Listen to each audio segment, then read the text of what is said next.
Heyo!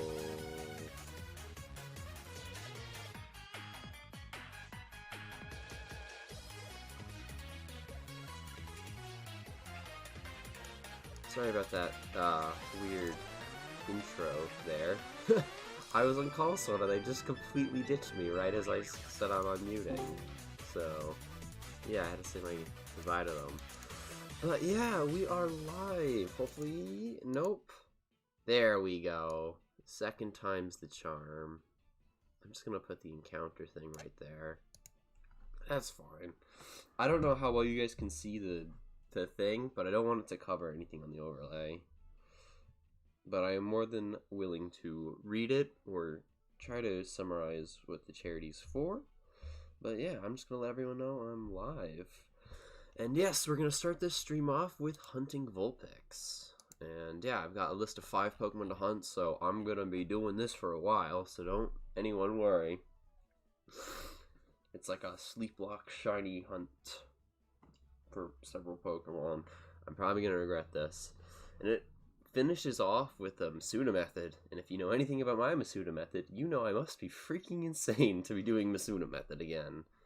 I have like severe PTSD. I genuinely have the worst luck of any known human in existence in Masuda method in this generation. I've gone over odds in 5 out of 6 hunts. One of which where I went 2 times over odds. So, yes, I'm not exactly the man of luck. Yeah, there's a decent stream delay. My bad. Sorry about that. I always forget to fix that when I do scheduled streams. I do apologize. And I don't think there's anything I can do about that without it screwing everything up, so I'm sorry.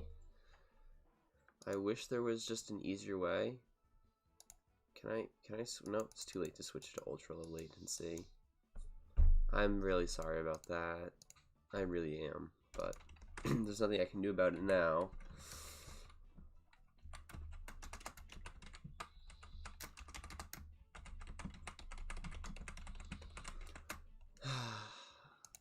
Alright, let's see. How does the thing look? Alright, it's kind of, it's actually pretty, it's very small on computer, which probably means it's unlegible on mobile. There's not much I can do about that. I don't want to put it over the Operation Reindeer logo. So, yeah. I'll just have to read it out for you guys if anyone has anything. But we have a lot of donations to raise, so here's hoping. Welcome to the stream, Sebby. Oh my god, I still have fast forward on. But yeah, that was a little fast.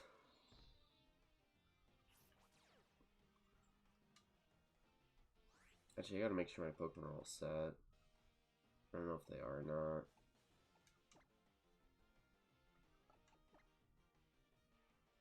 Flame Wheel's good. Why? Oh no, I've got to close Steam. Hold on. Where's Steam? Apologies. The reason fast forward keeps turning on is because the B button's like hotkey to space.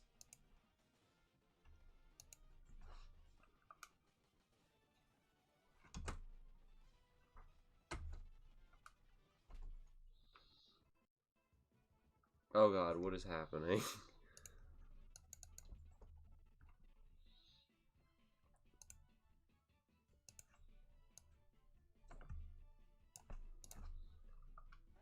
Alright, we're good. We're good. I forgot to ping my Discord.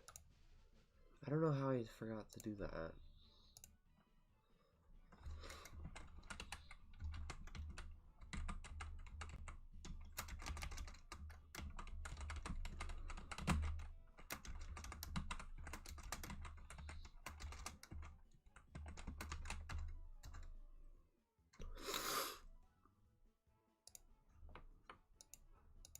Alright, there we go.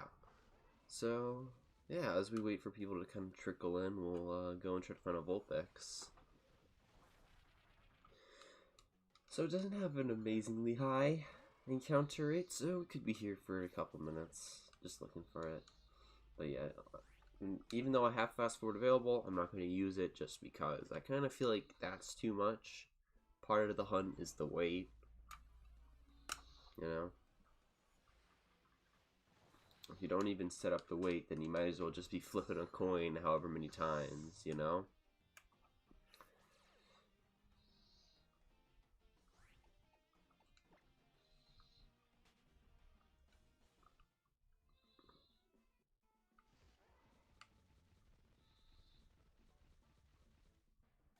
Or doing a random number generator.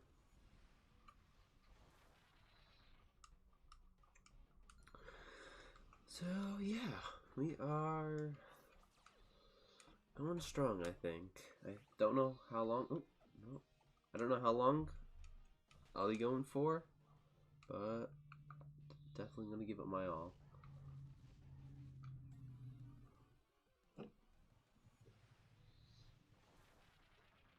We just encountered like 4 gumshoes in a row.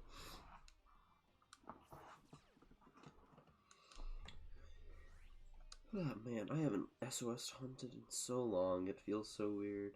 Hey, how's it going, Kevin? Welcome to the stream, and welcome someone else. I can't tell if your name is... It looks like it's in Russian? I cannot read Russian, unfortunately. Hey, there's Snowrun. Not what we're hunting now. We're hunting that later.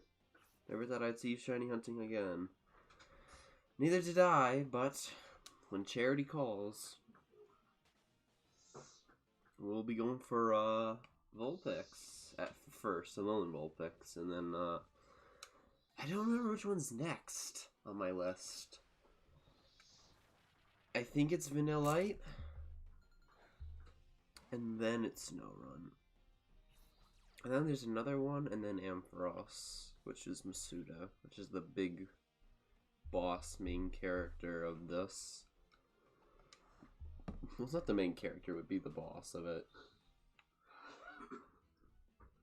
I cannot remember, though. I wrote the list down somewhere. Of course, I guess that was my first downfall. Could be better, honestly, not important right now, though. How's the group?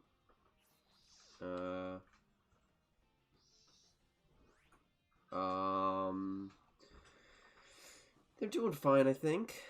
There hasn't been any drama that I'm aware about. I think we're doing good. You're more than welcome to join back. No one's gonna judge you, Kevin. Oh, there's an Absol. I'm pretty sure that's even rare, or just as rare as Vulpix. So, sad. RNG's already not on my side. Bad news, bad news.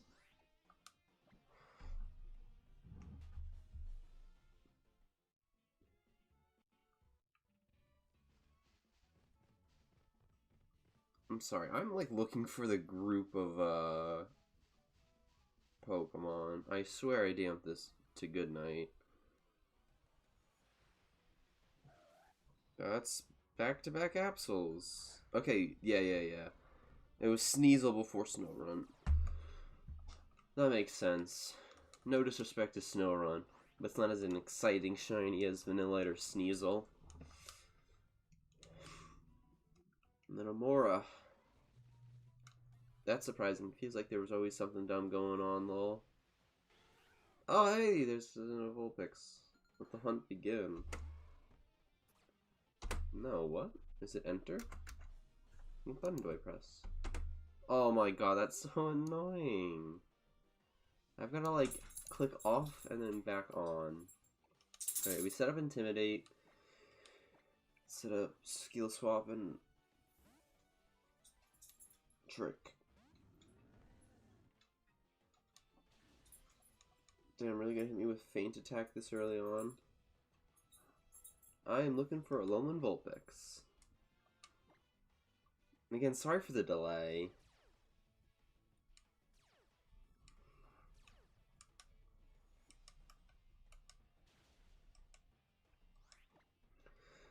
Should have used a normal type. I've already used like 2 ghost moves on me. that's not gonna do anything. Alright, so we set all that up. Skill swap, harvest, intimidate, and then I think false swipe and adrenaline orb. Right? Hopefully I'm not forgetting anything. I'm gonna do the substitute now, to be honest.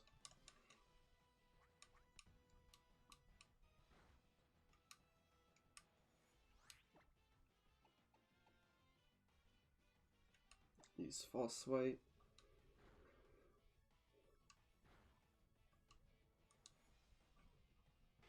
Can we get a first call shiny?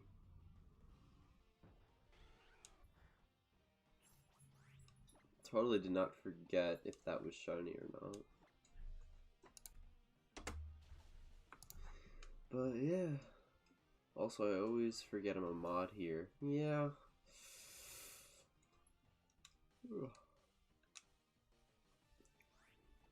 Damn.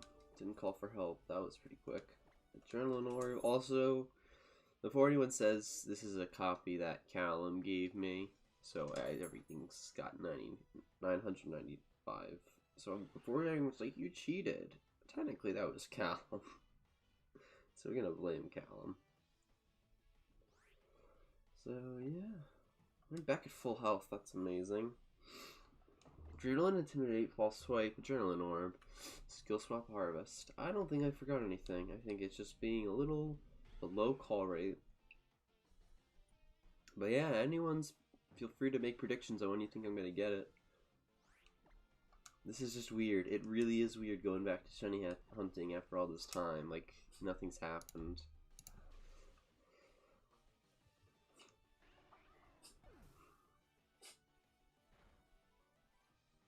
Do you guys hear that in the background? It's my dog sneezing. Just keep sneezing. You okay there, buddy?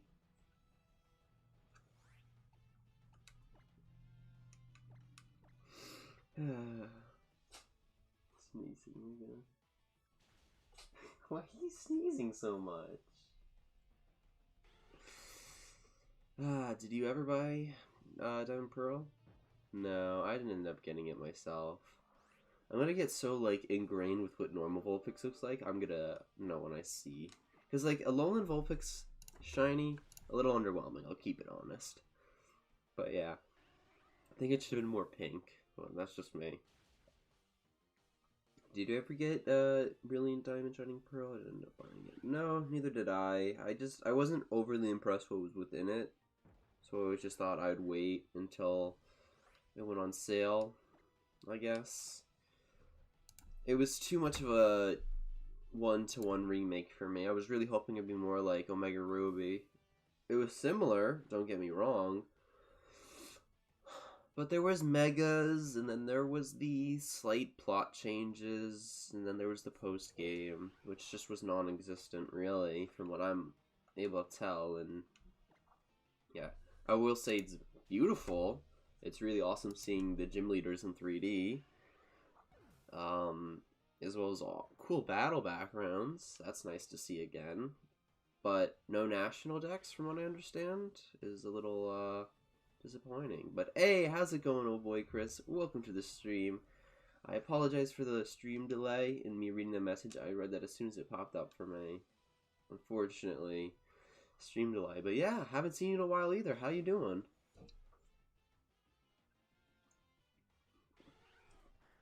Okay, I'll say one thing, for this being my first time in a while, this Vulpix is being very generous with its calls. I don't even think it's got that high of a call rate.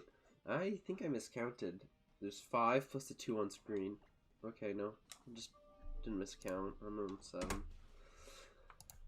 But yeah. I was wanting to hunt Shaman and Darkrai, but I don't want to spend $70 just to hunt 2 shinies. Plus, I wish there were programmed in so I could transfer my shinies up. Yeah, it was pretty disappointing to see stuff like that. Maybe there'll be DLC, but I don't know. It doesn't seem like the game to have DLC. Actually, let me test something out. Because I'm pretty sure the thing has sticky control. It does. So I don't have to keep switching in and out. I could just not hit space on that and then hit space on this. Sticky control just meaning that I don't have to be tabbed onto it. So yeah, as you could tell, I'm not using a 3S capture card. I figured if we're doing this for charity, we've got to go all in and look very nice. I've been super busy with school and family, but mostly all is well. How have you been? I've been busy. College has been taking up a lot of my time, but I'm doing good. Just got off for the semester. This is my first day of winter break. Okay, substitution really didn't do anything for me. I thought it was going to last longer. I guess that makes sense because they're super effective moves. But I'm pretty sure that I'll be fine. But yeah, anything exciting happened the last 2 months? I don't know. Mello got a job, but I don't know if that was the last 2 months or before that. That's like the most exciting or drastic thing that's happened in the friend group since you left. 9 plus the 2 on screen.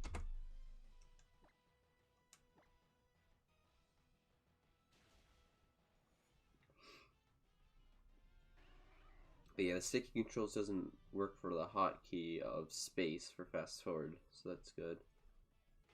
The first day of winter break is in 2 days. Hey, nice. So you're starting winter break on a Friday. That's tough. I remember when I was in high school, depending on what day Christmas would fall on would determine how long our break was. Because if it was on, like, a Friday, like it is this year, then we would go to school we'd be going to school on the Monday, Tuesday of the week. And then, or not Wednesday. Maybe Wednesday. I don't know about Wednesday. I don't remember. But if it was on Wednesday or Tuesday, or Monday, I suppose, we'd have off for longer. Or get off sooner. But I think Wednesday was the sweet spot.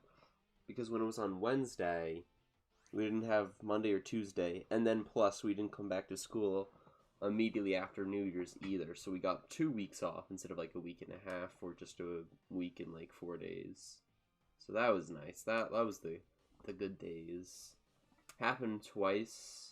I think we got lucky because of a leap year. I don't remember exactly how, but I mean that makes sense. The 7 years of high school and middle school combined, it makes sense that it would have happened twice. But yeah, I got lucky in that sense. Grade above me, not so much.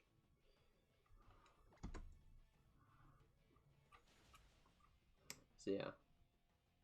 This third cat is pregnant. Ooh. Oh yeah, I missed a message. I kept my beard. I just finished online course for security so I can work with my uncle. For a year or so, I finally fully upgraded my armor in Breath of the Wild yesterday, and we have another cat. Nice! On the cat and armor. I guess everything in that was pretty good. Except for the beard, I don't know. As long as you grew it out more, didn't keep it at that same length you had it, because... oh boy. That was an interesting beard. But yeah, I remember. Oh, hey, how's it going, Hunter? Welcome to the stream. You're more than welcome to join VC if you'd like.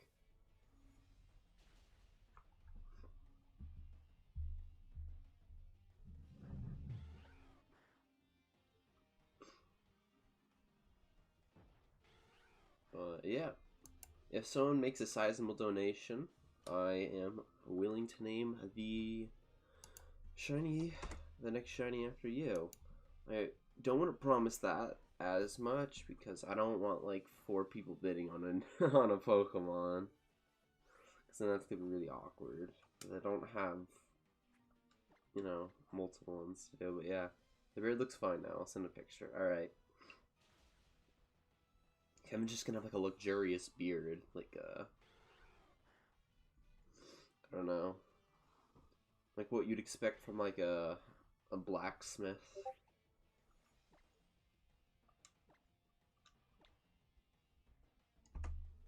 Uh-oh, my bad, sorry. I was clicked onto the emulator, not on the thing that increases the odds. Not odds. Oh god. Increases the counter number. They both are hotkey to space. I guess I could change it. But I'm a little lazy, I'll be honest, to change that one. Yeah, I'll be back shortly. See you. Alright, see you later, Hunter. Thank you for wishing me luck. Oh yeah, your beard does look pretty good. Got a full-on proper beard. I haven't really been playing Pokemon recently. Yeah, to be honest, neither have I. As of recent, because I didn't get the remakes. The last thing I did that was recent of Pokemon was my Nuzlocke in, I guess I did a sleeplocke in Black and White, and then I also did a stream series of Pokemon Platinum. But before that, I hadn't done anything really since my the Nuzlocke I never finished in last year around this time.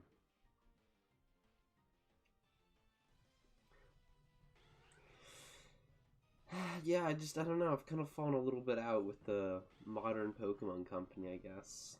Not a fan of what they do with Sword and Shield. And it's such a big step up from DS on, I meant the 3DS games to the Switch games that no one really plays these games or talks about them much anymore. Unless they're doing some sort of Nuzlocke. It's rarely anyone ever doing anything with them.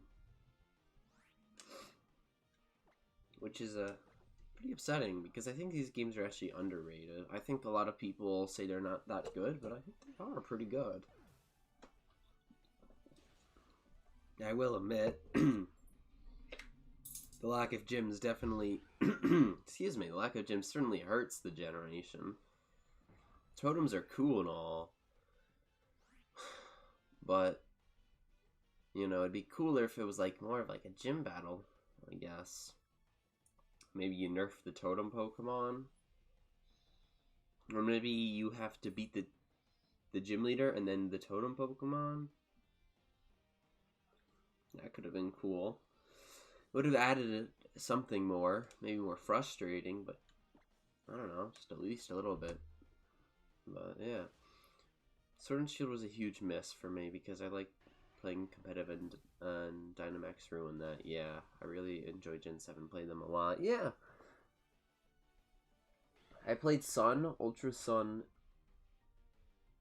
Moon twice. I played Ultra Moon twice. I played it for the Wonderlock, and I played it to get it completed so I could dual Shiny Hunt Poipole. So I've played this generation 3 full times in the remake, so 4 times I've played this generation. So yeah, I mean, I will say that Ultra Sun, Ultra Moon is a huge step up from Sun and Moon.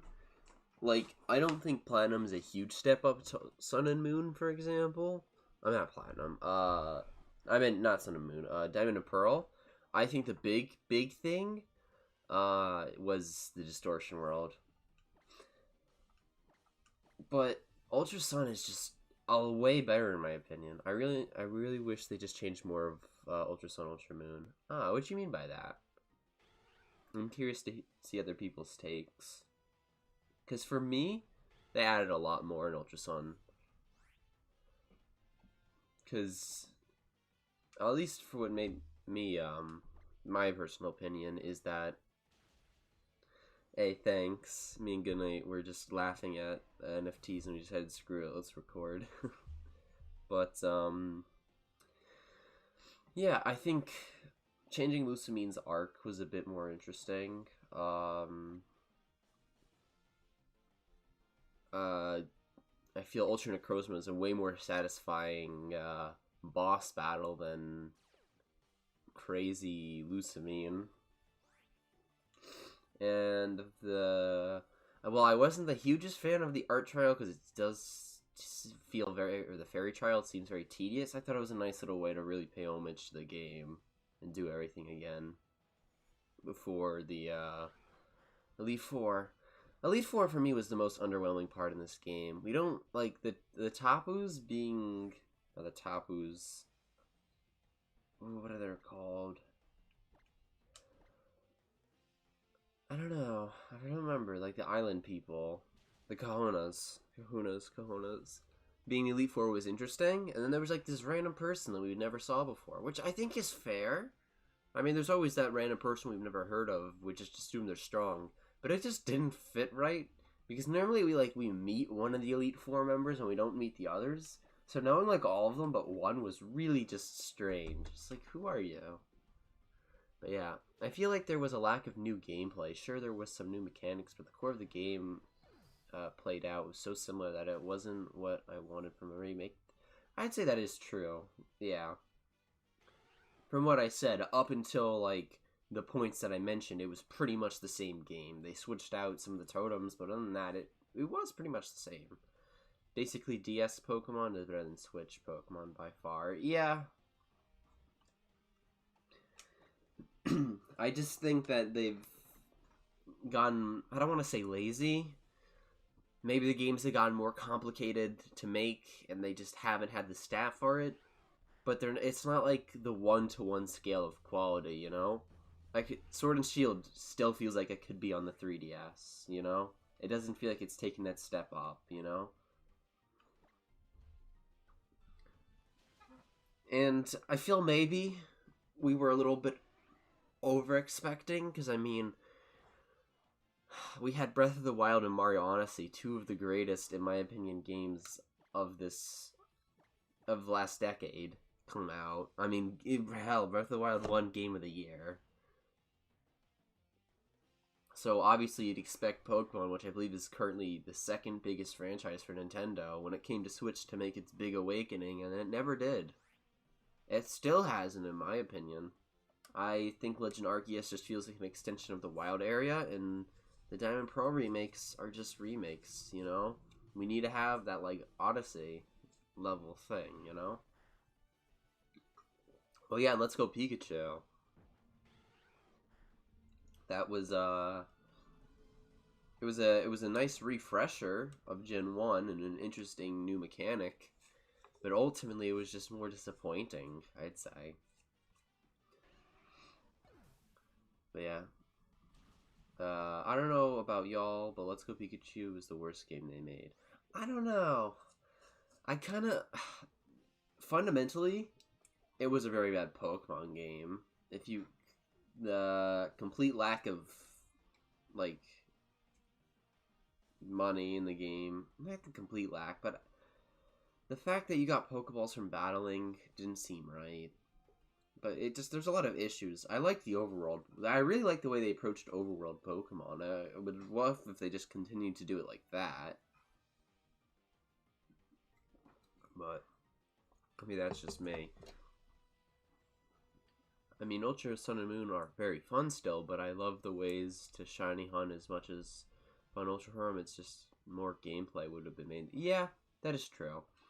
So, I used to say I didn't like Gen 5 that much, but I finally ended up replaying it in the sleeplocke. And I've got to say, it actually is probably one of the best generations. I haven't fully played it, but there's so much post-game content. Because I'm like, I remember, like, I beat the, like, I was at the 8th gym, and I was like, there's still so many places I haven't gone yet. Am I still going to have to do all this? Because I forgot where the Elite Four was. So then, yeah, I finally get back, and then all of a sudden I see everything, and it's like, wait a minute. There's all this post-game. It's like, what, 4 towns exclusive to post-game? That's insane. That's awesome. But yeah, I'm going to head out. I might be back. I'm thinking about coming back to the group. We'll see. Alright, Kevin. Well, you're always welcome back. Only good thing was graphics and shiny hunting, kinda. I don't know why people don't like Gen 5. It's amazing. I think Gen 5 was for me, was the age where I was too old to really be like, oh my god, this is so cool, because it was like, it wasn't my first ever Pokemon experience. When I say too old, I mean I was already seasoned enough with playing Platinum for 3 or so years, or 2 years.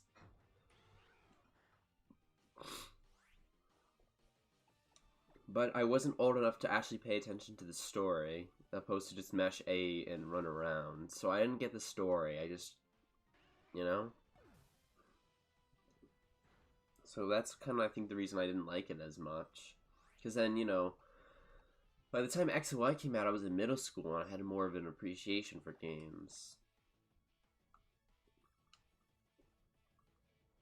Versus when Black and White came out, I was probably in 3rd, 4th grade.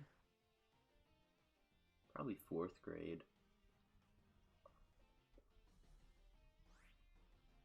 Me, my own phone is at 2%, so I might be forcefully kicked out of the stream. My phone's actually pretty low as well. I didn't charge it last night, because I am dumb.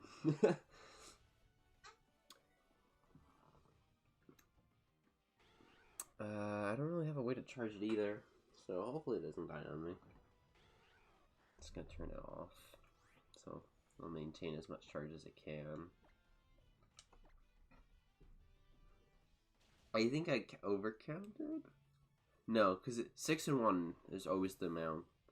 When I've got 6 PP left, or like the second digit 6 or 1, the encounter should also be 6 or 1, and that was a 5, which comes right after 6, which means 7. I forgot it has to add up to 12, because it's supposed to be 10, plus the 2 on screen. It's all come back to me. Yeah. Meanwhile, I forgot about X and Y. Those were actually pretty good games. I think they were good. I think they were too easy, but I think they were good. Like, I really enjoyed it when I was younger. Like, X and Y, I played way more than Black and White. I don't know if I played it more than Platinum, because at the time, Platinum was, like, my favorite game on the DS. And I would, like, exclusively play that. And then when X and Y came out, I had other games, like Mario Kart 9. No, Mario Kart 7. Guys, if I was playing Mario Kart 9 back then, that would be alarming if it would run on a 3DS. The long-awaited Mario game. Just to be playable on a DS. But yeah, there's just other games at the time, and I think as well the Wii U wasn't too far out. But I definitely played a lot of it, and that's when I started really shiny hunting. You know, I got a shiny or 2 in Black and White, and that felt cool. I didn't really have the effort to shiny hunt in Black and White, and then there was like new ways to shiny hunt. Chain fishing was a thing. That's how it started. And then I moved on to horde hunting. And then I moved on to Friend Safari. And I think I tried... Yeah, I did do Masuda method. I remember. I always remember my shiny Froakie. Oh, that was so funny. I was just shiny hunting Masuda method in that game. And I was at like my sister's concert. It was like a band thing, so I wasn't really looking, you know. Just playing my game and listening, gathering eggs. I'm like, I'm not gonna get this thing early. I think I got it like 100 something, and I got it and I was like freaking out, because like I was like not expecting it at all. But yeah, that was funny. Yeah, I wish Pokemon went more into the story, because that stuff about Looker, that tall dude and the Ghost Girl, that is really cool. Yeah, I feel like they're pushing the Ghost Girl stuff now back to Easter eggs. I'm pretty sure I made another Easter egg appearance in the latest game. Oh, we hit 31. Nice. So, I wish, yeah, I definitely agree. I wish they changed the story more. I wish, for once, something that I think could be really cool is... So, I wanted to make this a video, and I don't want to talk about it too much, because I've got plans. I got big plans in the upcoming near future. Or is it 32 in this one? I don't remember. 31 might have been Let's Go. I think it's 32 in this game. Or maybe it was just 30. I don't remember, honestly. But yeah. Oh my god, I remember that. Yeah, you spent so much time hunting for that Froakie and your game got corrupted. That is painful.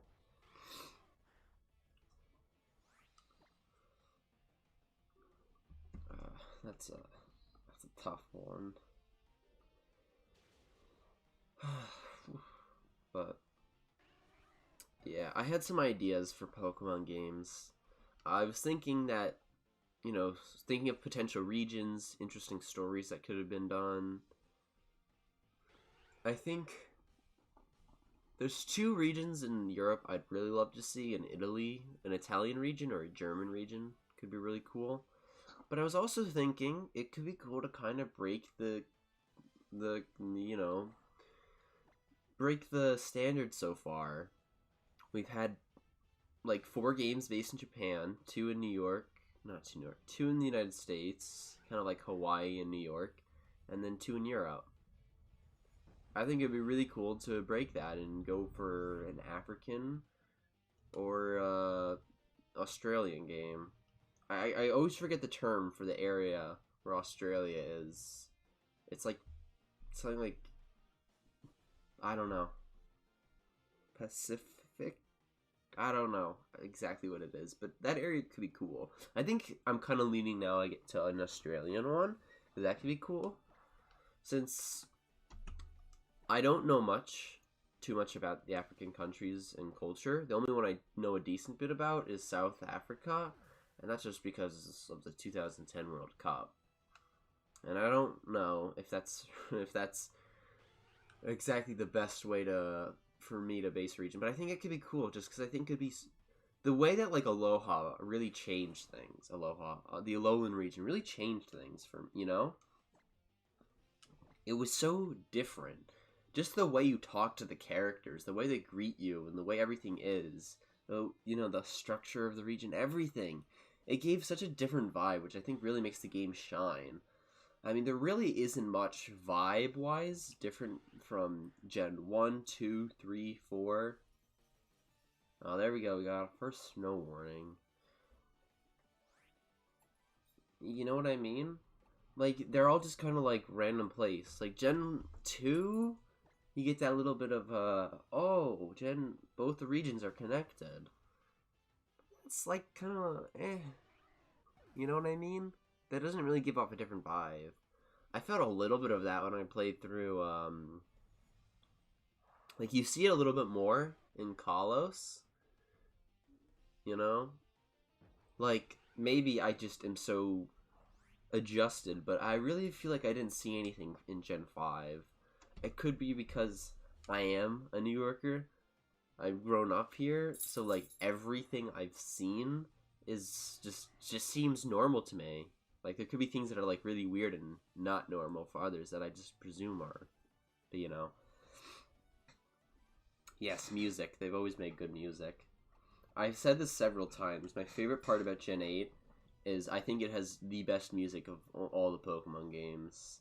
Like, genuinely. Some of the songs in that are so good. Like, if I was ranking the gens, Gen 8 would overall be the worst. But it would always top that music category. It was phenomenal. There's just one thing I wish they did. I wish they changed the chants for each gem. Use different instruments or something. I know that's like a decent of a big ask, but if they keep the exact same like melody, like the one they have, but with different instruments or different like vocals, it could have been really cool. Cause like, for example, Punch-Out, right? Every single character in Punch-Out Wii has the same exact theme. They just use different instruments that are a little bit, I guess, more similar to the region they're from. And that makes them so much more unique. Like, I believe Glass Joe had an accordion because he's French. Soda Popinski had more of like, I don't know, Russian singing, I guess, in it. But you could definitely feel the vibe of where they're from by the instruments. The health music in Gen 5 hits hard. It does. I wish they add that back. That was so cool. This is one of those like features I really like in Gen 5, like the hard difficulty. It's those things that make the game so good. And I never understand why they don't, like, bring it back.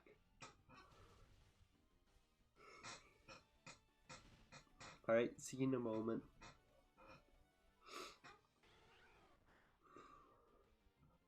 I hope that the cast form doesn't show up.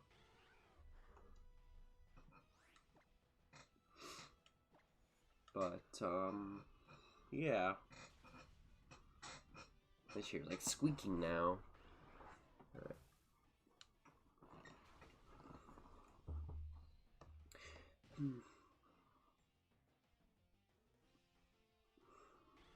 How long have I been live for? 42 minutes, wow.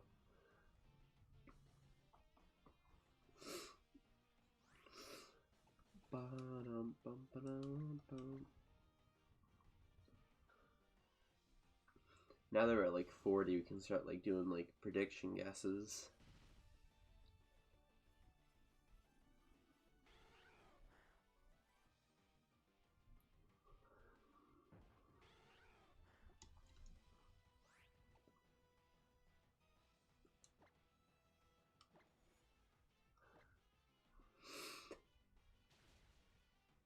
This Vulpix has been calling in a lot as of recent, so I have a feeling it's not going to call in this turn.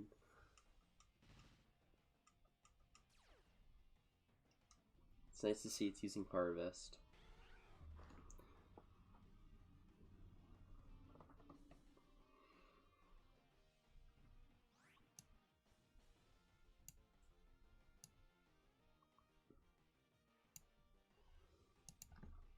Yeah, I was right. Didn't call in. Gotta use a Lepaberry. Being a little low on PP.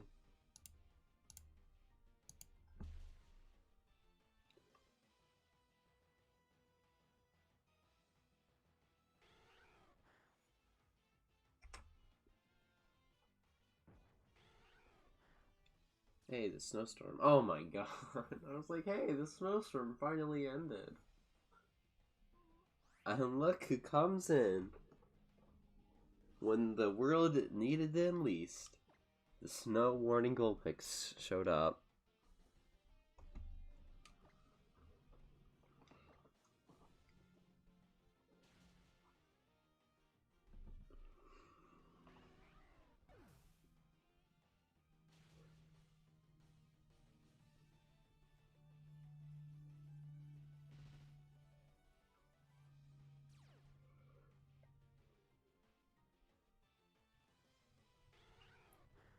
Ugh.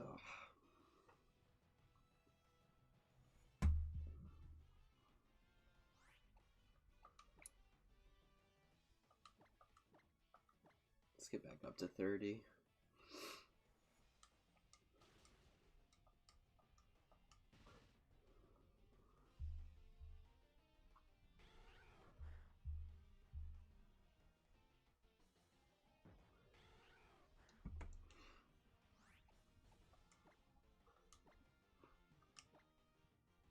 I'm pretty sure it has a good chance of a cast form showing up, but I'm going to be really sad if it's a shiny cast form.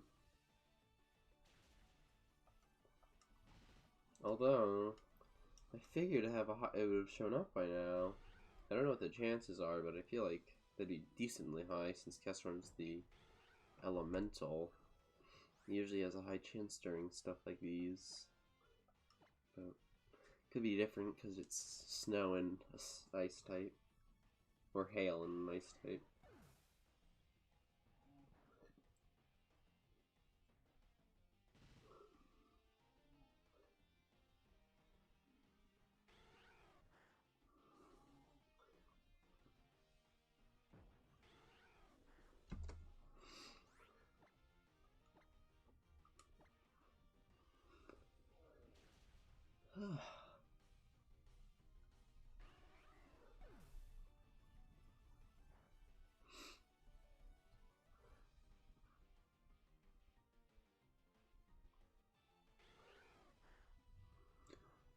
I am pretty tired, but that's just my own bad sleep schedule.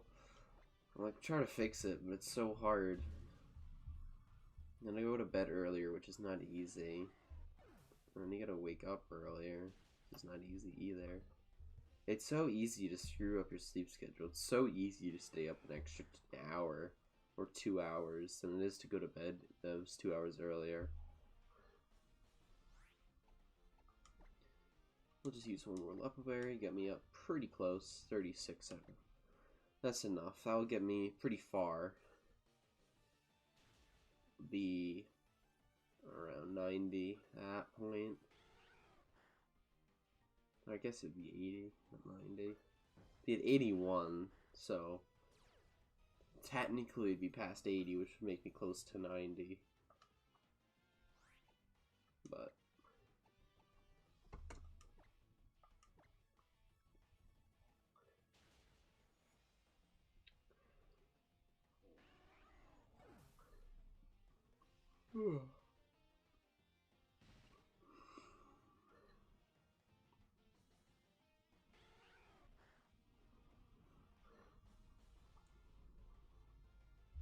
hopefully, someone will join me for a call. Both Callum and Goodnight said they were going to, and then they didn't. So, yeah, that's a little upsetting. I always found that shiny hunting was more fun when you had friends around and call. Hey, welcome back, old boy.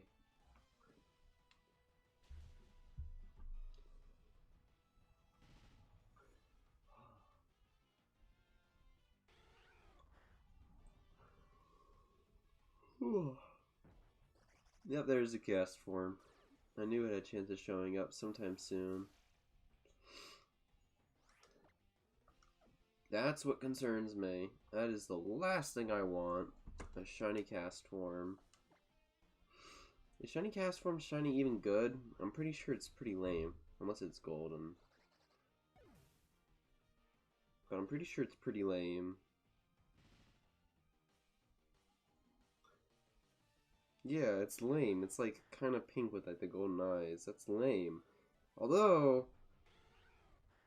alright, you know, I gotta respect it. Its shiny forms are actually kind of clean. Like the sun getting darker. And like the... Okay, I would not be thrilled. But I don't think I'd be upset getting a shiny cast form. Plus it would be like really rare, so I could be like, yo, rare herb shiny. Swag. I might just be popping in and out of the stream because I'm in school right now, lol. Oh yeah, that's fine, don't worry about it.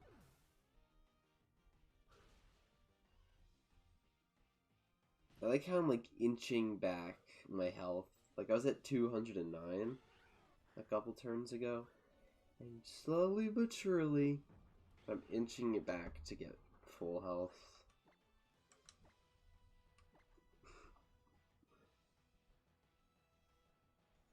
What?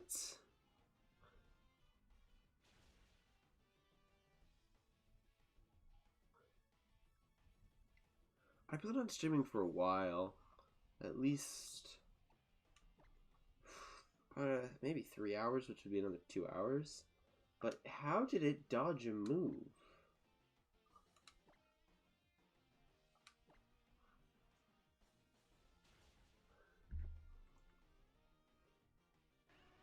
This move has 100% accuracy.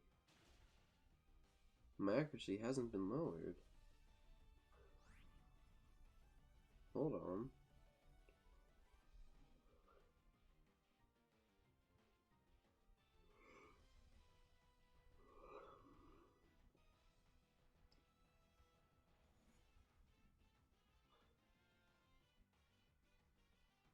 Alolan Vulpix. Snow Cloak. No. Oh, it raised the bear's evasion by 20%. That sucks. Well, I did luck out significantly. I missed one move. Wait, no, did I even luck out? I missed a move, which means I'm one move ahead than I should be. So the next one, I should be at... Ah, my brain hurts. I should have 32 PP right now. So then, yeah, alright. I should be alright. If I use a Leopard Berry now, I'll get rid of that extra move I have, because then I'll only have gain 9 PP.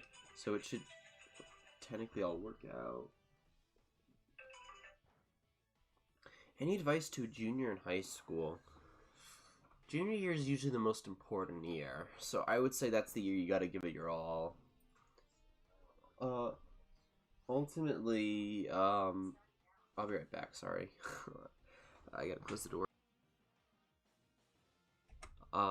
You know what, I'll use Adrenaline Orb, so maybe when I come back there'll be a shiny.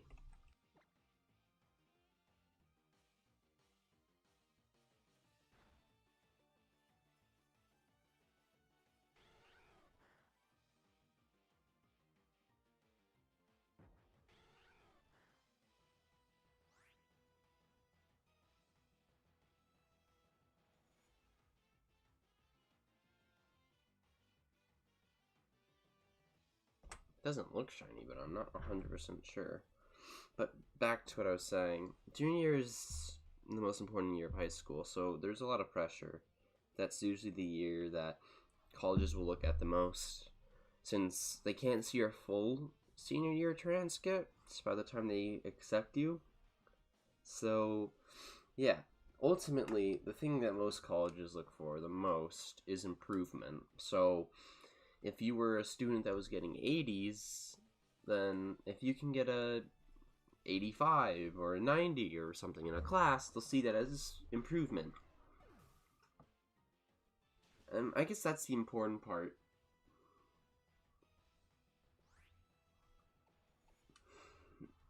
I found my junior year was pretty calm up until the later half. When I had my SAT, things got more complicated. I had to start studying for that on weekends, which took up more of my time. And SAT prep was not fun. And then I had to take the SAT, which was also not fun. But, I don't know. Standardized testing is becoming less and less popular, I think.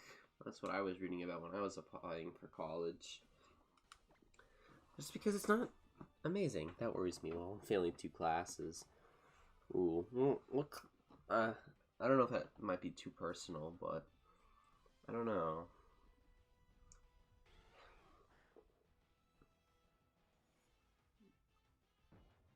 Improvement is key. Improvement shows that you are willing to improve, and that you can, I guess, succeed more.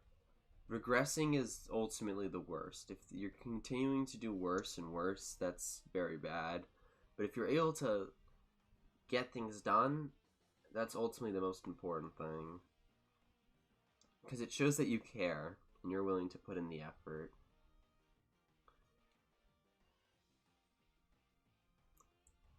But yeah, sometimes it doesn't always entirely matter what your grades are, depending on what you're going into. Like, I don't think if you were to become like an actor, for example, or a musician, I think it's more of the traits that matters and more of your resume. But I mean, I could be mistaken. Good grade shows at least a commitment to trying to succeed, so it should always be strived for. But obviously you don't want to kill yourself over getting like a 90 over an 89.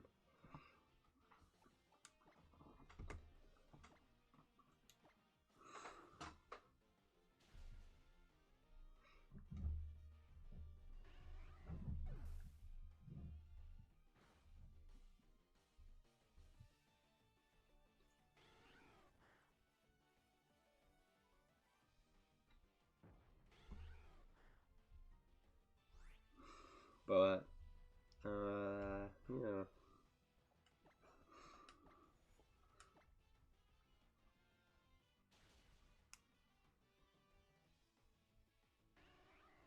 Yeah. But never use, oh, my career path doesn't involve grades, so I shouldn't try. A lot of people fall under this notion that just because something doesn't seem important, they don't try, and that's usually a problem. You should always try and stuff like that. But yeah. Even if it doesn't seem to be all too important, because it's sometimes those little things that it's like the school knows you're committed to. If you, for example, you want to be a pilot, if you're applying to a school for that, they know that you want to be that. But there's bound to be parts of a job that you're not the biggest fan of. And being a pilot's a pretty important job. Like, either it's a commercial pilot or, I guess, a military pilot. A plane is a very dangerous thing in the wrong hands. So, you always... Oh my god, I miscounted that much? I was 2 behind.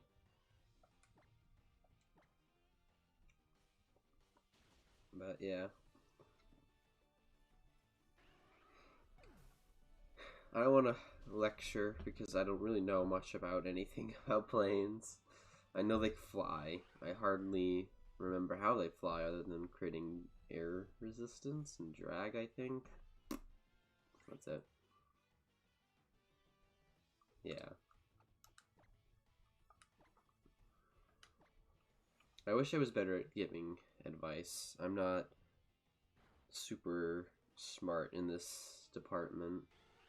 So I hope at least what I said was helpful and not just kind of like pointless. But yeah. We're kind of getting to that stage where we're getting more into the meat and drink of this. 57. I forgot what the odds are exactly. But if anyone wants to start making any guesses on what encounter I'll get the shiny on, it always adds a little bit of spice to the hunt. I'm going to say 72. Just because it feels like a 72 hunt to me.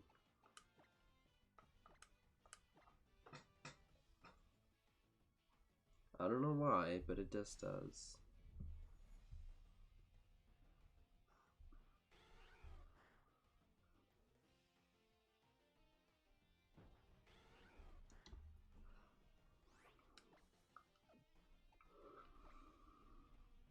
Alright.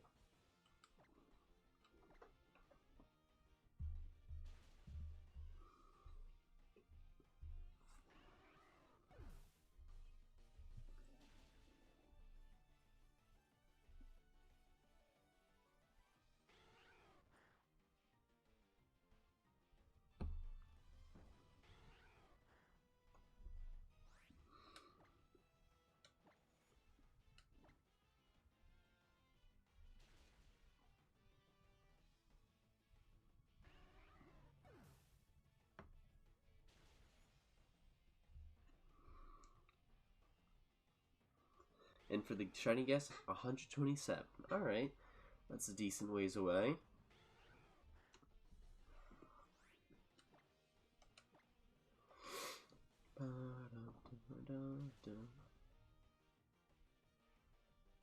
Alright, I'm back on the computer, which shouldn't die before the stream ends. Sorry, I don't know how I missed your message. It was like right in between the things. I also missed Oh Boy's message. Your advice was very helpful, thanks. I think like the chat thing froze and then like spiked up.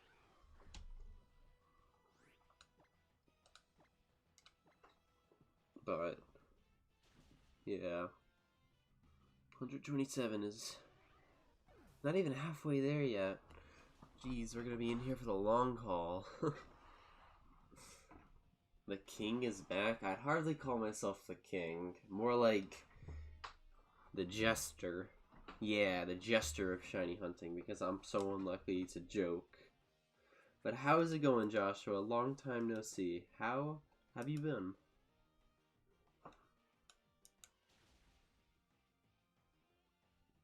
I'm either gonna get a cast form or gonna go over odds. I am honestly starting to think that's what's gonna happen here.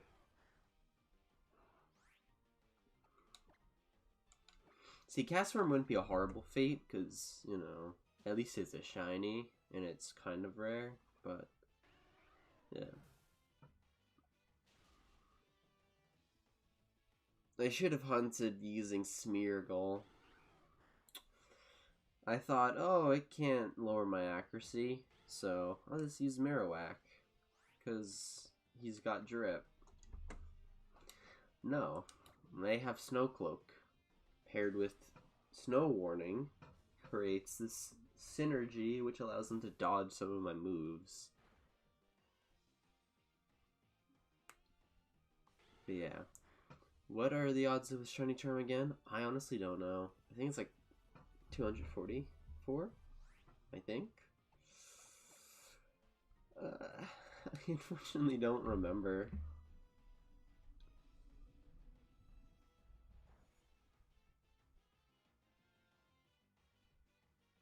I'm also pretty proud of myself that I haven't broken this chain by, like, stupidity.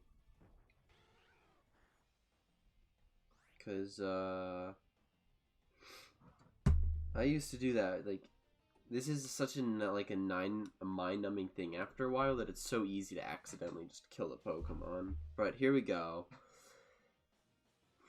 Defeating 30 Pokemon gives you a shiny chance, increased by 3, giving a 1 in 100 without, 1 in 315 without, and a 1 in 273 chance with shiny charm. So 303 is the point at which you reach over odds. Technically a little bit sooner, because technically the odds that add up from 1 to 30, I think they pass, but yeah, with the 273 odds, that's when you'd go over. But yeah, and I've been good, but could be better. Yeah, it's been a rough couple months. But welcome, how are you doing? How's your shiny hunting been going, Joshua?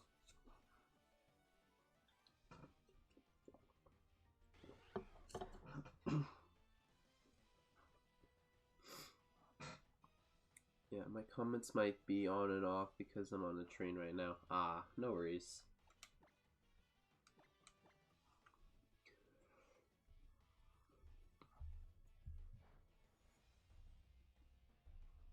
I actually almost went to the, this is just, I don't know, I thought about this because you're here.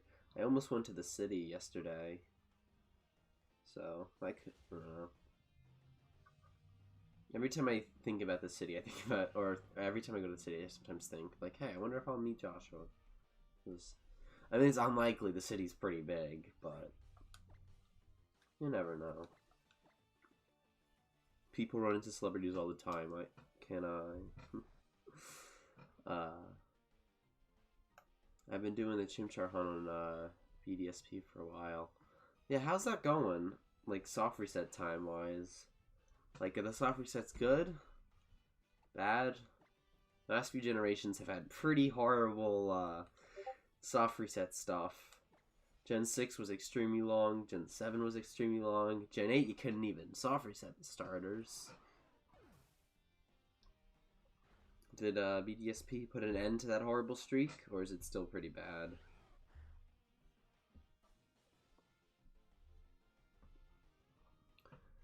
Damn. It's shiny. Not shiny. No help appeared. I'm on 1,725 resets, and it takes 100. And 100 resets takes like 3 hours. Oh, it's still bad then. It's still bad. I don't remember how long Poiple was, but it didn't take 3 hours to get 100. Yikes. 3 hours for 100. That's horrible. So, bad soft resets. What's up with that? They have to know that, like, that people shiny hunt these. Why can't they just give the long and boring dialogue all before you have to be like, click the case? Just like in Gen 3, where it's like, oh no, help me, I'm being chased by Mightyena. Walk up to that case and pick a Pokemon. Why can't they do that again? Like, seriously. Like, I can only assume they're being hand-holdy and don't want people to miss it. But, like, if you're stuck in an enclosed area because someone tells you not to leave and you can't leave, and there's only one box, and like the only thing you can like see that you can actually that's different, wouldn't you naturally try to interact with it? Also, that was number 69. Shame.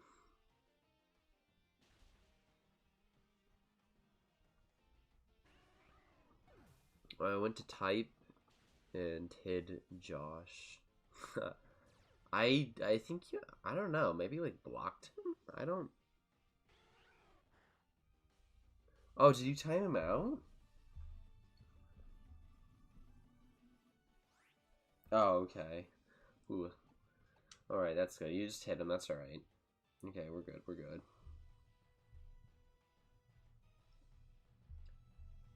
Because timing out is like the stupidest thing in my opinion, because you can't undo it. So if one of your mods decides to go rogue, they could easily screw up your stream. And I guess the logic being that, like, why are they your mod if they're gonna go rogue?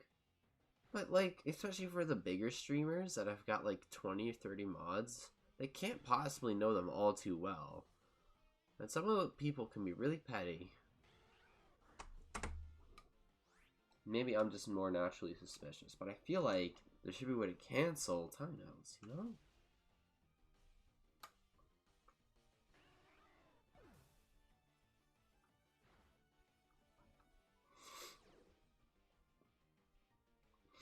Like, hiding someone, for example. You can instantly unhide them, no consequences. Why is that, like, less harsh than a timeout? Like, hiding someone's a pretty big offense. Like, hiding them means that you're not even giving them another shot, but you're so easily able to undo that. But not with the timeouts. And there's not even, like, maybe there is now, but there's not, like, timeouts. Like, you can't time someone out for, like, 20 seconds, you know? I don't know. I feel like YouTube has a lot of flawed systems in place, and that is why I am running for president. I'm kidding. Kidding.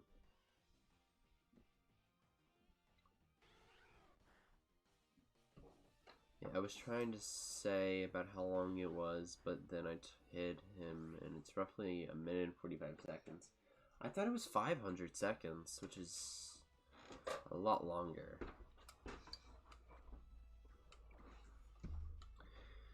Alright, we're almost at 72, which was my prediction, so...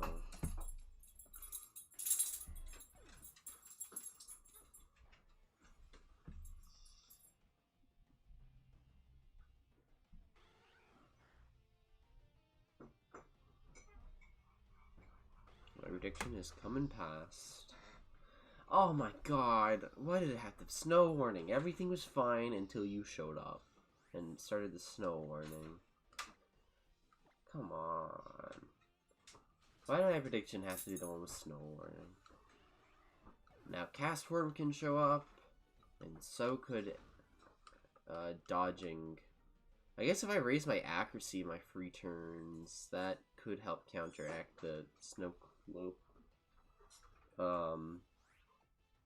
Yeah. Let's do that. Rado boost.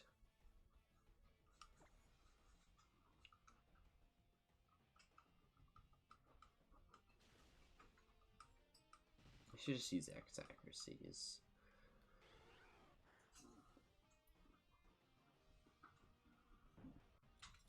A Vanillite? Wait, what? Hold on. That was extremely unexpected. I would totally take a Vanillite, because that's what I'm gonna hunt next, I think. Right? Isn't Vanillite the next one on the list?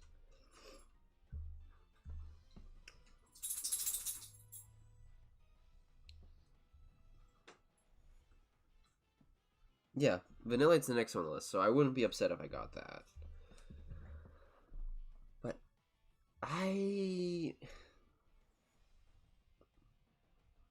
don't even remember what route this is. Okay, well, we schmoove, I guess. Just keep on going.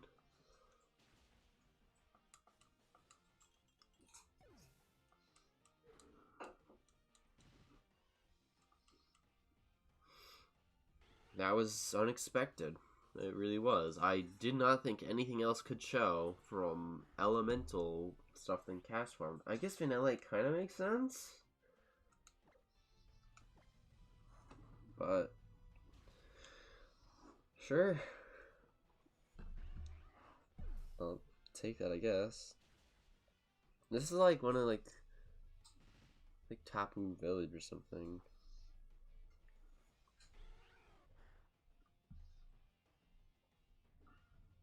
Yeah, it is actually Tapu Village. I was right. I kind of can't believe that. Let me go to Bulbapedia. See, no disrespect to Bulbapedia or anything, but like, it's extremely slow. Alright, here we go. That is Pokemon Sun and Moon. Ultra Sun and Moon. Inhale. Castform can appear. I meant Vanillite and Castform. Or even Sandstorm. Castform can show up. But yeah.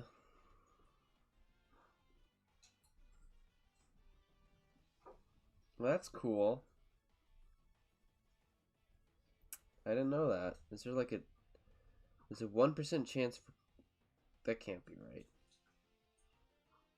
No, that can't be right. Castform cannot have like a 1% chance in the hail. There's no way. I got like... I mean, I only got one of them. But that's... I doubt... I'm either extremely lucky with the stupidest thing, or that's wrong. And it's probably me being extremely lucky in the most random of things. Oh, here's the battle items. X accuracy. Yeah, just figured that would be better, because it raises it sharply.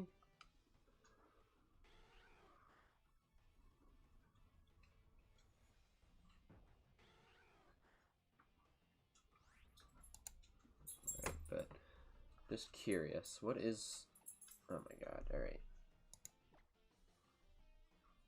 My attack, whack. My accuracy... Wait, what? How's my accuracy only 2 up? Use...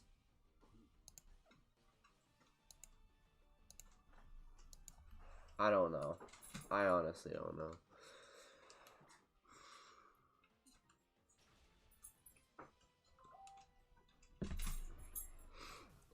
Yeah, hopefully...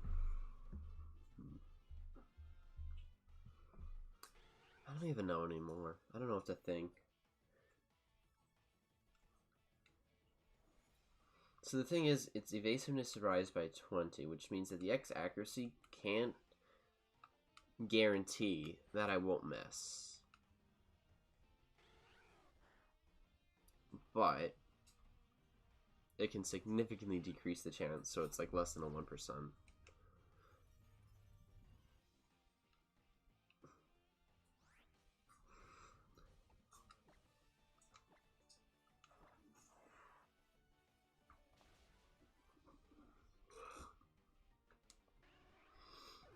What would even the odds be of a shiny cast form? First you need the hidden ability Vulpix to show up. Plus you'd be limited by how many turns the the hailstorm could show up for.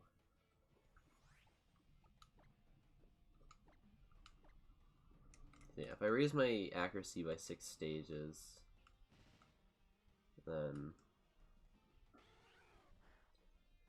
I should be good.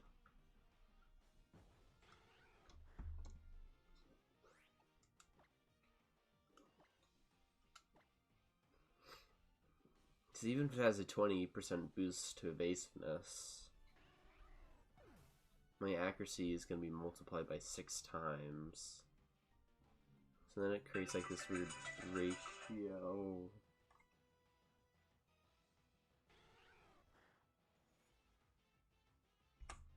Sorry about that. Because then I think accuracy is then determined by like evasiveness divided by potential accuracy. Because that would make sense. Because if its evasiveness was 20 and the move accuracy was 100, then it would have a 1 in 5 chance of missing. So then if it was 20 evasiveness over, I don't know, 600, significantly less chance of dodging.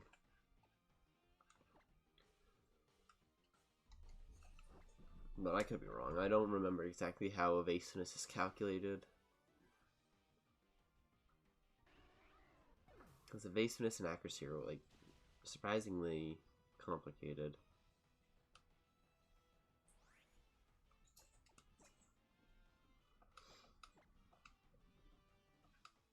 That had no effect. That's unfortunate. That means my accuracy is already maxed out now.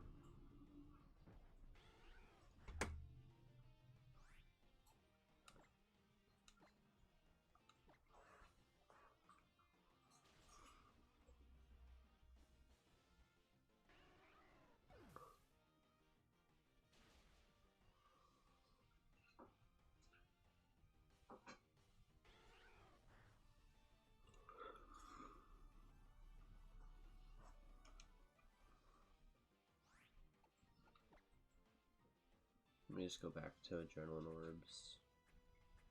Whatever those may be. I think they're under battle items as well. Yeah.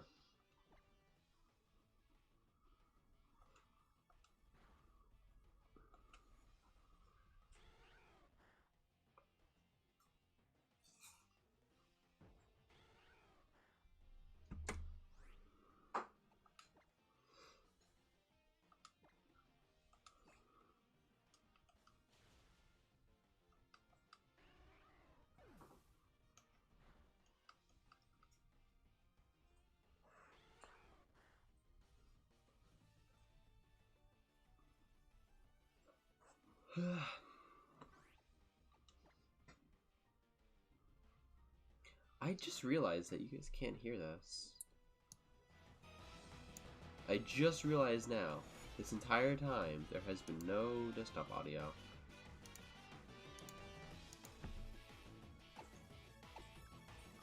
So I was like looking at it, I was like, wait a minute. There's nothing here for audio. But now you guys can hear it, so I apologize for that.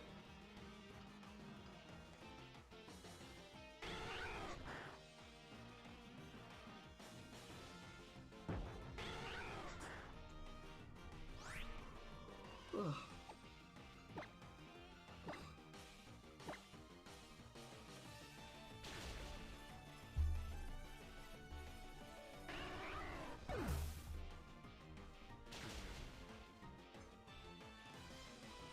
You know, I never ended up posting my stream in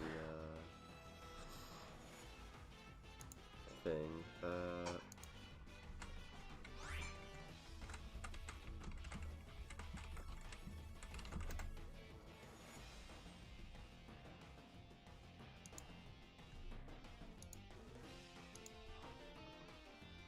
The stream just got so much more groovy. Yeah, I apologize. It's probably like really awkward because it was just me talking in an eerie silence.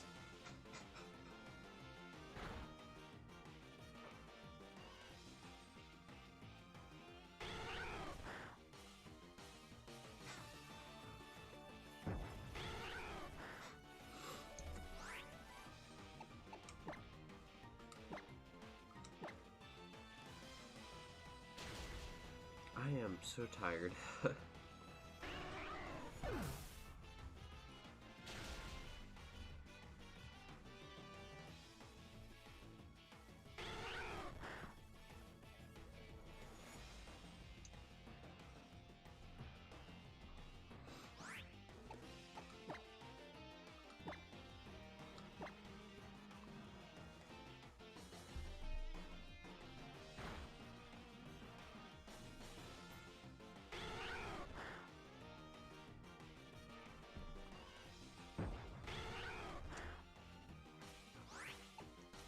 What was your guess again? Like 125? 127? Gotta scroll up for it. 127. Decent ways away from that. But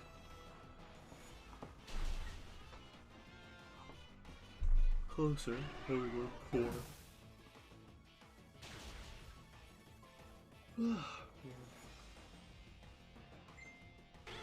This one's gonna be shiny, I'm telling you guys. Well, I now look like a clown. I guess that fits being a jester of shiny hunting.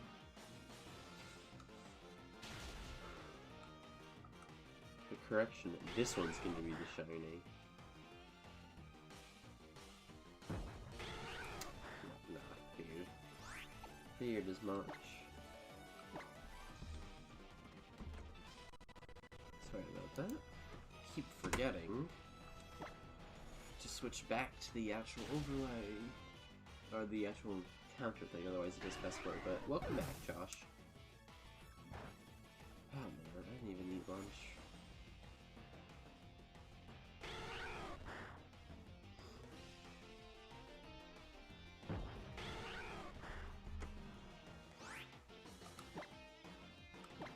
It's kind of weird coming back to this, you know? On one hand, I was really excited. But I think I was excited because, you know, that feeling of finding it shiny. And you forget about the grind.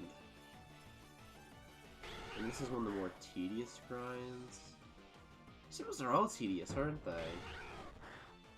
None of them are... They wouldn't be enjoyable if they weren't tedious, because then they'd be really complicated. Like, Pokerator was never fun because it was super complicated and very stressful. Horde hunting's pretty tedious. It's X, A, and then the Sweet Sun, not Sweet Sun. Chain fishing. Chain fishing is not super tedious, but pretty stressful because it's very timing based. That is true. I suppose that's the part you forget the most about. The grind for it. You remember it stinks, you remember it takes a long time, but you really forget that feeling when you get to like 86, you know? It's like, damn. You know? Not even really like a realistic halfway there. Because, you know, maybe more realistic to be around 200, 250. And knowing that's basically like, I've got to do what I just did like 3 more times. That's like, that the one realization sinks in. You're no longer at the early phases where it's like, ooh, early shiny maybe, but yeah. Yeah, I definitely get what you mean. I don't like the odds dropping below 1 in 200, personally. You know? Because I feel like then the shiny doesn't become as special. Like, 1 in 100 isn't that rare. They're like chain fishing, you know?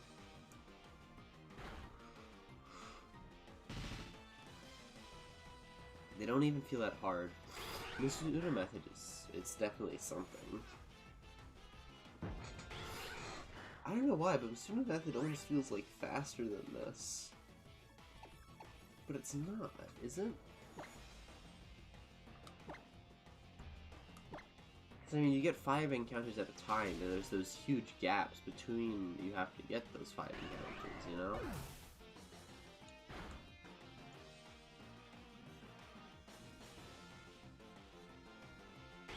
Bro, the charm basically doesn't work, and why am I not surprised that a shiny charm doesn't actually work in a new game?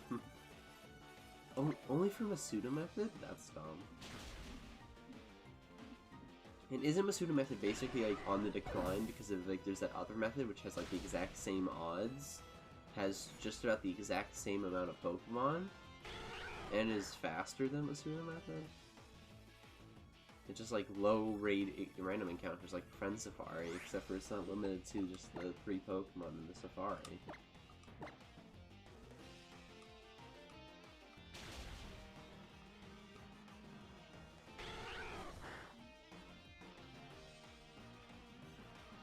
That's dumb though. We hit the big 90. Well, that's at least something. That means we've done 60 encounters with the,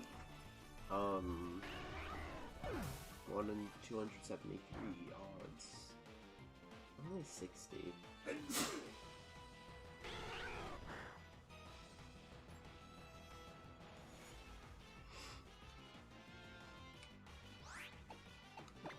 That is rough.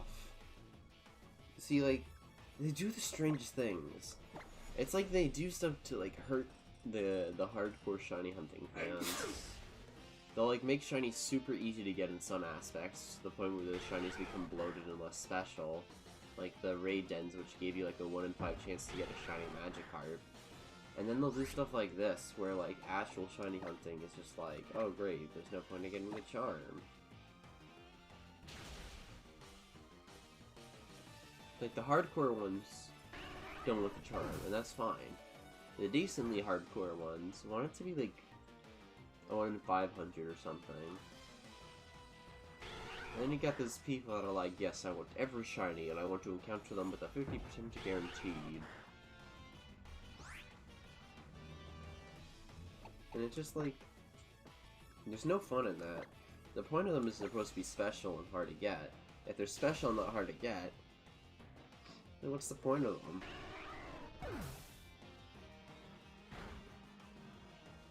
That is rough. Everything except for Masuda. And that doesn't even make Masuda inherently better. That just makes Masuda the odds of whatever the underground hunting is, right? That's what Hunter told me. I don't know if that's true or not.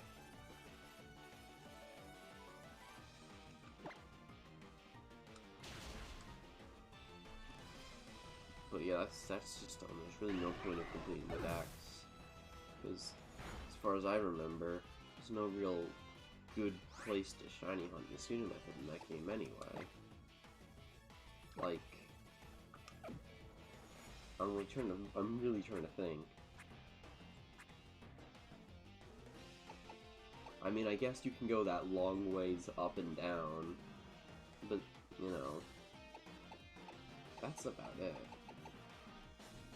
Where the frick is the lava berry? She in this one. There you are.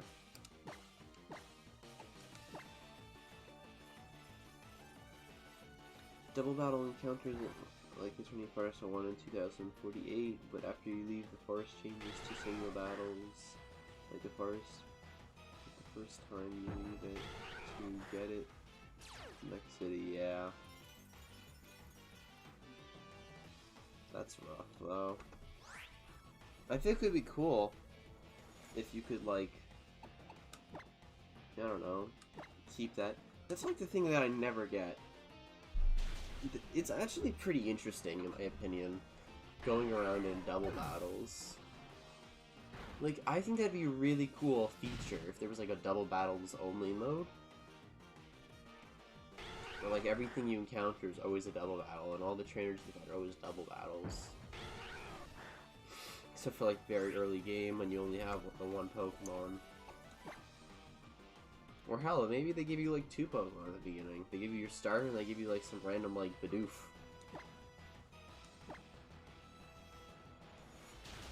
Probably wouldn't be fair, though. Bidoof is kind of cracked. No, they give you Krogunk. Nobody likes Krogunk. Stinky Mon. Stupid. Not based at all. No, I am based. Totally based against Krogunk.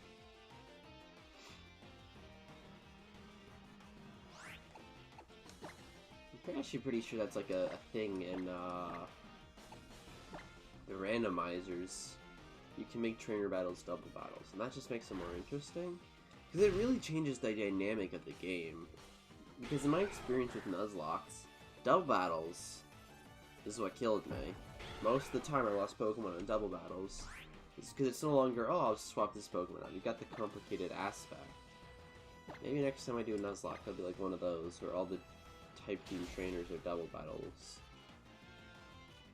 Or all the trainers are double battles. That would be certainly more challenging.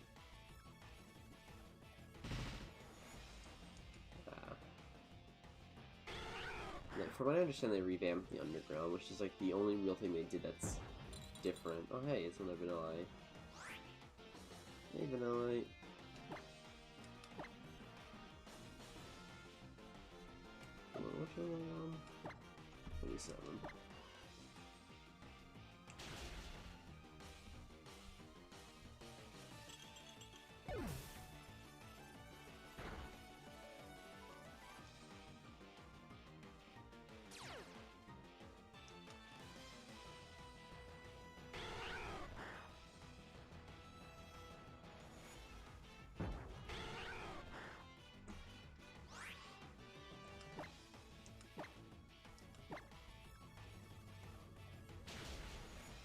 We're like thinking about that double battle thing. That'd be so interesting because there's never been any like Elite Four. Nothing has been even close to a double battle in the Elite Four. That would really make it interesting. They should do that. They should make one of the Elite Four members a double battle exclusive. That would really make things spicy.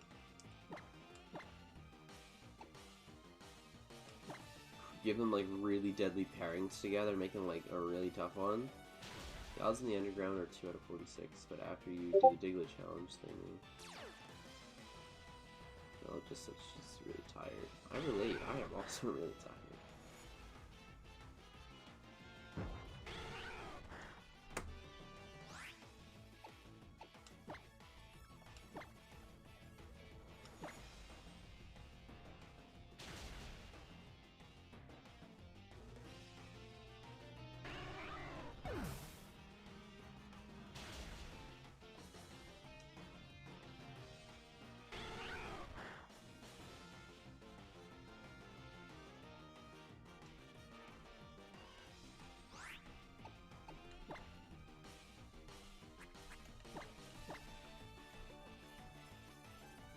Man, I am pretty hungry as well.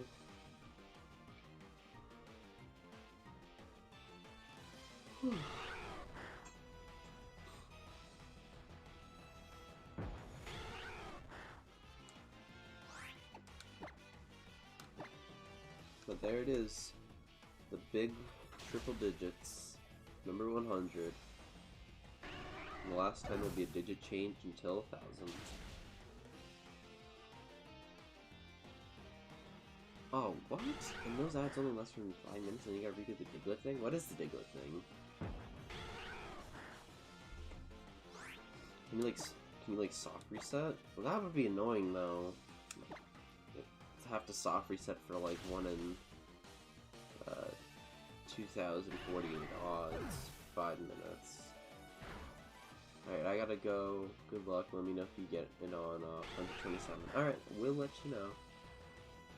Any names? If it is there? I actually can't promise you names. I'm sorry. If someone makes a dono, they get to name only the first person to do it, or the highest bidder.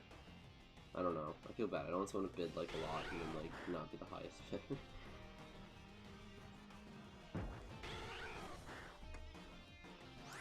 Can rename one of my pre-existing shinies.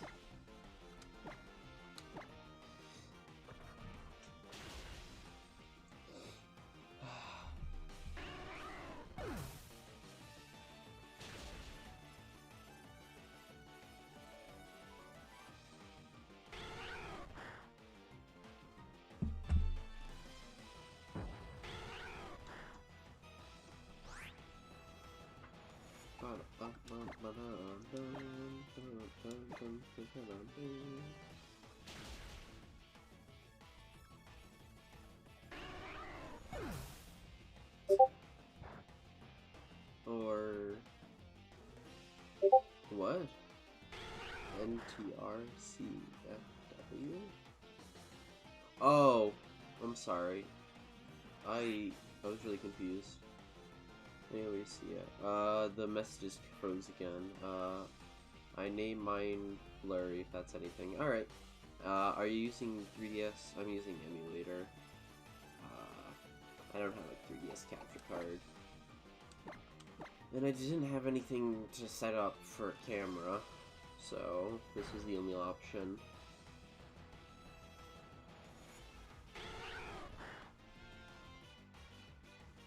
Hunter was kind enough to send over a save file with everything completed, so I just saved over the non-existent save file with his. That's why you'll see later that, or you can see now that the gender of the trainer is female.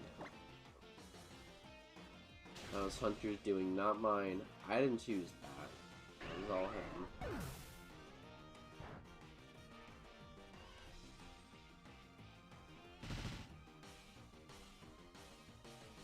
I'm trying to not use the emulator stuff like fast forward, because I feel like that's unfair.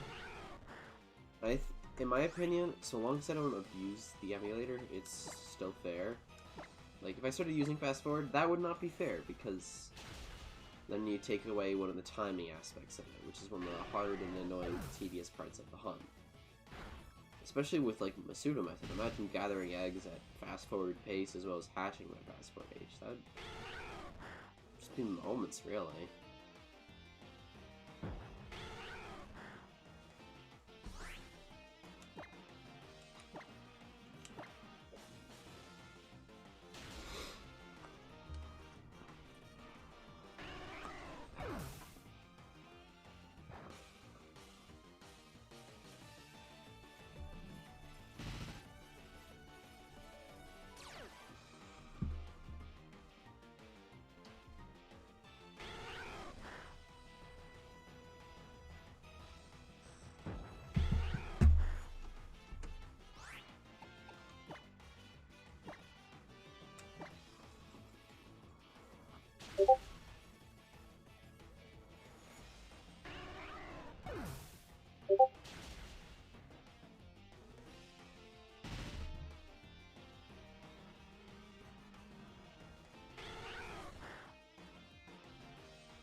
Mellow might join, but I think she's at work. I don't know.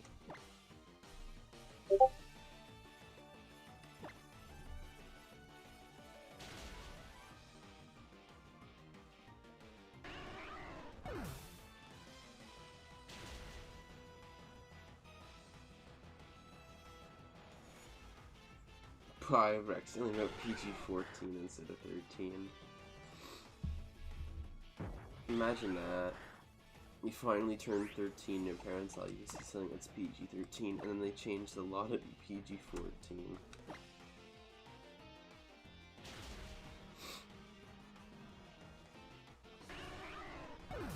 That'd be ironic. That'd be ironic. Forgot the exact one thing's ironic.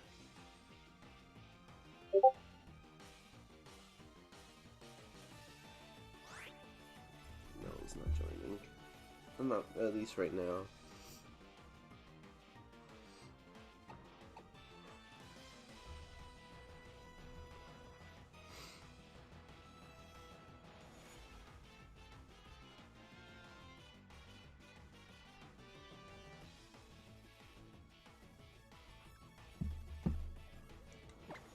Bro, Hunter and Good Night flaked on me.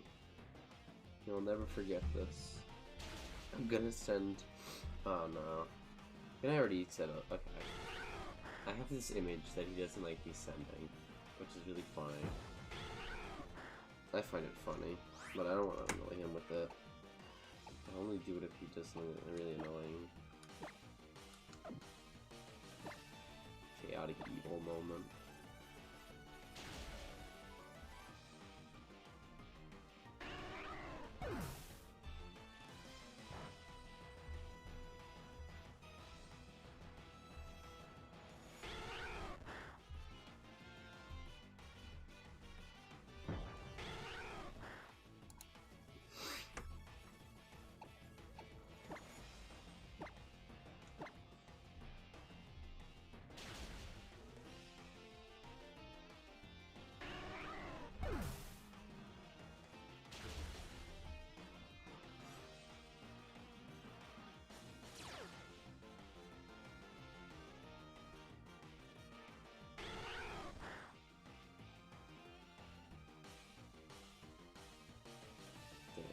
Nothing appeared. I looked away. Hey, how's it going, Mellow? It's gonna be so complicated in a bit. You go by Mellow J, and then you're gonna go by Lullaby in a bit. I just come up with my own nickname and go off of that. How would you like to be called? Hamburger.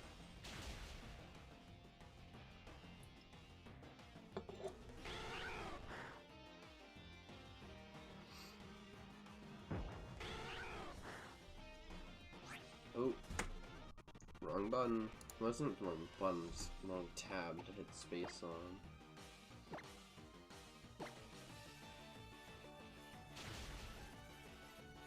Oh, my bad. Sorry. Well, it's a good thing the shiny didn't show up, then that would have been part of the stream highlights.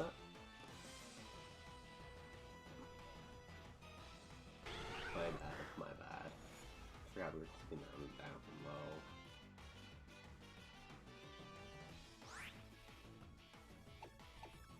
Can I call you Beaster? That's at least... That's a pretty close one, right?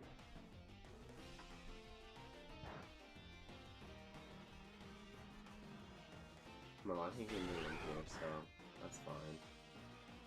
But, oh my god, I thought that was it. I, like, kinda, like, was looking, like, half at it, and in the corner of my eye, I saw, like, this, like, little yellow speck. And I didn't see that yellow speck before, really? So I thought, hey, that's the one. Nope. I'm telling you now, the next encounter that shows up is definitely gonna have, snow warning.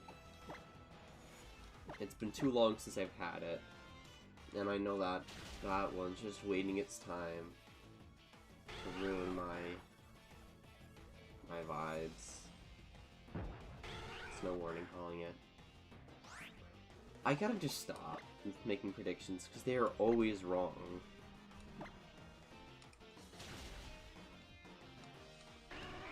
You know what? This encounter is not gonna be shiny. Well, it didn't even show up. Come on. I thought I, like, outsmarted the universe there. But nope. Alright. I'm writing that down on paper. I will only ever call you Beast Sugar from now on.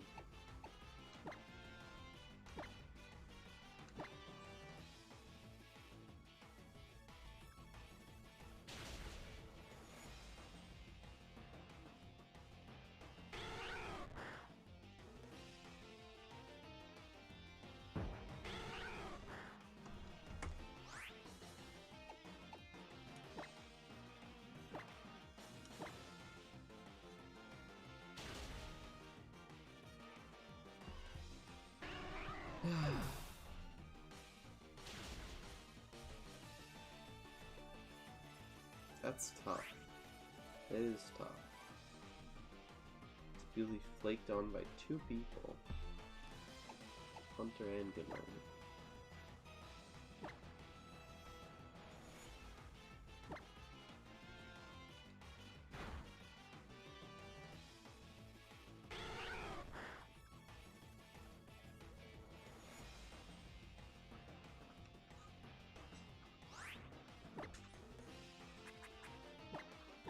I haven't used one of these in a bit, so let's use it.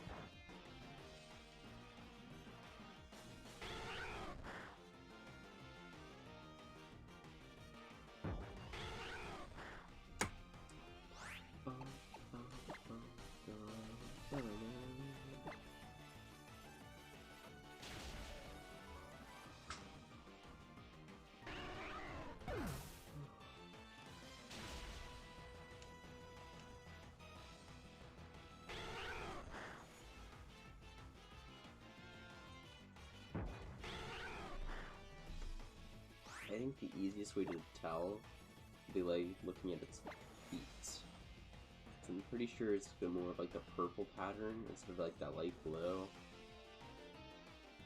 And that'll be the easiest way to tell. It's gonna, I think it'll be pretty obvious when I see it. Because it's not gonna be like pure white, it's gonna be like purple-ish.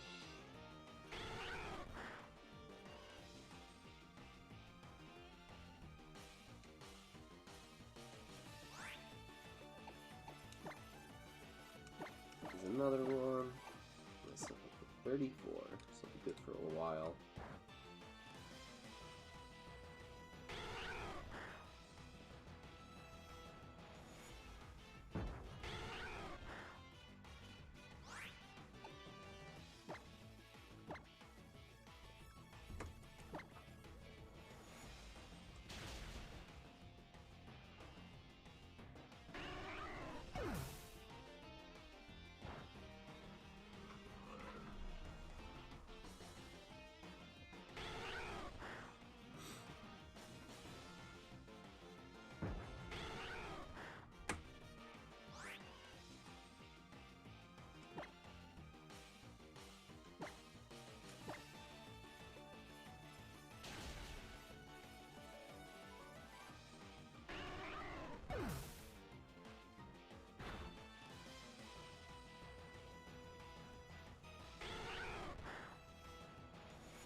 always find it like a little bit interesting. You can tell just a little bit before if you're gonna get an encounter or not, because the game like lags a little bit when it's trying to load in the Pokemon.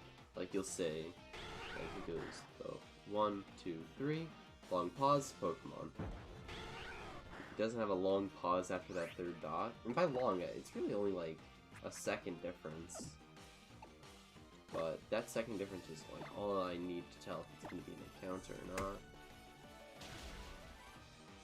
Like next time there is an encounter, you'll know. So like 1, 2, 3 goes down versus 1, 2, 3, nothing. Actually, I don't think the dots change any speed. I think it's just the time between the last dot and the camera moving down. Encounter? Nope. It went down that little bit sooner. You can see it's like right as I was saying encounter, it was going down. By the time I said finished encounter, it would have still been up. It's like a tiny little bit.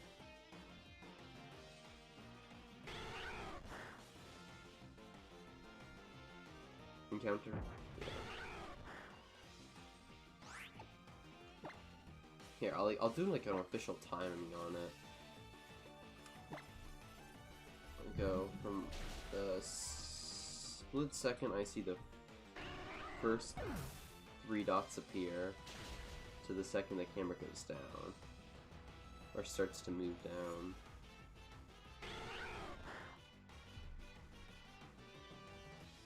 I completely messed that up, but it'd be like around 2 seconds. Alright, let's try that again.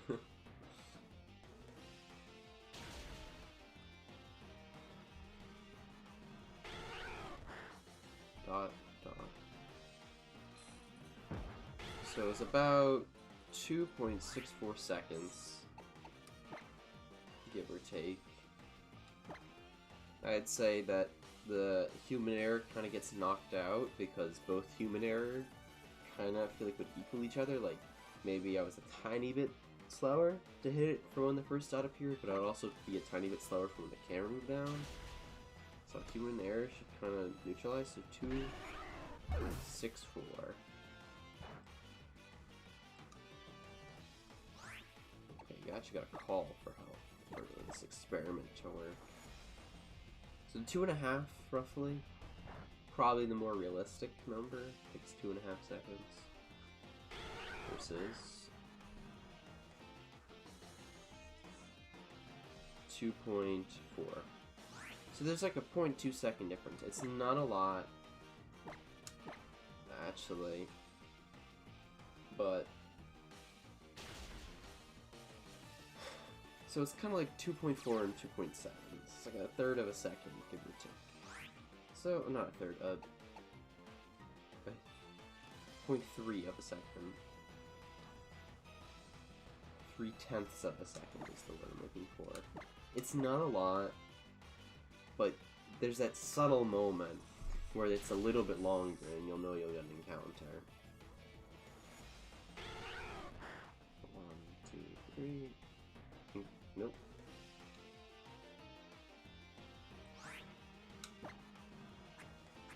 It's a definite noticeable difference.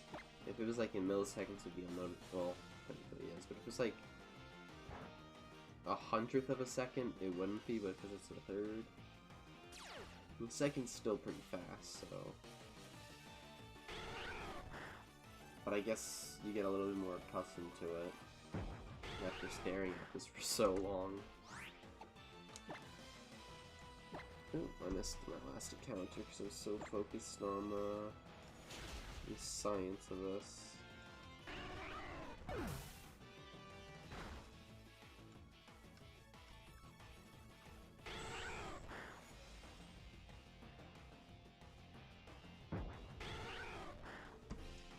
Almost like TheGlaceon's prediction.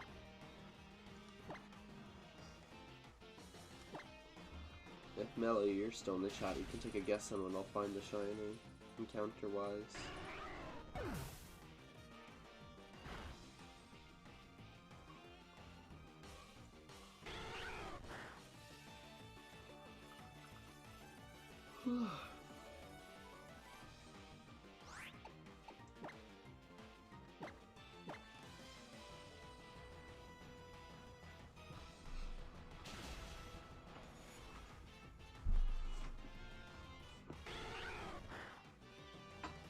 Maybe I'll feel less tired if I sit like up properly in my chair, opposed to like slouching.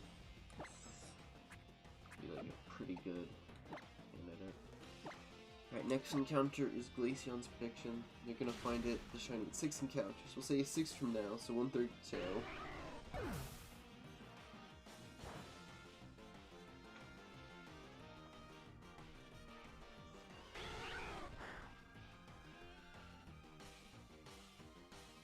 Glaceon's encounter really wants it to be special and take its time, because I'm pretty sure it failed to call in before this one as well. It's trying to build up the suspense.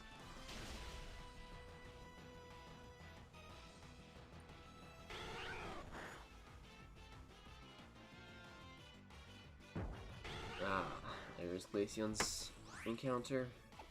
Fortunately, no shiny.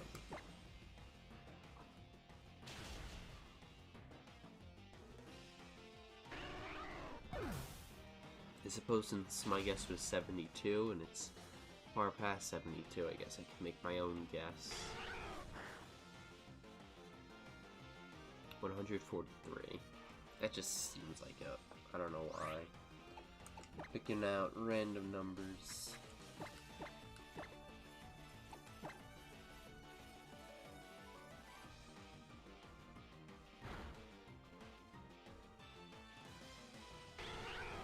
Close my eyes for this one.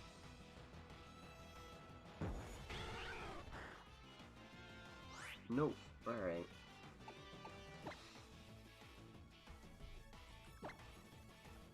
I don't think I've ever had a shiny where I closed my eyes and then appeared. Granted, because I mean, like, what? I do that one every, like, maybe close my eyes for, like, one in every, like, 75 encounters. So.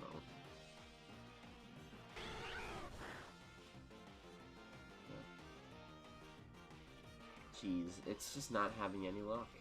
Calling in. I mean, it's calling in, but nothing's showing up.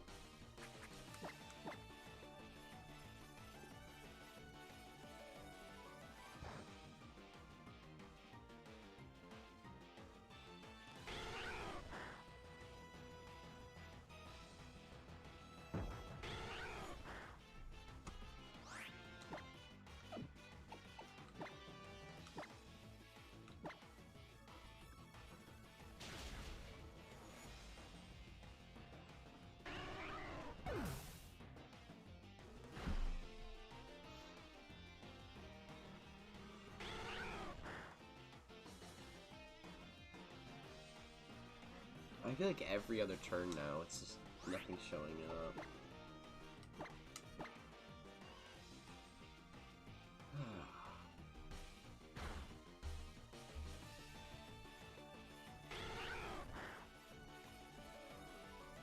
See, this was the pro dual hunting. When you have these, like, null moments where nothing happens, you'd have the other game. This is why, like, Fundraiser was so nice to do. Alongside this. It's like, yeah, you push the 2, 3 buttons you need to, and when you're not, and all the animations are going on. You're just encountering.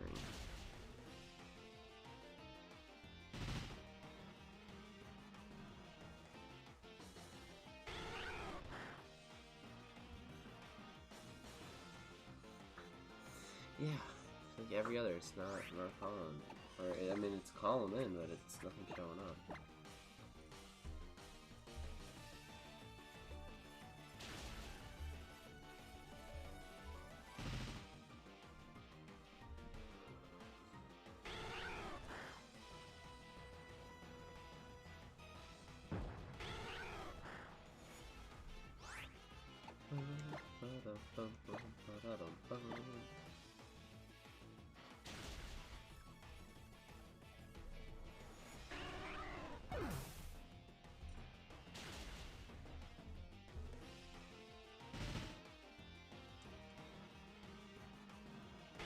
Good night, simping Terraria.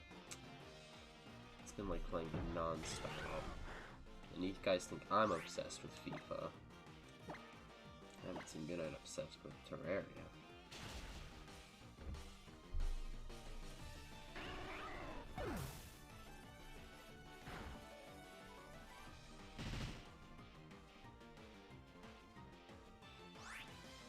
even spell Terraria. It's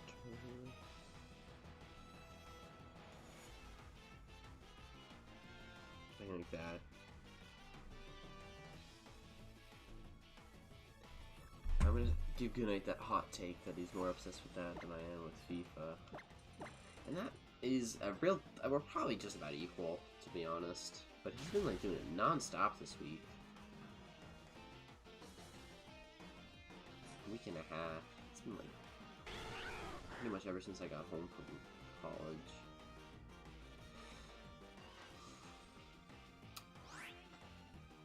Squeaky chair. You guys hear that, like, when I move? Of course, when I move now, it doesn't make any noise. It's making me look crazy. I'm not crazy, you're crazy.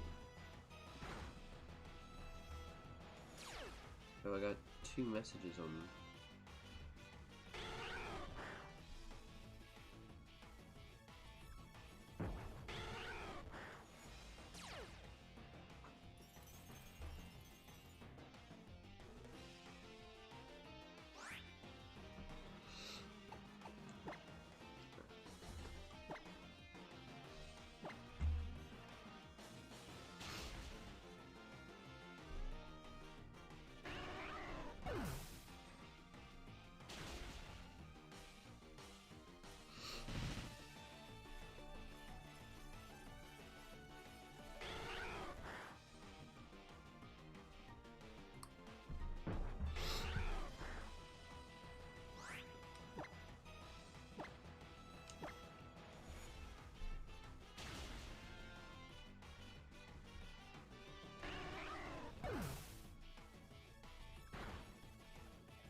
Albino gorilla. I gotta see that.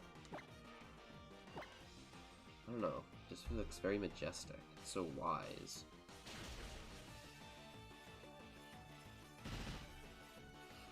It looks like he knows what the meaning of life is, but you have to go through this magical quest before he tells you.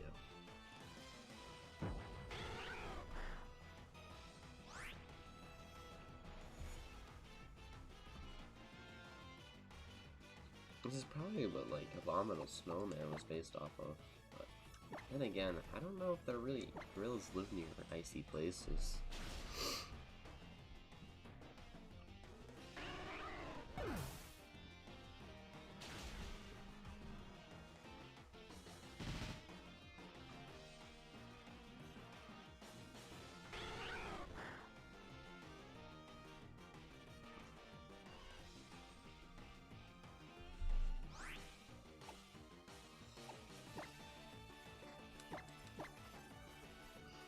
Like, I'm just narrating this random image of an albino monkey and or a gorilla, and you guys are all just like probably super confused because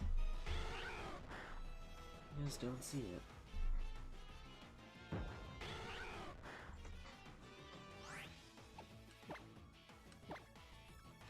Just imagine a gorilla that's super majestic, but it's also fur coat is white. Do gorillas have fur? Do they have hair? I forgot, like, what... God damn, that was a really weird Discord notification sound.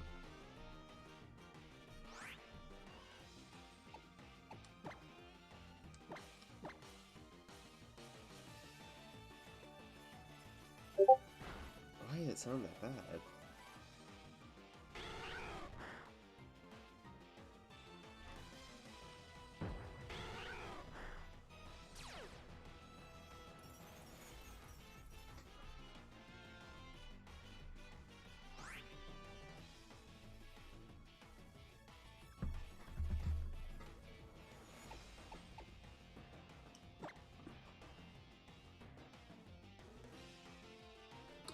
Alright, 137.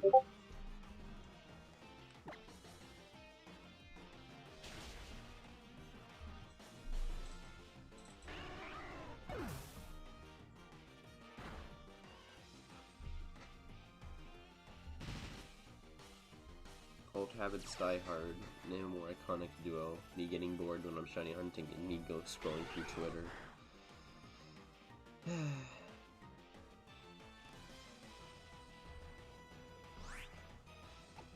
I kinda hit the low point in this stream. No one's in call, no one's in chat. And these are the times I gotta be extra careful that I don't mess up,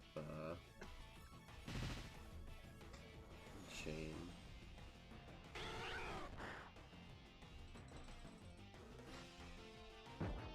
Oh, some abundantly good games going on. It's interesting.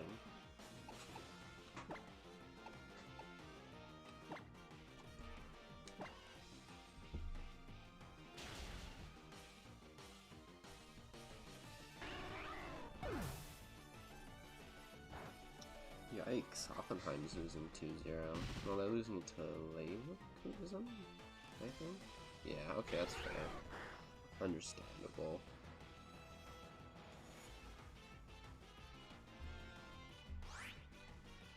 Berlin and Freiburg are battling out. Wow, it's actually really close. 9th and 4th place. Split by just 2 points. Can leapfrog up into 4th with the win.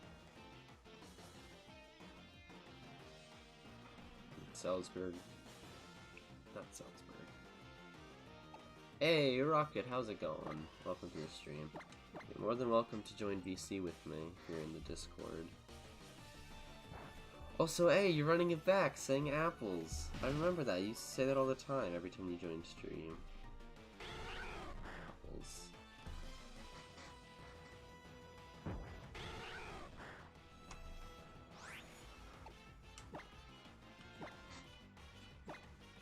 There we go. I figured out how to make my chair squeak. It's like when I lean forward or back.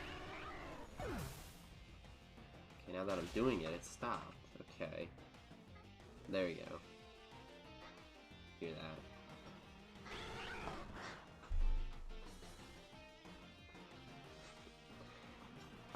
Oh my god.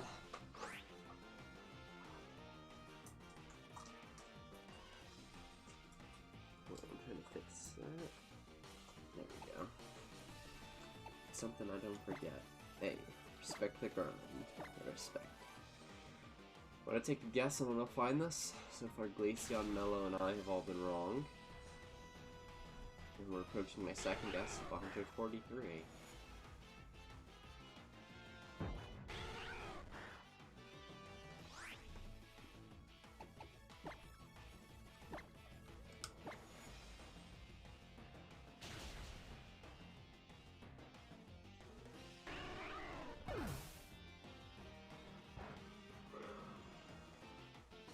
Also, apologize for the stream delay.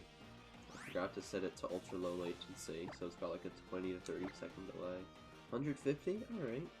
Fortune favors the bold, I suppose. That's a bold guess. I guessed 143 as my second guess.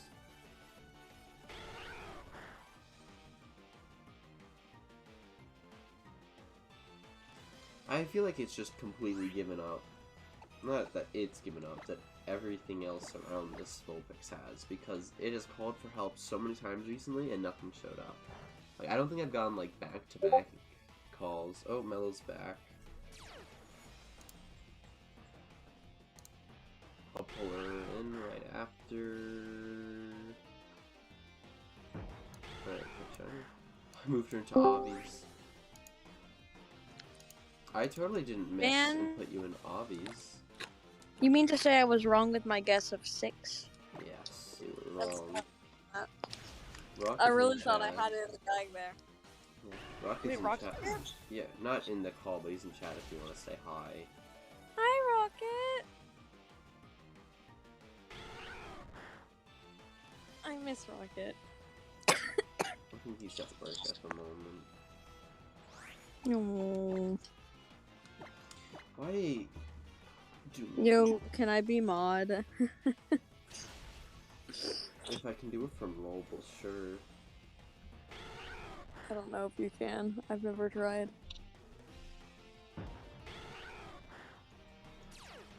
Oh my god.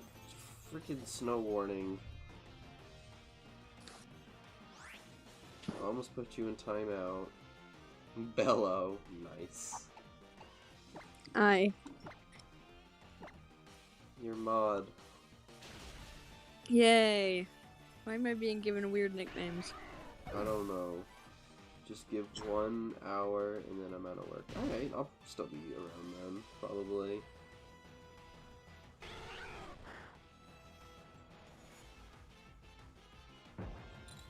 Hey, it's Vanilla. How's it going? Long time no see. Okay. Oh dear.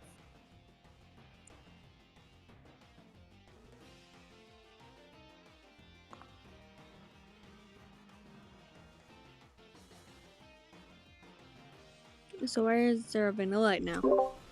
Vanillite just shows up when it's... Vanillite has a 10% chance of showing up when a Pokemon calls for help in the hail. Castform has a 1%. Justin, I'd really like to help out your donation goal, but I get paid Friday. I just realized you are significantly louder than me on OBS. I don't really know if there's a way to unfortunately fix this issue. Because you see, the issue arises from the fact that Citra is apparently extremely quiet on OBS. But Discord is not. But yeah, I wish I could support your donation goal, but I can't. It's okay. I'll have to donate to someone else because you should compensate and advertise the stream. Oops, I have no friends. Has no friends. You literally invited me to a Discord server last night full of people I've never met before. They're not my friends, most of them. Damn! I don't know most of them. All of them are now in the mud. That's okay, don't worry about it. What's the cause of the donation? I am so glad someone has finally asked. Here, let me get the... We're donating to Justin's bank account, not really. No, it's there's like a whole thing written about it. In the meantime, I look for it. It's about helping the homeless. Here we go, news story. Alright, about news story. 1.6 billion families live without safe shelter. At News Story, we believe in a world where no human lives in survival mode. We serve families who live day to day by necessity. My God, there we go. They're focused on providing the next meal, the next drink of water, and the next safe place to sleep. We imagine a world where every family has the opportunity to thrive. A home is the beginning of economic uplift needed to transition out of survival mode. News Story is a Y Combinator backed, I don't know how to say that. Combinator? Backed by nonprofit building thriving communities in developed world and investing in household breakthroughs. Through building our communities, we understand the biggest challenges in the construction process. We work to identify opportunities, invest in R&D to solve biggest problems, and share our learnings with others. To others working to house families in need. We believe creating change should be an open source pursuit, and it will take all of us. Since 2015, we've built 2,300 homes across 20 communities and have impacted more than 11,000 lives throughout Haiti, Bolivia, Mexico, and El Salvador, working closely with partners in every project. We're News Story, and we pioneer solutions to end global homelessness. Whew, there we go. Sorry, it's long. Helping homeless sounds weak. Donate to St. Jude's. I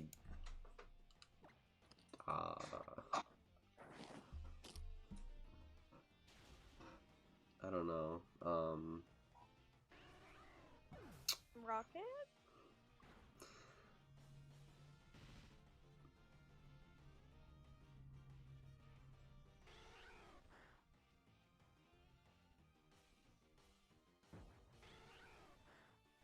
How about we support all charities without putting down other ones? Yeah, I don't really know what to say to that.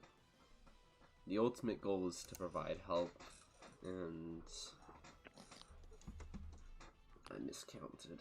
I already passed my encounter prediction, but Scarface! Just fell off the side of the cage again. You okay? I didn't inherently choose the donation. I'm working with an organization, a group called Operation Reindeer, who's partnered with them, and the goal is to do Pokemon content for streams and raise money for the charity. So it wasn't necessarily my choice. Not to say that it's a bad organization, and not to say that I would choose something over it. I'm just saying that it's not something I can switch. This is what the goal is.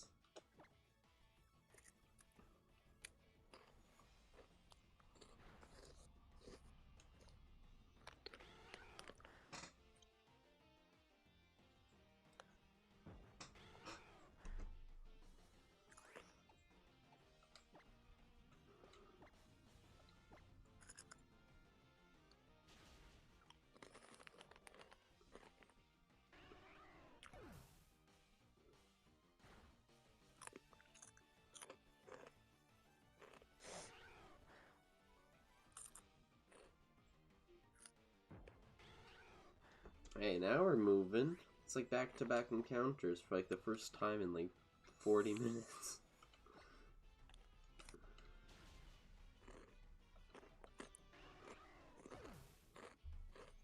Are you eating ice? I'm eating Cheetos. Damn, I thought it was like crunched up ice. Cheetos are pretty fire though. Yeah, they're spicy ones. We gotta do Mello, we gotta create entertainment. Let's do like debates. What is the best like non-chip based snack? Beef jerky. I gotta be more specific. What is the next like that comes in a bag like chips? It's like chips, but it's not chips. Like Cheetos, for example. You know what I mean? Okay. Or like Bugles, stuff like that. Have you ever tried? It's this one Quaker thing. They're like little tiny rice cakes. They're cheddar flavored, and they're sold in a bag like chips. And you just eat them like you would chips, but they're tiny rice cakes. No. They're phenomenal. Absolutely amazing. I love them. Why is it gotta be snow warning? Alright. You guys think we're gonna find... I looked up chaps on the internet. And I found the pants.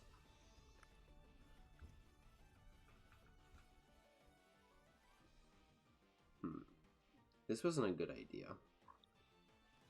Alright, we gotta get something different. What's a better discussion point? I'm not a debater. I just like to express my interest in things. I accidentally double clicked there. Actually, I didn't even need to click. I was on the right encounter. We're at 150, not 152. I'll just not click for the next two. Alright. Best candy. That's a good one. That's a good one. Well, that's a difficult one. Crunch has got to be up there. How about let's eliminate first non-chocolate ones? Because chocolate and non-chocolate got to be their own separate categories. Let's start with non-chocolate. I like gobstoppers. Ooh, gobstoppers are pretty good. I think those will probably be my favorites. Oh wait, okay, so there's Smarties these are pretty good. There are these caramel. It depends what Smarties you're talking about. Caramel apples doesn't necessarily sound like candy. No, hang on. I'm not talking about caramel apple. What Smarties are you talking about? I don't know, like the ones that are like in that like small like plastic wrapping. You betrayed me. What Smarties are better? Canadian ones. But I'm not a Canadian. How would I know the existence of Canadian? You need to try the British and Canadian Smarties. They're kind of like M&Ms, but they're bigger. Not like big, but they're bigger than M&Ms. And it's chocolate with a candy shell in like a little disc shape, like an M&M. and they are so fucking good. They are so flipping good. I forgot we're streaming.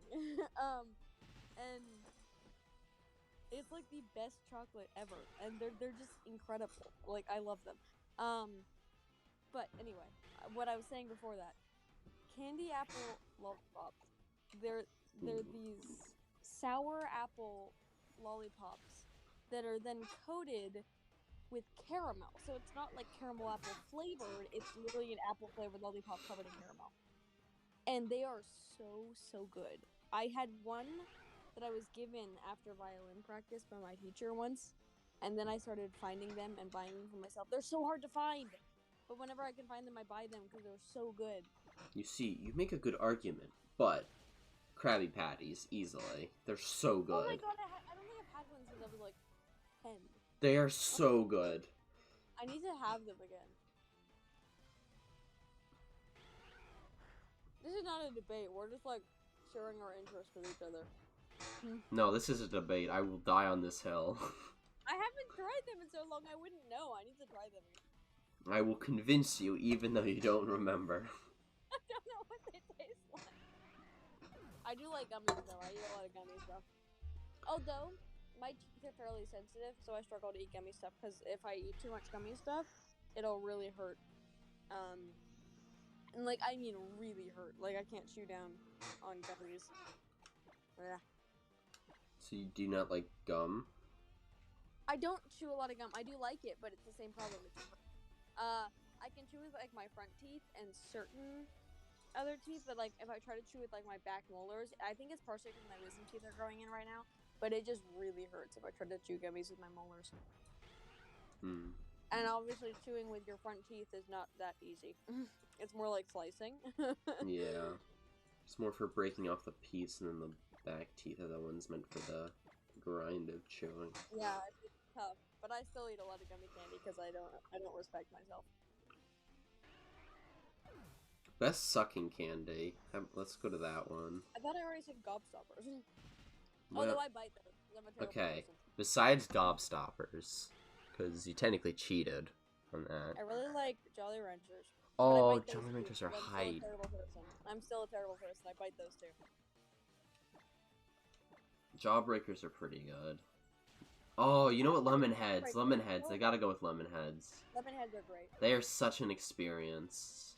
They're they're okay. They're like lemony, and then they're sour, and then they're sweet. Oh, it's so satisfying once you break through the sourness to get to the sweet. Like. Yeah, no, I completely cheat Jolly Ranchers though. I'll hold them in my, like, I'll unwrap them, I will hold them, and I will position them against my teeth and just tear off a chunk. I'll literally just bite off a chunk. Maybe that's why your teeth are very sensitive. You're not supposed to do that. Because my front teeth aren't that sensitive. It's my back teeth, but I do it with my front teeth. You're the type of person to bite like jawbreakers and then like break a tooth and then be. I do not like sucking on candies for that long. I bite like every candy. That is true for me as well. I like sucking candies a lot, but at some point I just give in and bite. Someone's gonna take this out of context. They're gonna save this part of the video and crop out us saying candies, and it's gonna be awkward. Oh god. Now you gave people ideas. But no, I don't have Jolly Ranchers all that often anymore. I used to be obsessed with them. I wasn't sure about that one. I really love them, but I just don't buy. For one thing, I don't buy as much candy as I used to. For another thing, I just don't buy the same candies I used to as much. I buy like easier things to eat typically. Like I'll get some chocolate or something. Things that are quicker and that I can just snack on because I typically only have candy when I'm working on something. So I like to just be able to snack on things. Now this is a really tough one. What is the best chip? There's. Salt and vinegar. I don't even have I don't have enough to think about that. Oh, I really don't like salt and vinegar. I love salt, but I hate the vinegar. Now, I will say there's a caveat. It's salt and vinegar unless we're talking about Pringles, in which case it's still pickle. Pringles are the only chips. Best type of chip per brand. Let's go with it by that. All right. First off, Lay's. Still salt and vinegar. I gotta go for Lay's. It's a little bit tough, But I think, because it's between, I think, sour cream and onion, lightly salted and normal, but I think I'm gonna go with normal. Yeah, I like the normal. I don't like sour cream and onion. Yeah. But I also never liked sour cream, like, at all. Thing is, I don't know about it. Alright, and then we got, like, Lay's Stacks, which is, like, knockoff Pringles, but they're still pretty good. I think the only ones I've had are, like, the salt and vinegar, because my mom got me them once when she couldn't find Pringles. This time it comes complicated, where it's the normal ones, which are so good, sour cream and onion, which are also good, and cheddar. My issue with the Lay's Stacks is that they're too thick. Like, Pringles, they're crunchy and, well, they're thicker than, like, Lay's or something. They're still not thick. Lay's normal are pretty thin, and then the Lay's Stacks are, like, thicker cut than I like my chips, and I feel like it makes them less crunchy. I feel it does the opposite, but... I don't know. I just don't like how thick they are. That's fair. They're definitely way thicker than Pringles, which is the next one. I think I'm gonna go with cheddar Pringles on that. Those are good too. Have you had the dill pickle ones? No. Actually, I think I did once and I didn't like it. They have like a cult following because it's quite funny. They don't constantly have them out. Like, you can always buy them online, but when it comes to being in stores, they release them in bursts throughout the year because every time they release them, they're like cult following around these chips buys them immediately, so they sell out every time and make a ton of money off of it. And if they kept them out constantly year-round, it wouldn't be the same rush for them every time they were out, so obviously they wouldn't make as much money. So I guess that makes sense. It does bother me because I like... Hey, how's it going, Sully? Welcome to the stream. But, yeah, these chips literally have, like, a... I'm with Mello and Cole. Who adore them. And, I mean, I'm one of those people, so I get it, but I've loved them since I was, like, little. They released multiple versions of them, like the regular dill pickle, like extreme dill pickle, extra extreme, like, they're like, Pringles namesake thing almost, other than the original, obviously. It's pretty interesting. Now, this is an interesting one. Favorite type of Dorito? For me, it would either just be spicy nacho or the original cheddar.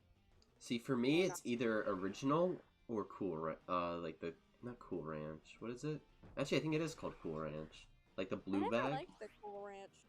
It's so tough, because the thing is, right, I really like Cool Ranch, but I guess as time goes on, I really like the original more and more.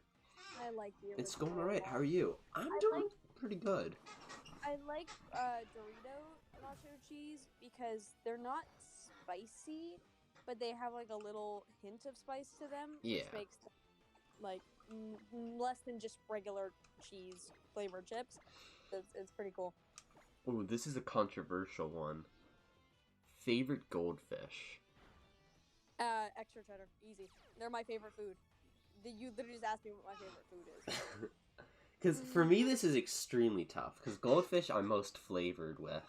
I've had I think of all like snack foods, I've had the most goldfish. I'm gonna have to go with the baby goldfish. Extra cheddar, I don't know why, but baby goldfish just tastes that little bit better. But extra cheddar is still really good. That's gotta be my second favorite. Extra cheddar flavor blessed goldfish are my favorite food in the world. Those and beef jerky sticks. Specifically the Jack Link's ones. Yeah. For me, I'm gonna have to put that at my second, and then my third favorite is probably like the multicolored one. I don't even think they are different flavors, but for them just feel like they're different, you know? I don't even know what most of I don't know what most of them taste like. I'm using an emulator. I think I've only had the colored original and the flavor busted cheddar. You gotta have the baby goldfish. You gotta have baby goldfish. It's an I don't think I've tried them. It's such an experience. I don't know what it is, but they're so good. Neat. I think I like them is because they're slightly more salted than the normal, which is what makes them taste a little bit better to me. Plus, they're so small, they're just like so easy to eat. It's probably just more salty because it's the same amount of salt with less. Yeah. Space. Hey, welcome back, Kevin. We're coming up with like our favorite like stuff from each. I'm gonna have to go with baby goldfish as my favorite, and then extra cheddar blast, whatever. That's really good. Oh, and then there's the pizza goldfish. And the the pretzel I was not a huge fan of. But the pizza goldfish, that was good. I I'm haven't. big on pretzels. I'll eat I gotta pretzels. do a goldfish tier list. I If haven't. pretzels are around and I just need something to snack on, I'll eat pretzels, but I'm not a big fan of pretzels. I like pretzels because they're salty. Like, well, I don't dislike them either. They're just one of those things where it's like, I'll eat Yeah, them. pretzels. Everyone I know, pretzels are like in that neutral category. Like if there's nothing else, yeah, I'll snack on it. Okay, but now here's the real question. What shape pretzel? Are we talking like the window pretzels, the stick pretzels, like the one that's like an actual like real pretzel shape? Sticks. Sticks are good. I really like the Halloween shape ones. I just think they're really fun. Oh, I forgot I have candy in my pocket. This is a big deal. Oh, Kevin, are you excited for Book of Boba Fett? I'm interested. I don't think it's gonna be as good as Mando, but I got Reese's and a Kit Kat.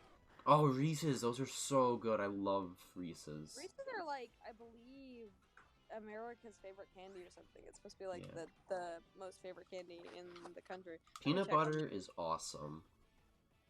And you mix that with chocolate? Mega awesome. Now, you know what's like way better than Reese's though, but still on the same train there? Reese's Pieces. No, that's not what I was getting at. If you just take like a chunk of chocolate and like, put it in peanut butter. Oh yeah. That's natural so much better. I'll keep it honest with you. Get like your favorite type of chocolate and get your favorite type of peanut butter. That's so much better than Reese's. Yes, but like it's so the peanut butter they use is like some like different thing to help it keep like it's just it's not that great of peanut butter. It's dehydrated peanut butter. Yeah. It's still good. But, it's still good, but oh my god, that fresh peanut butter. What's your favorite peanut butter brand? Oh god, why can't I remember the name of it? I think I like Peter Pan. I haven't had too many brands in my time. I've had Gif. Gif? It's Gif. And Skippy. Skippy's my favorite. That's the one. That's also pretty good. Skippy Natural Creamy? I always like Jif, but I don't like Jif all that much. Jif. I said Gif because I forgot which one it was, and I assumed it was the same as... I like Peter Pan, and Skippy's also pretty good. Okay, but the best one ever, Peter Pan honey roasted peanut butter. Oh, honey roasted Skippy is pretty freaking good. So bloody good. It's amazing. See, it's funny because I think I've mentioned before that my taste buds have been changing recently, and peanut butter is one of those things that I stopped liking as much as I used to. But I still love the it's not my fault, buddy.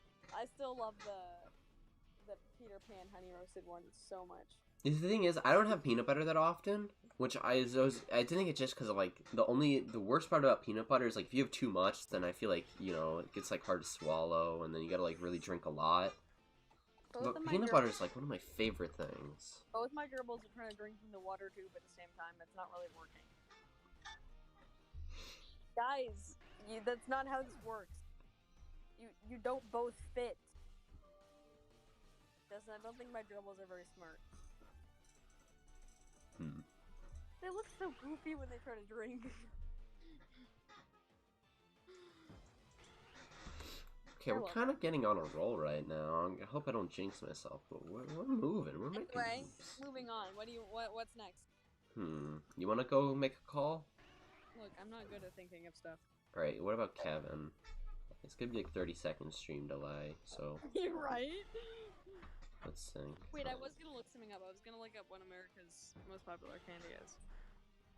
Could you like favorite type of cheese?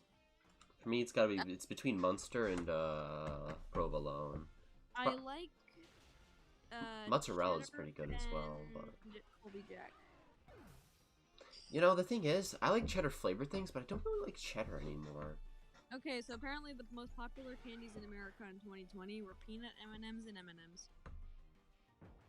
I don't like peanuts themselves, but I love peanut butter. I don't peanut butter. But after that, it was Reese's, no surprise there, Hershey's, and Twizzlers. Yeah, I'm not surprised by that. I am. I kind of forget Twizzlers exist a lot of the time. Okay, but have you ever had like the multicolored Twizzlers, like Twizzlers of different color? That hits different. Like, ooh, apparently Reese's is the most popular Halloween candy though. That doesn't surprise me. That's ironic, though. You feel like it'd be, like, just Hershey, because, like, there's so many kids with nut allergies. But... True. I got a lot of Reese's on Halloween, though, when I used to go trick-or-treating. I remember that. Crunch bars, though. I'd give a lot of them to my stepmom, because she loved them. Crunch bars, though. Crunch You know, bars I don't like them as much as I did when I was younger, which is a little sad. Looking at the most popular candies in every state, Apparently mine is Milk Duds, which doesn't surprise me because they're a very southern thing. What's New York? What's New York? M&M's. Alright, that's fair. M&M's are... Okay, that's probably because of M&M World in freaking New York City. Yeah, Milk Duds is a very southern thing, and a lot of the southern. If you go to New York City, you gotta go to M&M World. It's an experience. Reese's is definitely second most. Alaska likes Snickers, and Hawaii likes M&M's. California likes Kit Kats. Kit Kats are pretty good. Some of these are really random. Like, South Dakota likes gummy worms, apparently. Gummy worms, though, those hit different. North Dakota likes hot tamales. Montana likes Tootsie Pops. Tootsie Pops! Oh my god, Tootsie Pops are so good. I'm so nostalgic for them. Wisconsin likes pretzel M&Ms. Every time when I was younger, my grandparents used to always have Tootsie Pops. Tennessee We'd always get one when we went there. Kentucky likes Swedish Fish. Swedish Fish are alright. Louisiana likes Airheads. Airheads are actually pretty good. I haven't had them in a while. Pennsylvania and Ohio like Mars bars. Yeah. I think that's all of the unique I'm not ones. surprised Ohio likes something like Mars bars. Nah. The state under Montana that I forgot what it's called, like Sweet Tarts. I don't know what. Nevada? No, not Nevada. No, Nevada likes M&Ms. State under Montana. Utah likes peanut butter M&Ms. The one next to Utah likes Nerds. Is that Arizona? Fudge. I can't remember. I think so. I'm like forgetting my states just by like location right now. I got this. I'm gonna look it up. Okay, so it was Colorado that likes Nerds, and Wyoming. Nerds are also really hype. You know what I haven't had in so long? Pez. Ooh, I haven't either. But Wyoming likes Sweet Tarts. Okay, cool.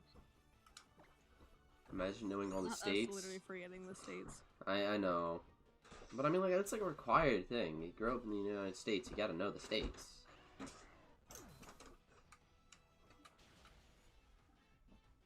Now, if you knock it down to the most popular candy bar and divide it between Reese's, Snickers, and Kit Kat, I don't know why Reese's is considered a candy bar, but it is. The majority of the U.S. seems to like Snickers. That's kind of interesting. Not a big fan of that, personally, but... There's only 2 states that chose Kit Kat, one of them being Hawaii, and the other being Oregon. And apparently, for whatever reason, the entire east side of the U.S. likes Reese's, and the entire west likes Let's go! Probably because there's some, like, historical you say let's go, reason. you say let's go, except New York says Snickers. No! No! No, this is not okay. Alabama said Reese's. I don't know what's going on with this split, though. I also don't know why Oregon and Hawaii are the only ones that chose Kit Kat. I feel betrayed. My fellow New Yorkers have failed me. Looking at the most trending Halloween treats in each state. I mean, I tend to forget every province and territory in Canada, too. Apparently Alabama Not likes to give away Evert, warheads but a few. for Halloween. What does New York like to give away for Halloween? Blow pops. Interesting. I didn't get blow pops. The thing is, I think it's heavily skewed for the city. Like, stuff like M&M's. Like, I'm not surprised M&M's are so popular. There's literally M&M World in the city, and it's such a magical place. Alaska gives away peanut butter cups, apparently. So does Maine. And one of the tiny states, I can't tell which one it's pointing at. Probably Maryland, or Delaware, or Rhode Island. I think it's Maryland. Those are really small. No, wait. I don't even know what it is. Is it touching Delaware? Because if it's touching Delaware... I can't tell. This image is so, like, low res. Apparently, New Mexico likes to give away pencils for Halloween. No, that's evil. That's just evil. That's evil. That's really evil. Where in New Mexico do they go and gather data that likes to give away pencils the most? Oh, yeah, sure.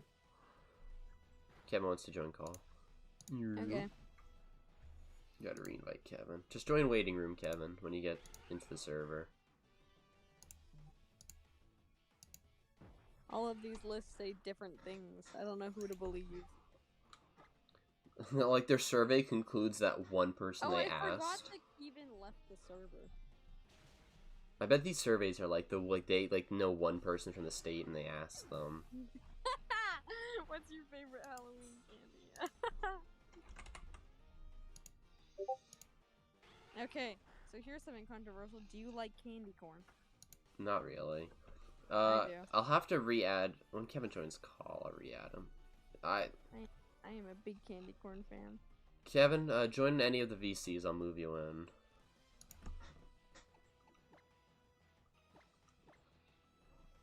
I gave you oldies roles, so you should be able to join, like, anything. I don't remember what your rank and whatnot is. Hey, Kevin. I'll have to give you all your roles after the stream, because I don't remember everything you had, and I want to focus on the stream. Hello? Hi. Nope. Ah, poop. I'm gonna have to re-drag him. I think it's a dragging issue. Hold on. Yeah, Kevin has an issue when he gets dragged in. Let me give him, like, mod.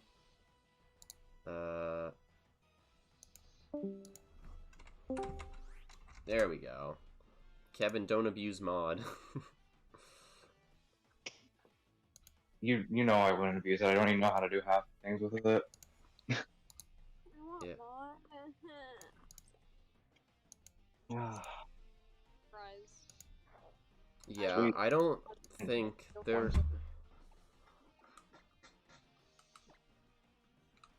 Alright, yeah. What's my social security number? I'm actually asking myself that for a genuine reason. Oh, you don't read funny them you say out that. loud. I almost. I'm gonna say it out loud. Who do you think I am? Funny you say that. I almost lost my social security number, not yesterday, but the day before, because I was looking for it and it was moved for some reason.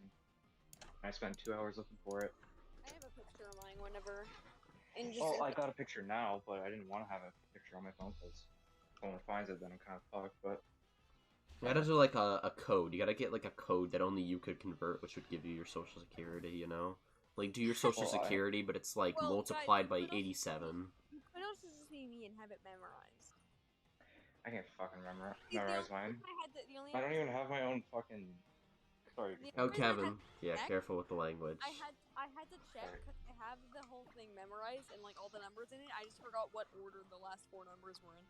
I had them right, just not the order. Yeah, I can't remember mine. I have a hard time remembering my cell phone number because it's so similar to my mother's that I get them mixed up. Like, there's like 2 numbers that are different, so I always get them confused.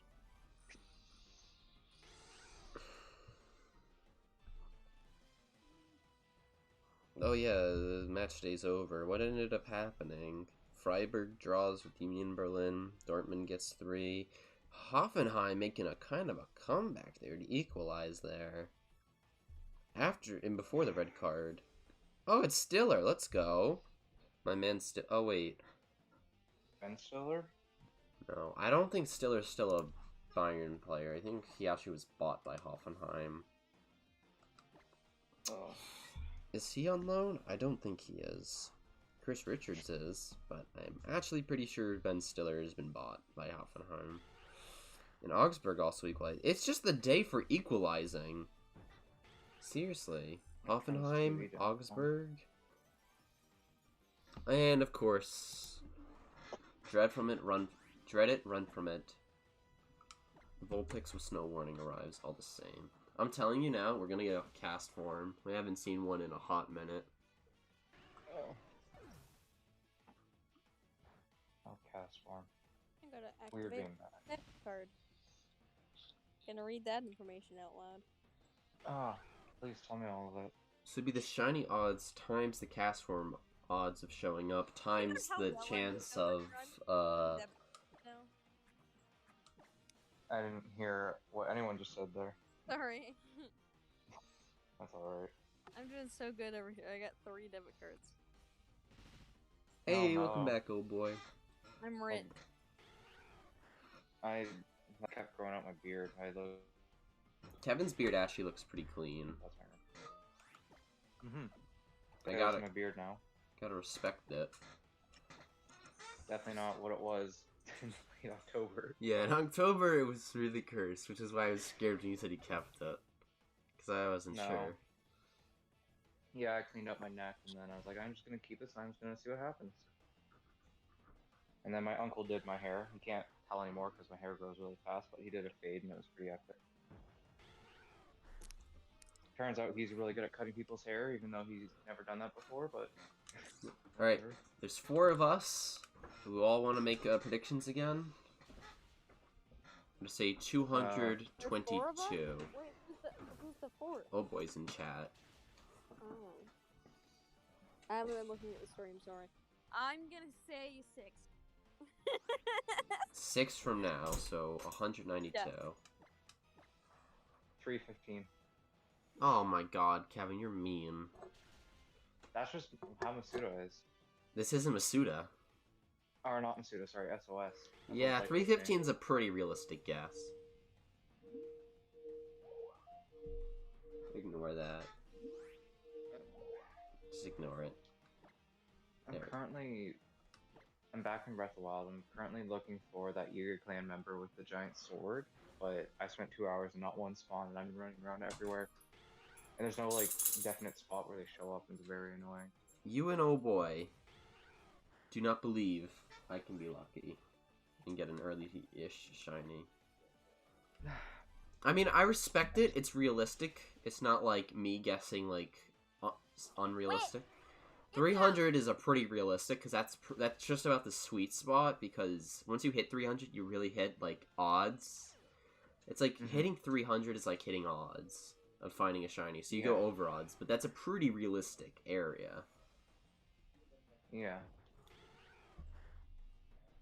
Because I'm in the lucky phase, because, you know, I'm still, like, I'm halfway there now, because the first 30 encounters are the random little thing, so...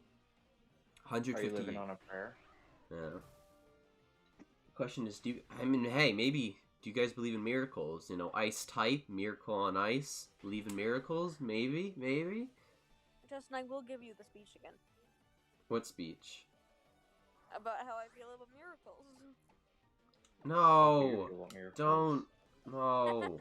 I'm referencing the miracle on ice. Wait, I feel like... I don't know, I doubt it. It's very obscure. But... I was gonna say the miracle song from the Prince of Egypt. Oh. Oh, Kevin, I found a really crusty animation that I think you're gonna like. Are you gonna DM it to me, or are you putting on... Oh wait, no, you can't put on the stream. Yeah, I can't.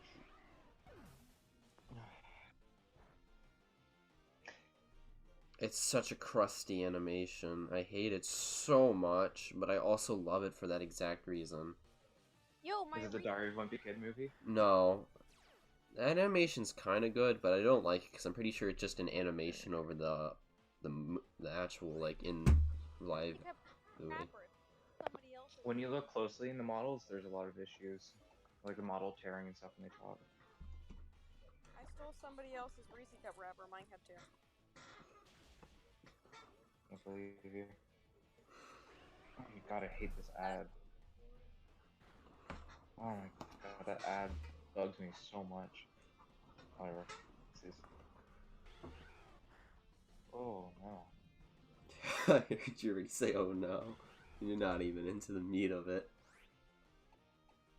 This This is literally just me when I get out of the shower. Like, one, I respect the person who made it because they made it in a time where solo animating was hard, and it's pretty clean for one person. But it's like modern, like, it's still like really cursed.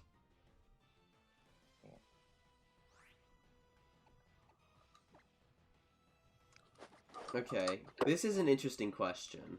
Do you guys think my next encounter that comes from, like... Do you think I'll find a Vanillite or a cast form next? Not in... Vanillite.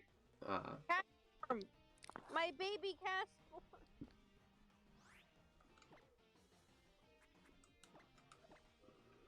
If I get a shiny cast form, I'll be upset, but I'll respect it. I'll respect my favorite Pokemon. it is? I thought... Really? Yeah. Okay, M and J TV. Huh? No, I looked at M and J TV is a popular Poketuber whose favorite Pokemon is also cast form, I think. Hey? I'm pretty sure it is, yeah. M and J TV. M and J TV vids. Oh my word. Yeah, it's funny you mentioned him because I checked out his channel recently. He has a beard now too, but it looks really cursed on him. Oh. Yeah.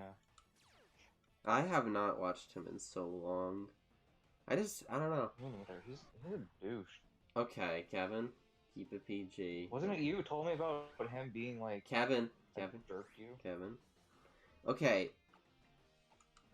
Whether that happened or not, I don't really think this is a great time to talk about it on a charity stream. Alright? This is supposed to be a time of niceness and whatnot. Time of happiness. Alright? Yeah.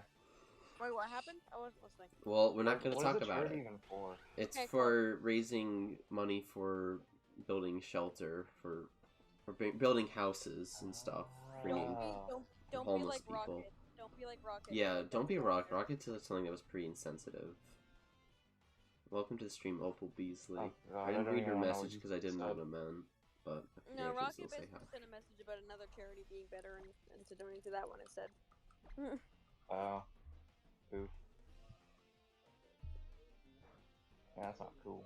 Hey, yo, Patrick Oh, yeah, Schick, what's the- kind of popping off. 16 What? goals. Out of soccer. Food or... Oh yeah, I typed this in the chat, but you didn't see it. We were just talking or whatever. When I first joined, I got a GameCube controller and an adapter for Smash, Nice. and I found the Smash Zelda amiibo, so I now have the Twilight Bow and Breath of the Wild. And it was only Wait. $80 in total for all three of those things. What's the Smash community like now that there's no more updates and no one can be toxic saying that other people don't deserve to be in Smash? Probably gonna die. I'm gonna be honest, Ultimate's going to die. And Pikachu's never been nerfed, so he's a top tier and everyone's mad about that. Pokemon, like, The character just stays the Pokemon Company holding a gun to Sakurai's head to ensure that Pikachu's good. But what about, like, Greninja, Mewtwo? But and Pikachu's Snorlax? their mascot. Yeah. I guess there hasn't really been a Smash game where Pikachu wasn't good, so... Kind of interesting now that you mentioned Interesting theory that I've brought up. If he wasn't top tier, he was just, like, kind of good. Oh, guys, do Actually, you it see wasn't bad that? at That's all, I don't cool. I forgot the game does that. What? The game actually responds to time-based things. Oh, yeah. Unlike some games where, like, the background never changes, this game will change in the middle of a battle. And there's now the sunset. That's actually really weird. Why is it sunset? It's 5:53. It's pitch black outside right now. I guess it's like for the summertime. I guess it's because it's the summer. But it's like pitch black outside right now. I'll be lurking, but I'm here just playing a game whilst watching. Hey, yeah, no worries. Yeah, I don't need an ad encounter, I already did. Where are you? You can plan sword fighter, do everything.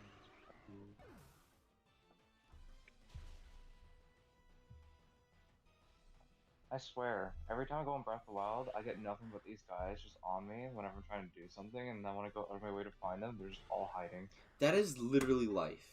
Anytime you're looking for something, it doesn't exist. But when you don't need it, they're everywhere. Oh. Oh my god, yesterday I was getting dragon parts for upgrading armor, right? Yeah. Oh my god, I And remember how tedious that was. oh god, and I knew all the farming spots. Pharaoh and Dinral were relatively easy. They still took a little while, but they were fine.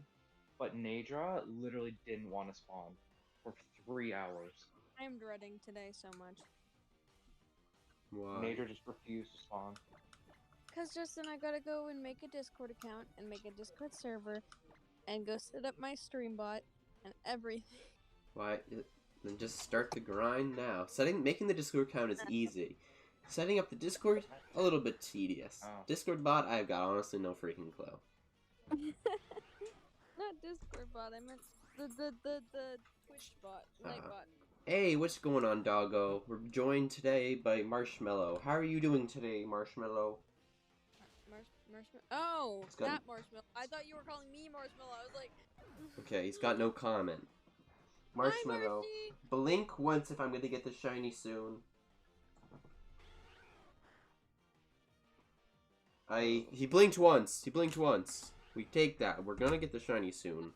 My cousins. I still need a shiny hunt. One of my cousins on my stepdad's side has a baby, and I swear she doesn't blink. It scares me so much. Like I'll be looking at the baby. I'm like, oh, you're so cute, and I'll just look at her, and she'll just stare at me, and I'm like, do you ever blink? And she just never does. I don't think I've ever seen her blink. It's terrifying. She knows something. She just stares. Every time she blinks, she has flashbacks to Nam. She's like It's like that Aerosmith song. It's the Aerosmith song. She doesn't want to close her eyes or miss a thing. Or fall asleep. I have 2 little cousins now. I guess they're not my first cousins, they're like second cousins. I don't even know what they are. But I have 2 little relatives now. Oh my god, I'm seeing this and I can't unsee it. The Torchic is being covered by the overlay. The Torchic is covered by the screen, but you can still just see this tiny little bit of Torchic. And if you look at it just the right way, it looks like the orange Among Us guy. Oh my god, I want to see this. Hang on. If you look at it just the right way, it looks like orange Among Us guy. Rolls up to Forgotten This is a Street. really awkward angle. What am I looking at? Left side of the gameplay screen. Why did I take damage? I had Bruce protection. What is Looking this at the garbage? left side of... What am I looking at? Okay, Mello. Does my mouse show up? No, it does not show up on screen. Oh, come on, my headphones are being annoying now. Oh wait, I see! Oh, I see! Among it Us! It's 2! Hey, we hit Yeah, number you know. 200! Number 200. Man, so I was wrong about 6 again.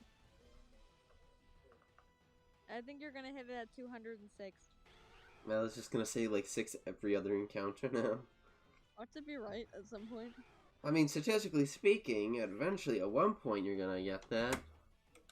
No, because it'd be Gets it a at 666. it'd be a 1 in 6 chance for it to be on exactly the one I said. Yeah, but if you If say I it said every 6 single every- time, then yeah. Yeah, it'd still be 1 in 6 if I said it every single time we hit the 6. No, I mean like every single encounter. You say No. with next 6, next 6, next 6. That's too easy. That's lame. Oh, you guys want to hear something that? Oh Jesus. That I might end up doing. I'm thinking about it, but What? it's something I never expect myself to even consider. Go ahead. So I was looking at like some jobs that I'm considering to do, because security is obviously going to open up a lot of opportunities having experience in that stuff. And I was thinking of I forget the official job title or like what they're officially called, but it's like those cops that also deal with animals and stuff. You know what I'm talking about, right? Game wardens? No, it's something else. But they're essentially just a normal cop, but they have more power and they also deal with like animals that are like wreaking havoc wherever, or That sounds like saving a animals game that- warden. Maybe Maybe they it's call it something different different in Canada, but in Yeah, My maybe. dad get me to switch jobs. But anyways, I was thinking about schooling because I need to do some schooling for that, and I was thinking of relying on the military for that. So I'm thinking about it because obviously there's some risks there if I go into the military to pay for schooling. But but there's also a lot of benefits. None of you are allowed to go into the military. I don't even think I'm gonna be allowed in the military after my surgery. Maybe, I don't know. Now though, you have to think of this. I'm in Canada. If we ever get deported, it's peacekeeping missions, and rarely anyone actually like gets murdered. So Oop, look at that. it'd be mostly just snow. It'd just mostly be like in a We base. gonna- So Which do you think's gonna show up? A Castform or a Vanillite? We're not counting Vulpix because that's not a fun. But which of the two is gonna show up? We're gonna get the 1 in a 100. Castform. No. Let's see. get a shiny cast form and name it Bub. Bub. Yeah. What was I thinking? I was gonna say something. Who knows? Yo, That's me every day. My dad's trying to get me to switch jobs. Oh, why? So my dad is obsessed with me being a pharmacy tech. He thinks this is what I'm gonna do with my life, even though I've said 100 times this is not what I want to do with my life. But he's convinced that CVS is gonna put me through medical school, and I'm gonna become a pharmacist. No. Absolutely not happening. Anyway, so my dad has found out that Walgreens Vanillite. employees. My dad's found out that Walgreens employees get a $1,300 sign-on bonus, and he's trying to get me to switch from CVS and apply to Walgreens. The closest Walgreens is a 20-minute drive away. My mom drives me every morning because I can't drive. That's literally not an option. Also, I like my job. My dad's a It'd be like that sometimes. What? Okay, I looked at the EPL. I don't think anyone here cares about soccer, but I looked at the EPL, and because I heard that Arsenal was in the top 4, and I'm like, how in the heck? And then I saw that the point gap between first and fourth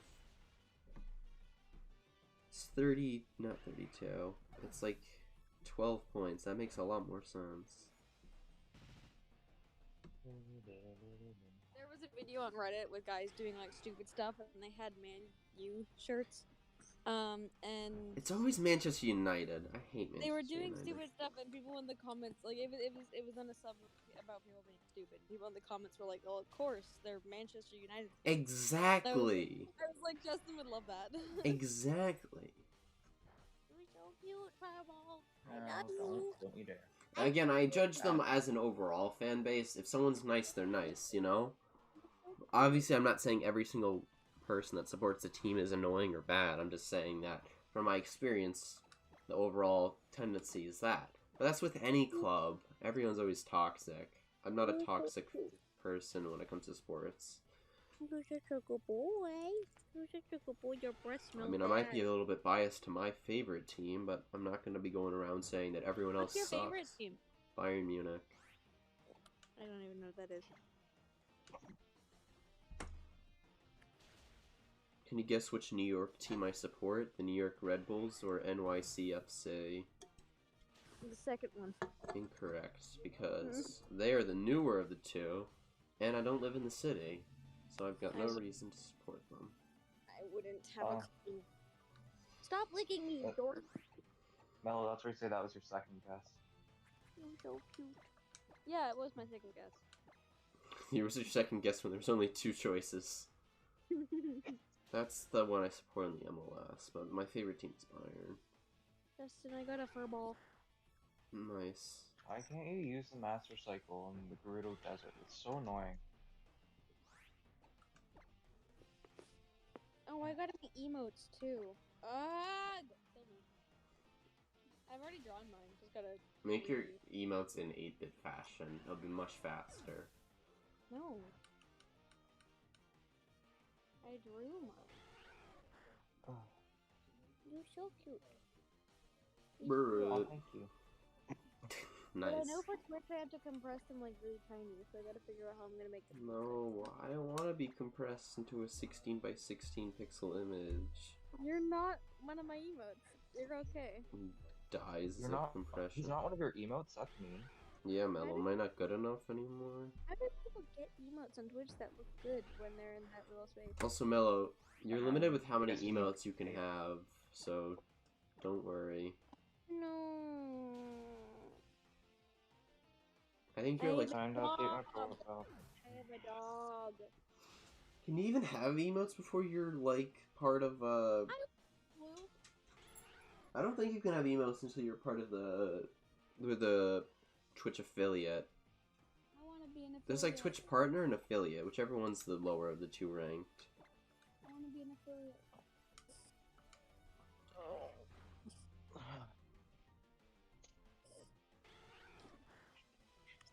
I got a puppy dog. He's warm. Now, I am this is Melody something Spot. I don't get. Maybe I'm just stupid. Why does the sky turn pink first for when it's sunset, and then orange for, like, deeper sunset? Like, shouldn't it be the other way around? No. Who knows? Don't question it. It's Pokemon. No? I'm in Minecraft. Oh yeah, how is the new Minecraft update? I haven't really been on Minecraft enough to try it. Neither have I. Busy. I've only been playing multiplayer. I literally haven't tested it out at all. Justin, you I want haven't to really play had time. UHCs later? What? You want to play UHCs later? I had fun.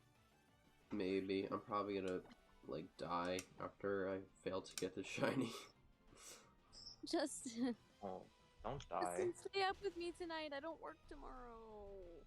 I won't have to go bed too early for once. I've hit the 3-hour point, alright? Justin, you can take a nap, and then I'm forcing you to get up and play with me. That doesn't sound very nice. Well, I'm not very nice. Ow. That's actually not true. I'm a very nice person, but we don't talk about it. You're so cute. Stop licking me! That Yeah, escalated stop quickly. You're such a dork. I love you. You're fluffy. Yes, you are. Oh my word, you have so much love. I thought you just got a hair. Eager Clan, give me your friend. How is my dog? Pharaoh? How is my dog Where's just Pharaoh? just got a haircut? I'm so confused. I thought we just got your hair. Why did it grow so fast? I love you. I love you. You're so goofy looking. 214. I love my dogs, in case you couldn't tell. I hear Marshmallow. Yeah. He's a bit of a loud boy. Oh, he's walking over to me. He's just making collar noises. Mang's collars don't have tags, so they can't do that. Why don't they have tags? Aren't the tags supposed to be like rabies haven't- vaccination? We haven't gotten what? We haven't gotten tags yet. Why not? Tags are overrated. Because we haven't yet. They all have collars though. It's supposed to be like a Yeah. yearly thing. They are vaccinated. They just don't have dog tags. Well, how do people know that if they were to find them? Well, we're relying on them not getting lost. That is a risky strategy for dogs. I'm not saying we're not getting tags. We just haven't yet. But you've had them for so long. Yeah, but they didn't wear collars for a long time. They used to have tags. We don't know what happened to their old collars, so we just bought them new ones. But they haven't worn collars for a while because Maggie, as she was growing up, decided that collars were a thing to pull on and would try to choke our dogs. So we didn't have them in collars for a while. But now they have collars again. They're cute.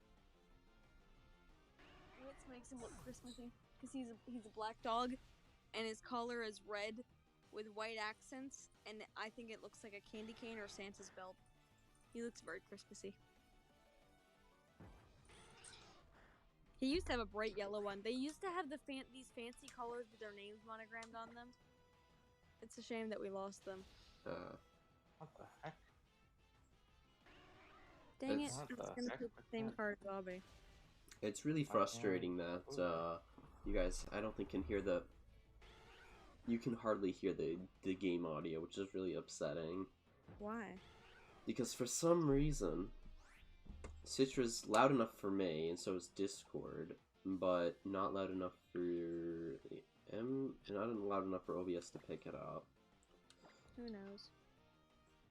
So, one sec, maybe I could... Oh god, I'm getting ambushed by 3 silver Elizabeths. That's fun. Wait, say something? No, it didn't Hello? change anything.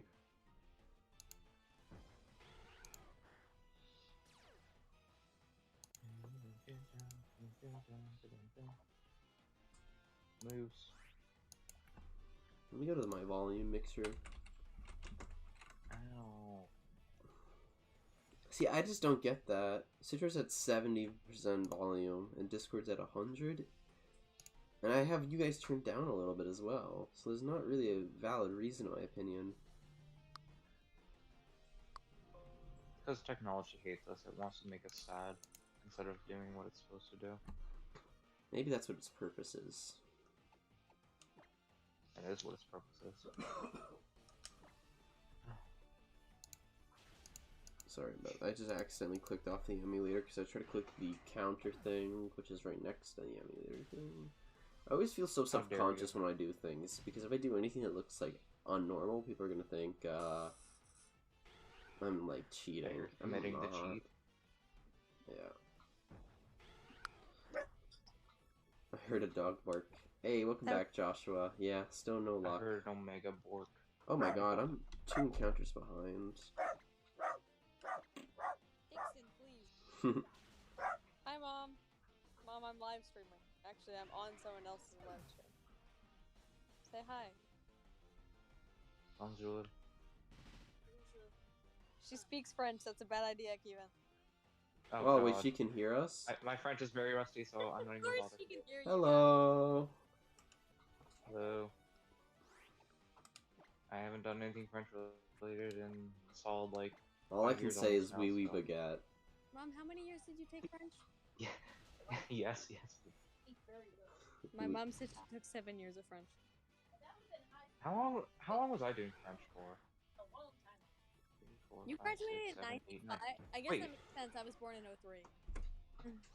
How is it that I did 6 years worth of French, and not only did I still suck at it, but I forgot it all after 3 years of not doing My it? mom- Same, but with Italian. I My took mom took it Italian for 7th, 7th, She 8th, doesn't actually speak 9th, French. She doesn't speak 10th. it.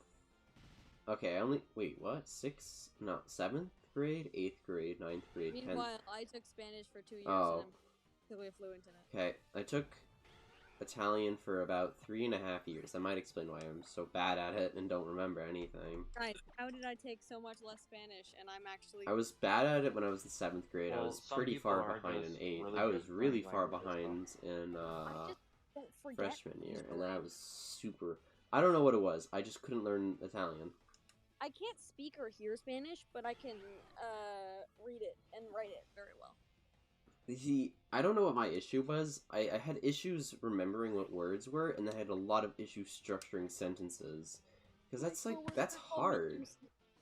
My coworker called me useless. I was like, I'm sort of fluent in Spanish. And she was like, oh, you are? And I was like, yeah, but I can only read it and write it. And she was like, ah, you're useless then. I was like, ah.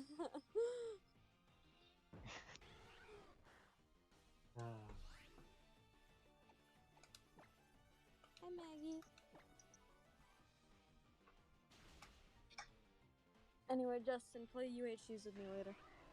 Maybe. Yes. Why? I'm still looking for this stupid guy, and he hasn't shown I'm gonna up do yet, some and testing for this. You see, I just came across a really big problem for the upcoming. If you get the shiny in the next 5 encounters, I will donate to the charity. I don't know when you said that, so I'm gonna start that thing now. Starting from the next encounter. So up until 229. donates 1 cent. So yeah, Melly, you're pretty good at pop culture. Sure. What did I like? What I'm what are like themes of like number 8? Like, you know how there's like Snow White and the 7 dwarves? What are like instances of that, but with the number 8? It doesn't have to be dwarves. I Crazy. don't even understand what you just asked. Crazy 8s. That's not a bad one. What? What? What do you mean bad? I said that's not a bad one. Okay. I don't even know what Crazy 8s is, but I've heard it before. It's a game. It's a card game. Yeah, it's a card game. It's That's very the only card game I know how to play. Uno. It's like Uno? It's literally Uno. It's literally Uno. Oh, it's Uno. It's Uno, but with like a deck of cards. Yeah. Okay. Well, because I need to incorporate It was a like number 5 gambit.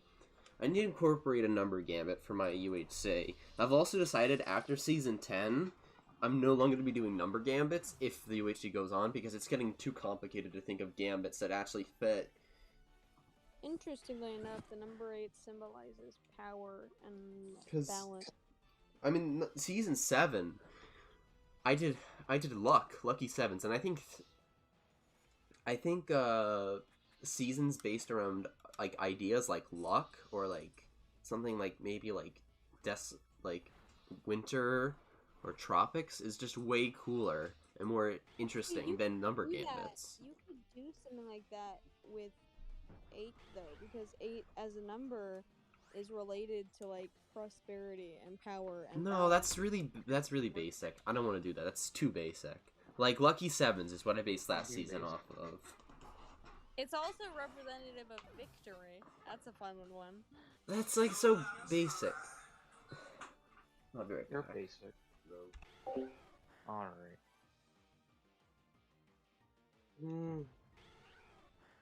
Breath of the Wild, you're super annoying.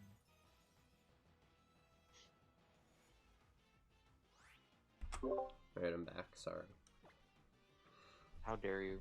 How dare you I mean, leave? the obvious one is that it's a symbol of infinity, but that's Yeah. duh. Because here's the thing.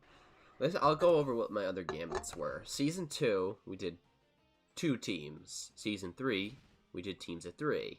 Season 4, we did 4 extra hearts? No. Season 5... Season 5, we did 4 extra hearts. Oh yeah, Season 4 we did live, because IV is 4, and live is spelled with IV. You said you wanted something more interesting. Do you know what else 8 is related to? No. Karma. Ooh, that's actually a good one. There could be some sort of consequence for killing somebody. That's what I was thinking. Although, but at the same time, it's already counterproductive because you get the anvil from killing somebody. You could put it on its side and make it infinity. Karma could be an interesting thing. Like when you But kill that's- someone, you get poison That's effect Even for. not necessarily just like killing someone, but you could put very small consequences for a lot of things, like mining a diamond. Like, Yeah, that is actually a good idea. I like that though. it'd be fun to work with. And it could also be the opposite way. There's positive karma as well. Positive karma could be killing someone gets the anvil. We could totally just BS that and be like, that's why I did that. Yeah, definitely. But how does 8 even involve karma? Like, in what culture? My culture. Let me look into that. Because I think that's a really cool concept, but it's more just like actually using it.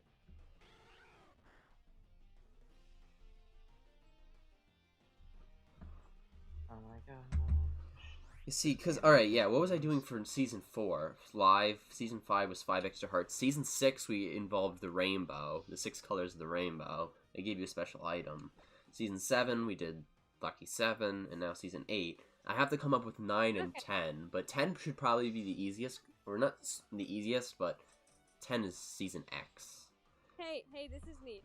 In astrology, the number 8 is associated with Saturn, planet of career practicality, resilient status, and of course, karma. And in the zodiac, hey Justin, you want to guess what zodiac sign is associated with the number 8? What? Scorpio, yours. We should have done last season, should have been Season 8, because that was just the day before my birthday. That's a pretty cool coincidence. You're a Scorpio. Yeah. I think karma is a really cool concept. But I gotta think of, like, ideas. I'm gonna add, it's not even, Karma yeah. scares me. Because, it's related, the number 8 is related back to Greek mythology with Kronos, which is, what's the word that it used to Oh my god, I just thought of this. Okay. Alright, I just thought of this. It calls Kronos the karmic equalizer. Okay, wait. Associated with. I just thought of this, right? Mm-hmm. This may be stupid, but hear me out. I already was going to implement 2 things this season. Anvils for killing players, and a gamble cap. So if you get too many golden apples, you lose certain amounts, right? That is very karma. Yeah, I could just say that there's good karma and bad karma. And the karma is encouraging for PvP. The good karma, killing someone gives you an anvil. Bad karma, if you try to spend too much time getting stacked and mining the entire game, you won't be able to hold any more golden apples. Like, we can do like a 16 golden apple limit. If you have more than that, your inventory will automatically try to remove it. Golden head's not included, obviously. That's still a lot, so we might lower it. But if a team has 32 golden apples combined, that's way too overpowered.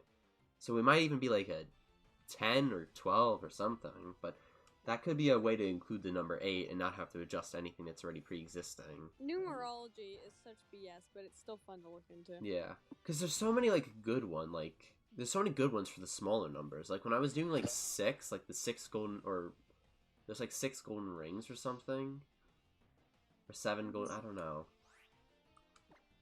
5 golden rings, 4 calendars, 3 I don't know what it was the 6 was for, exactly. Season 5 had, the Olympic rings. Maybe that's what I was thinking of. 5, we ended up just doing 5 extra hearts.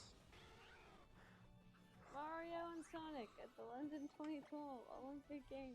Oh my god, I remember that. That was a really random I one. love okay. that game, unironically. That was a good game.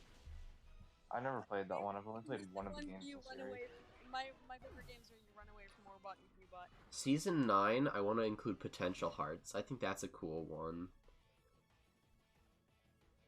9 is fun. But I don't like to think too much into the future unless it's a really good and obvious idea. Like, I had the idea of Lucky Sevens for so long. And, like, Season 6 was supposed to be, like, Rewind, because the Rewind symbol could, like, be manipulated into a 6.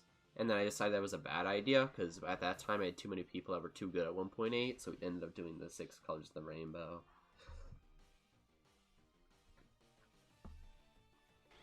But you could have had Will Smith being like, it's rewind time. Yeah. That was an unironically part of the idea. It would have been like, it's rewind time, and then like, really cringy editing would have rewinded. Oh, ha, ha, ha. Oh, that's hot. Yeah, that's hot. But yeah, Season 9 will be complicated. Talk about Minecraft. Yeah. Season 9 is going to be complicated as well. And 10 will as well, but I feel like 10 might be a little bit easier because it's the 10th. It's X.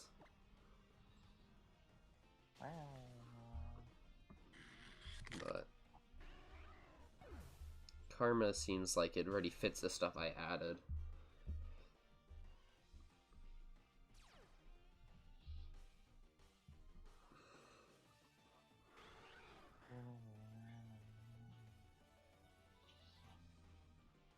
Oh, I forgot about those spots. I'll probably say yeah, things come full circle with the 8th because of its pattern, so yeah. What are you gonna do for 11? Oh, I think after Season 10, if I still am hosting UHCs, which I still hope to do, I'm gonna do more themes opposed to number gambits, which is themes based around the season number. Because... Oh, look, the stars are starting to show in the game. Because I just think that'll be more interesting. Like, imagine doing, like, a season that's based around, like, a certain theme, like Mario or something. My world and my copy of my game are paid for. So I'll give you the seed, so you know where everything is. Oh, I'm a counter ahead on the things. Oh wait. I'll do that on Brother's game. I gotta take one of the medications. He's trying to do stuff with my Minecraft worlds, and I don't want him to. He's like, oh, Medicated. what? I'm about to get medicated and probably fall asleep. Oh, sounds fun. Yeah. Oh, God, I already am ahead by 1. There's an easy way to go back and fix it, but I don't like doing it, because sometimes it glitches Alright, things. which one first? Anxiety or antidepressant? Let's do anxiety. Oh, I wish I had those. That way you won't be anxious about the next one. Why would I be anxious right now? I don't know. Just trying to make a haha funny. So we're starting to get up there. We're almost at 300. Come here. Say we're almost at 300. I wonder which one By all goes- technicalities of the if you take out the first 30, we just really kind of just passed. Oh my god, I keep adding one. Anyway, Oh, nice. Justin, if this tells you anything, because I know you know, like, certain medications, my anxiety meds are Zoloft, Hmm. which is sertraline, but you wouldn't know by that name. I would, because I only really know things that are generic. Okay, big pharma. I literally do work for Big Pharma. And my antidepressant is hydroxyzine, aka Atarax. That's fun. If that means anything to you. It's still snowing? You think we will find a... I like how I found... The first thing I found in the snow was a cast form. Even though it was a 1% chance of that happening. And since then, I have not found another one in the snow. And I found like 3 or 4 vanillites. You know, I actually don't mind vanilla in its line. I don't either. Like It's gonna be. It would be the next thing I'm hunting, so I wouldn't mind if I found it instead of Vulpix. Because the plan was if I found a shiny early, I would be going for that. I don't know if I'm still gonna go for it. If I am, I'm gonna take a decent break because I need to have lunch, dinner. I didn't have lunch, and it's getting kind of close to dinner time. I'm hungry. I actually like the vanillite line. And he constantly gets crapped on. I'm just sad. I don't know who does. I don't like the final evolution as much, but the first and second aren't too bad. I like vanilla. Alright, I'm medicated. Nice. And now Probably gonna I'm pass officially out soon. jealous. Bear with me. Hey, Maggie. I'm pretty sure I'm still that one ahead, and I keep adding that out of natural habit. But this time I won't. Where Yeah, is still this one ahead. stupid guy? Oh my Yeah. goodness. My medication out of your reach. Alright, let's go. Ow. What is this man? Like, I've literally traveled all across Hyrule. I haven't seen one. They're all running and hiding. It's dead.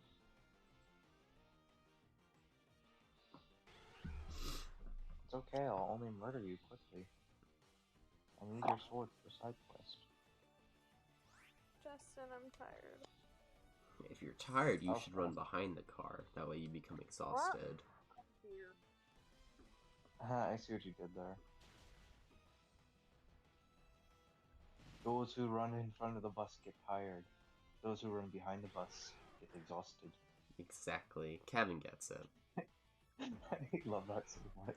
Oh, okay. I almost hit the space bar, which would have increased the count. But the count was already 1 ahead, so I finally big-brained it and remembered not to do Oh, it. did I kill this something else ever? I don't know if I have. Okay, I have. Have you gone for the Medals of Honors in Breath of the Wild? Have I forgotten? No. The only thing I really, fully completed was all the armor sets.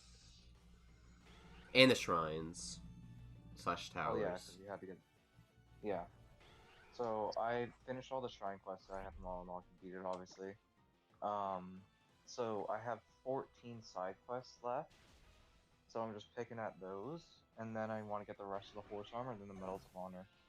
Yeah, my big issue with Breath of the Wild, I think the biggest issue is the side quests become almost pointless because they hardly offer you anything. Like, some of the best items are just easier to go out and grab than go on a side quest and find harder to get items. Like any food item they give you is absolutely useless. It's so easy to go to that place where you get the hardy durians. You just need to get 1 hardy durian, cook it, and then you have a insta full heal plus bonus hearts.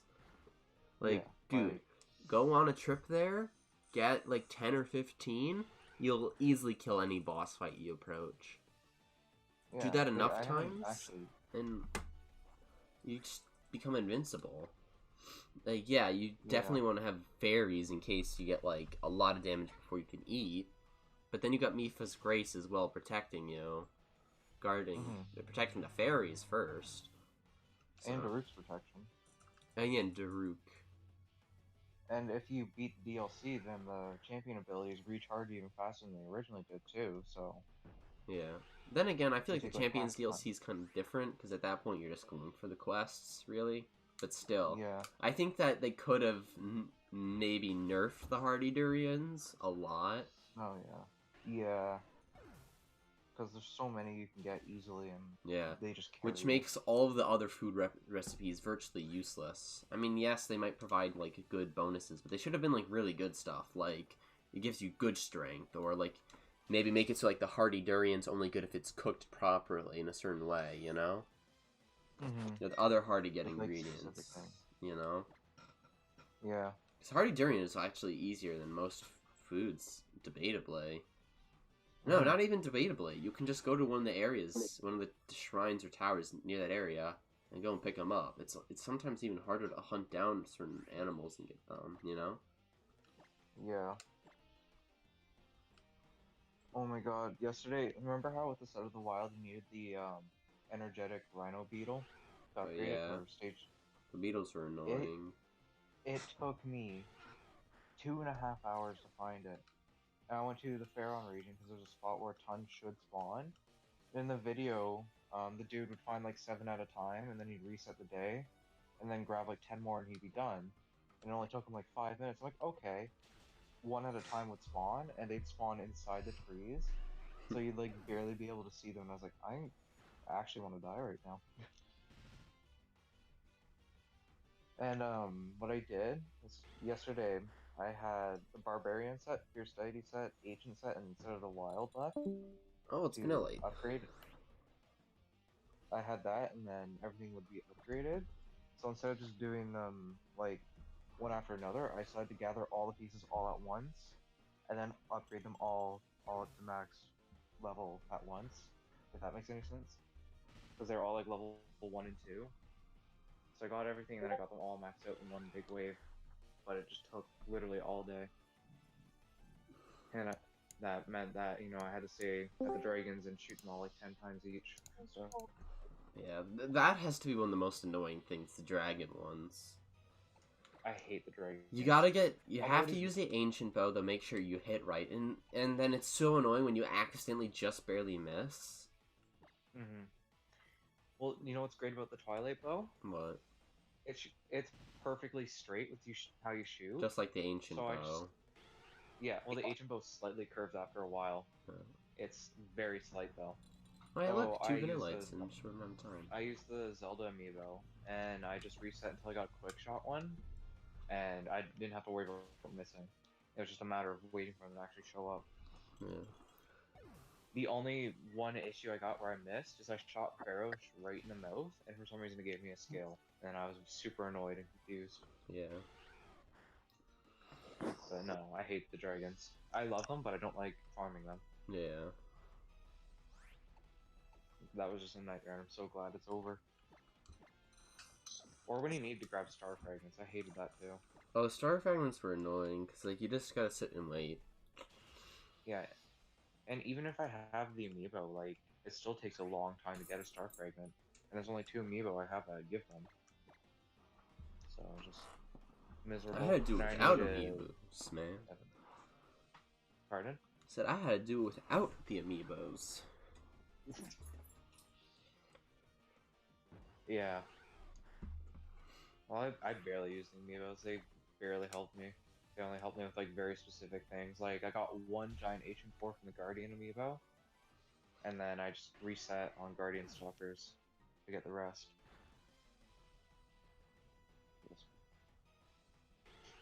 But no, it was miserable.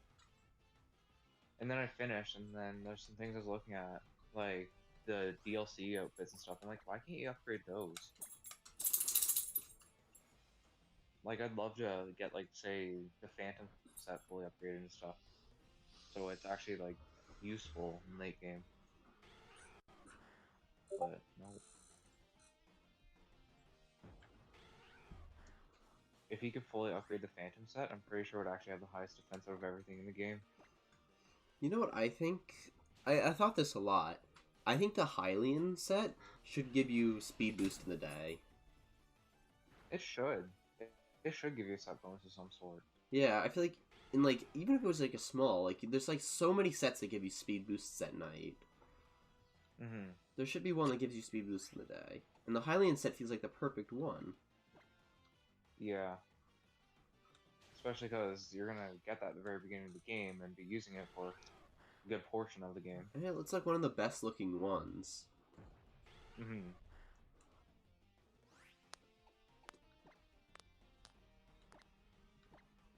Also, I got incredibly lucky when I was farming silver Lionels, because obviously you need Lionel parts for a lot Oh, of the sets. yeah. It wasn't hard or anything. I have all these abilities and stuff, so it was pretty fine. But I got incredibly lucky, and almost every single Lionel gave me a 5-shot bow. Nice. Oh yeah, the five-shot bows are so cracked. Yeah. So you bet that I hoarded all those together, so then whenever I find a Guardian Stalker, I'd save right in front of it, shoot it once with the 5-shot bow, and it'd insta-die, and then I'd just do that until I got what I needed. Yeah.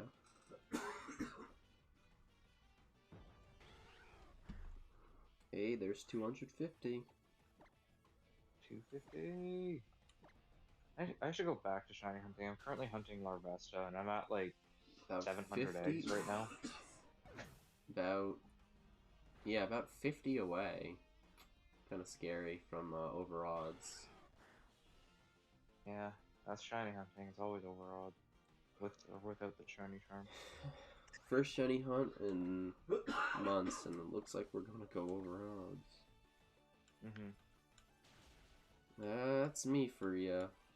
I'm not Yeah. the RNG one.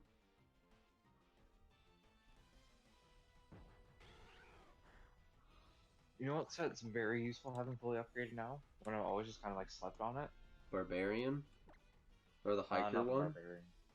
Yeah, the hiker one. Yeah, the climbing Hiker bonus. set. Yeah. It is very, very handy. Climbing bonus is really helpful, especially when you're trying to get like super annoyingly specific items that are only spawn on mountains. Yeah. Although it's not as useful because Revali Scale obviously is a thing, and when you get the DLC, it takes only a minute and a half for Revali Scale to recharge, which is very broken actually. That should have been balanced. Get off me. But yeah, climbing's never an issue anymore for me because of the climber set and Revali Scale.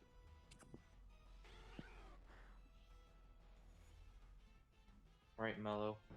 Yeah, you agree. You agree. Sure. You agree that I'm ugly. There we go. It's officially confirmed. No! Huh. I don't agree. Mello, forgotten I had this DM called Ugly People, and it was just him and I, and no one else. There was plenty of people, and they all slowly left, and Kevin was the last man to leave, and I'm still the only one in there. I don't even remember who else was there. I think Hunter, Goodnight, probably like Nave or something. Or not Nave, Cheney.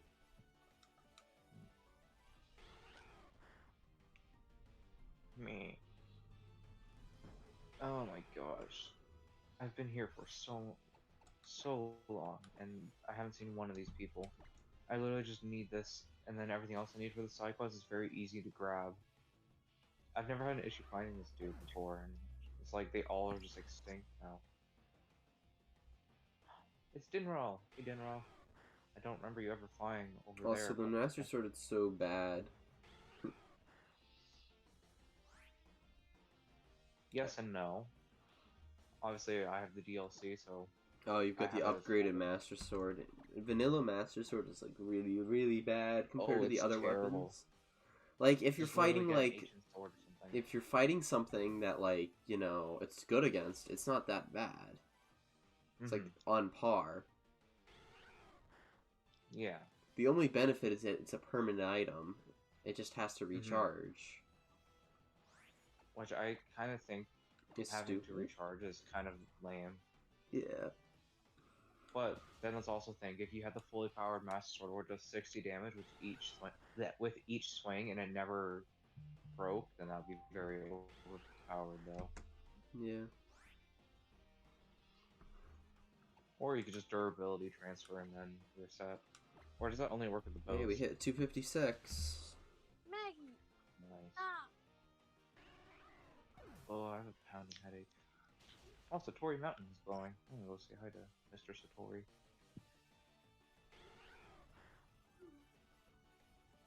You should get the DLC though. When you complete it, yes, it's a pain to do, but once it's completed, it's so much fun. Just going around on a motorcycle and stuff.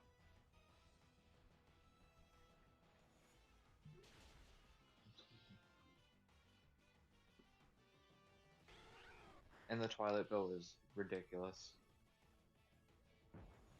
It is literally the ancient bow, but it shoots perfectly straight. The only drawback is it has 20 less durability, unless you get the durability up version. But aside from that, it's like broken. And even then, 100 durability on a bow is still really good.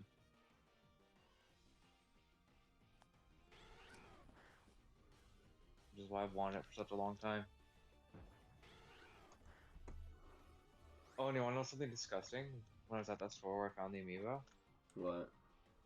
So they had the Smash Zelda amiibo and stuff there, right? And like Golden Mario and Golden Shovel Knight and all those like really, really rare ones.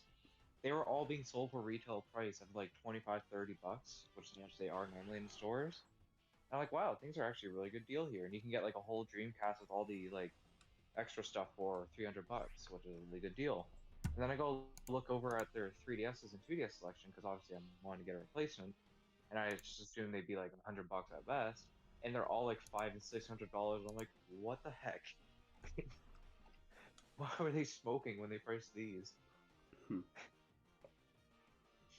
They know the And then I was scalpers will looking, come. yeah. And then at the front desk where we were all paying for stuff, they had all Pokemon cards set out. So I was just looking at some of them because obviously I used to collect them when I was very little. So I was looking at some of the ones I used to own that are going for like 300 bucks and stuff. And then I noticed one of the big cards that everyone keeps talking about, which is the shiny Gigantamax Charizard card. But it was only 250 bucks. I even point out to them like, why is that only 250? It doesn't go for like 1,000. Shouldn't you guys sell it for more? And they're like, yeah, well, we don't care. I'm like, okay. The dude was super nice. He was just this young dude, maybe like 2 years older than me, and he owned the whole shop. I'm like, dang, how do you pull that off? They got a little bit darker.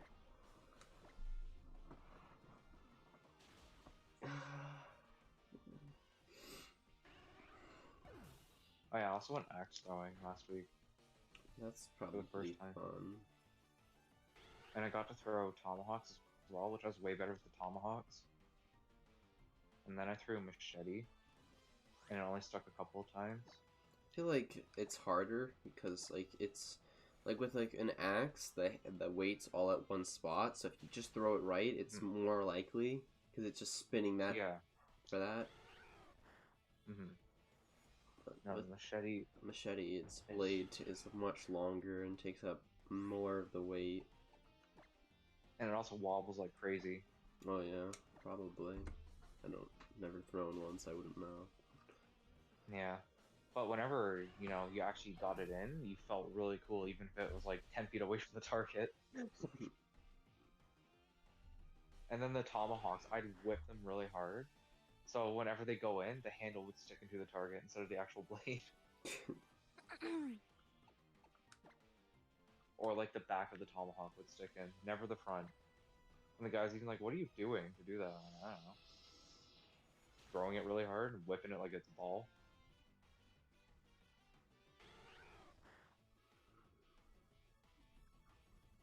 And then obviously my uncle gave me that fresh haircut. And called me Osama bin Laden when he saw my beard for the first time. Yikes. Which I giggled to myself because my old Discord profile picture.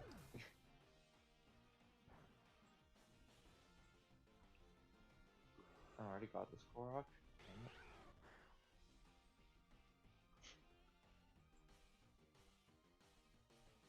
Dang it. Oh, I also got my first aid while I was there. Nice. So yeah, I just kind of like went ham on life in the last like 2.5 weeks.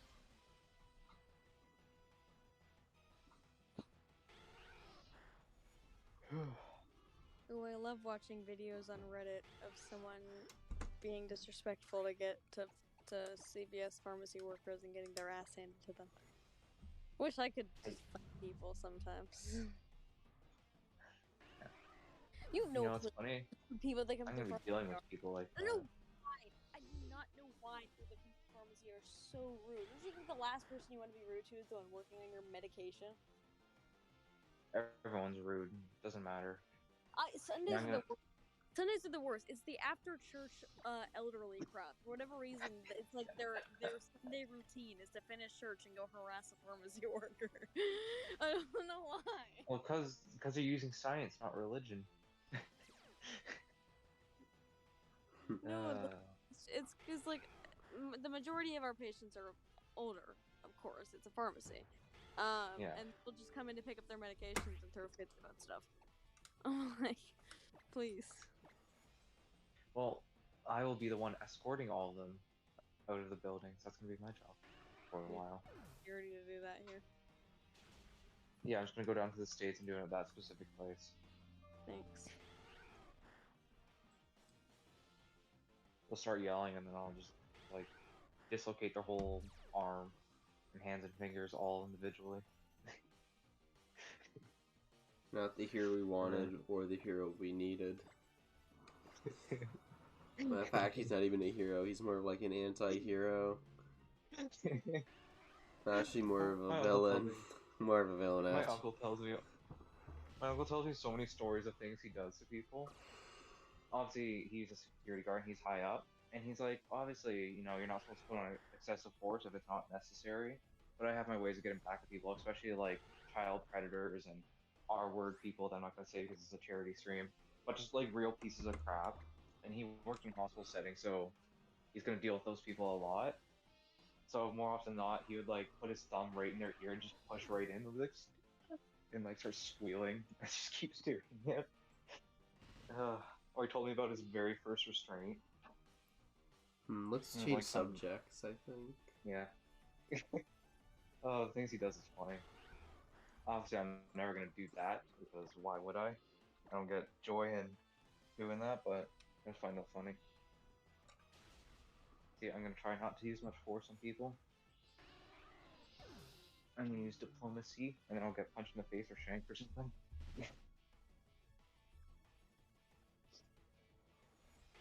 Yeah, security's gonna be fun, hopefully.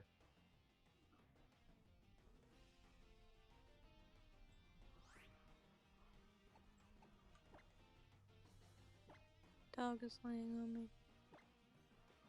Bad dog.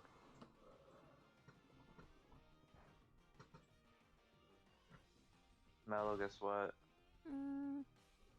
We have a third cat now, and she's pregnant. We took in another stray, took her to the vet, and they're like, she's pregnant. So she's probably gonna be a pet, but now we're gonna have to deal with extra kittens on top of the two that we're still dealing with. And yeah.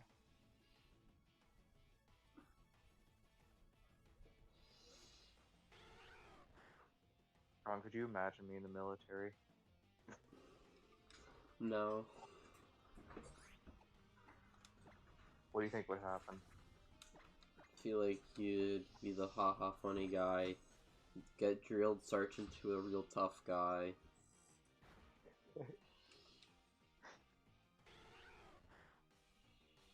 You'd be the guy that does a little bit of trolling and then has to run a 400 miles. That definitely would be you. And then you come back a completely different man. like the drill sergeant like smacks me and go like Yeah, exactly. Like, you do such like,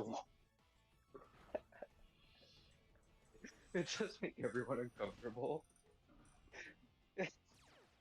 You know what I'd say, but I'm not gonna say it on stream, but yeah, you I know exactly he's what I'd do. I know. Ow. What the heck? Ow. What the heck is that? I've never felt pain there a day in my life. That is really weird. Means you're dying. Out of nowhere. Out of nowhere. And it felt like someone like was chomping on my nipple and it did not feel nice. Oh my god, come on. I'm not even kidding. Like, that really caught me off guard. I thought there was like a spider under my shirt or something. Oh, I got a really nasty spider bite on my hip the other day. Oof. So I'm probably gonna be Spider-Man, just a heads up. That's cool. Canadian Spider-Man. Yeah. Are you excited for Spider-Man? I am, yeah. I'm hoping I can see it this week, but we'll see. I guess this is a Yiga Clan dude. Yeah. What? Dang it, can't even be the Yiga Clan dude that I'm wanting. Get over here. Jerk face.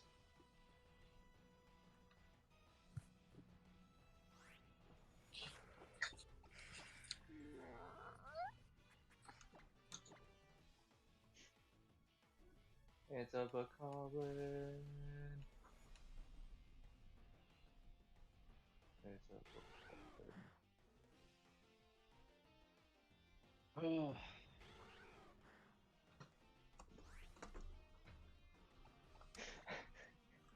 You don't have the magic forgotten?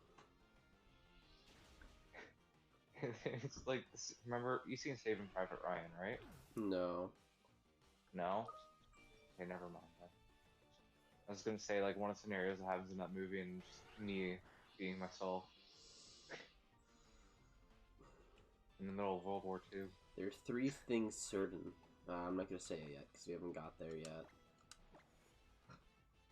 But when we get there, we're not far off. 18 more. Technically, it'd be like 22 more. If you want to get ultra specific. Why you're making me sad.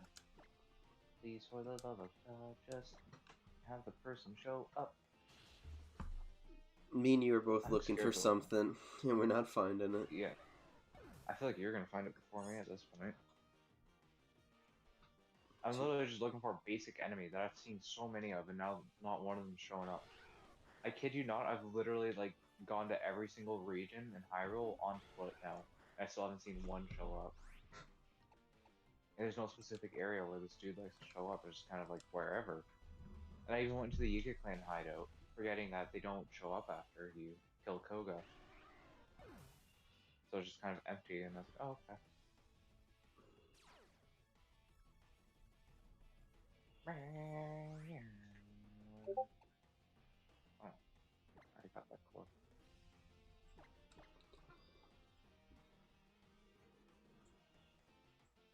I still need to beat Twilight Princess too, so Wolflink can have 20 hearts. Still need to do that. I haven't even done that, and I've had that game since 2014 on the Wii U. I was never really the biggest fan of Twilight Princess, though. That's why it's so hard for me to get through it. I was watching someone play through it, and then I just didn't like who was playing it because he wasn't really building an atmosphere. He just started talking about like literally anything else besides the game, and it was like he was just playing it as it was a chore. Didn't really explain what was happening or why things were happening. And then it just got really unenjoyable. So then I like lost interest in the series, and then I never really got back. It was like decently far. It's a really long game. It is a really long game. That's another reason why I had such a hard time going through it. So yeah, like, I never really what? finished that. And it's been so long, I honestly might have to restart. I remember like the basic plot points. I forgot where I was in the story exactly. And what order things happen. Yeah. It's just if I learn anything from playing Crystal, I shouldn't play Twilight Princess if my only intention is to beat it and do that thing for the amiibo. Because then it's just going to kill the whole playthrough for me. I should play it when I actually want to play it. Yeah. With Crystal, yeah, I did that to hunt Celebi, but the whole playthrough was miserable in the process. Yeah. So. When I was trying to dual hunt Playful, I went through the game as fast as I could, and there was no enjoyment. It was just constantly a matter of giving myself the best Pokemon I had available through trade that weren't too high of level. What's this? The first trial and you have a level 10 Lugia? That's one of my playthroughs. And I don't care. If I want to cheat in a Pokemon playthrough, I don't feel bad. I just do it. See, I had fun when I played through Ultra Sun because I tried to use Pokemon I hadn't used before. That was fun, and then when I did the Wonderlock, it was exciting. But then the third time, when I just tried to give myself the best team I had available for my other games, it was really just tedious. Or like if something happened that was super time consuming, you're just like, stop, I just want to progress. Yeah. Like running into every single trainer when you're just trying to walk past them and stuff like that. Yeah, and like constantly getting encounters.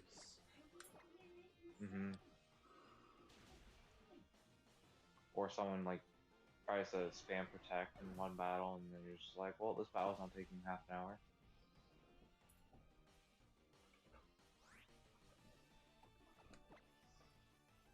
But there is something really satisfying though, like when you're playing Pokemon even legitimately, and you just know what you're doing, and you just crap on everything, even with like a pretty crappy team, because you just know what to do and how to make anyone work. That's always super satisfying now. Being like, okay, I want the tank that can stall and stuff, and then I want the fast one that can hit hard, and then I want some diversity with my type coverage. And you're just set.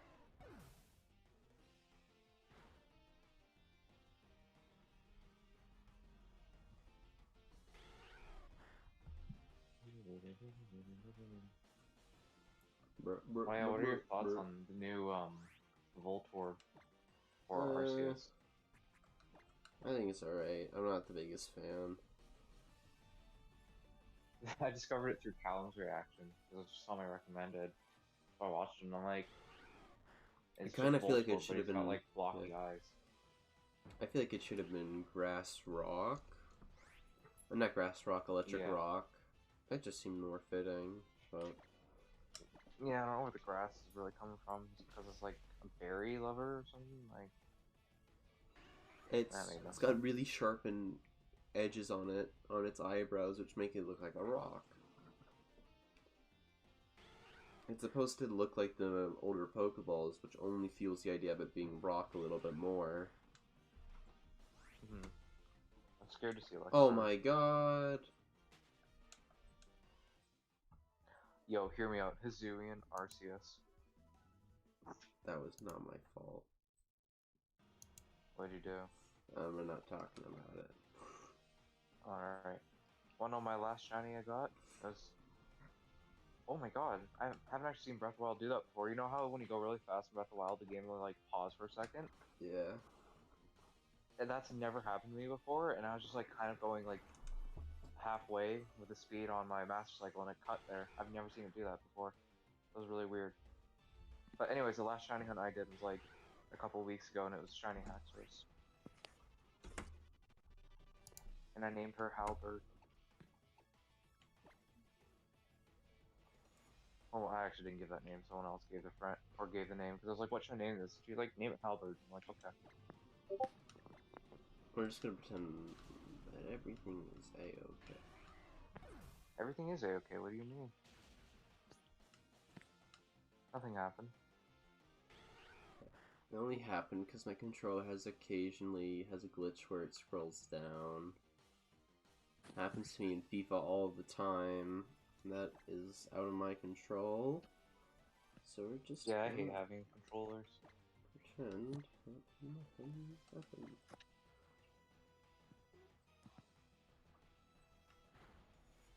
Uh-oh. Oops. Well, that was fun. You know, that's the one thing that I hate about Breath of the Wild. What? I'm super OCD about weapon durability, so like the Master Sword, Hylian Shield, and the Twilight Bow, I try to not use them as much because I want them to be like untouched and perfect. And I like to have like max hearts and max stamina at all times. And it just kind of takes away from everything because obviously I'm limiting myself with what I want to use. And it's just not as fun. But then I get all annoyed when like the Master Sword is low on durability and stuff like that.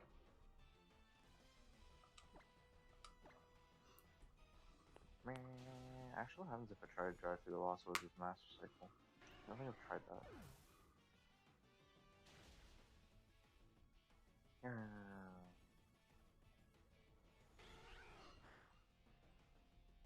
Meow.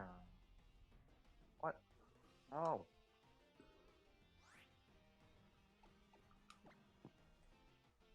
That's surprisingly really balanced, and I wasn't expecting that. Okay.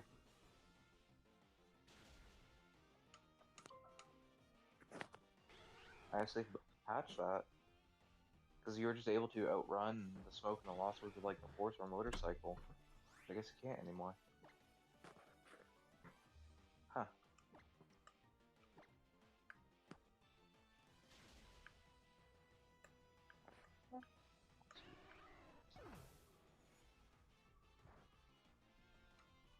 Out of your style, Moblin.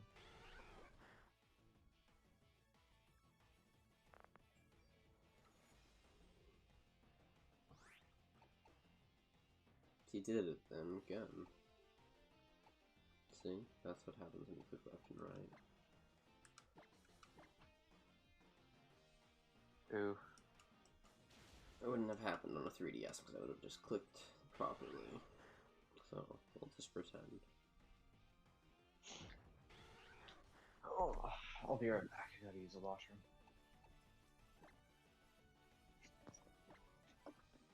Be like 5 minutes. Right.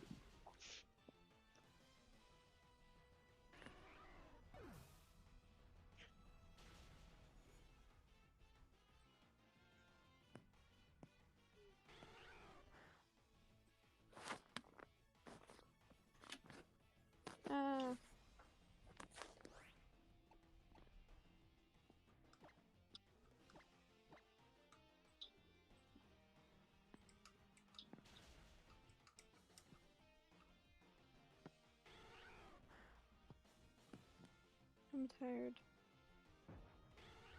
Tired, unforgotten, I wanna sleep. then sleep. No. There's your issue. You're gonna get the shiny in 6 account.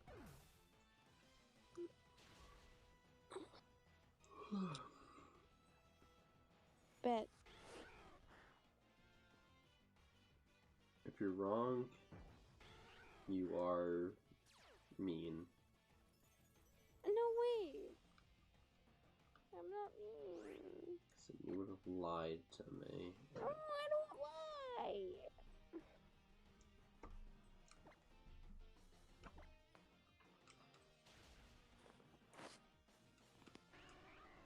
Ow.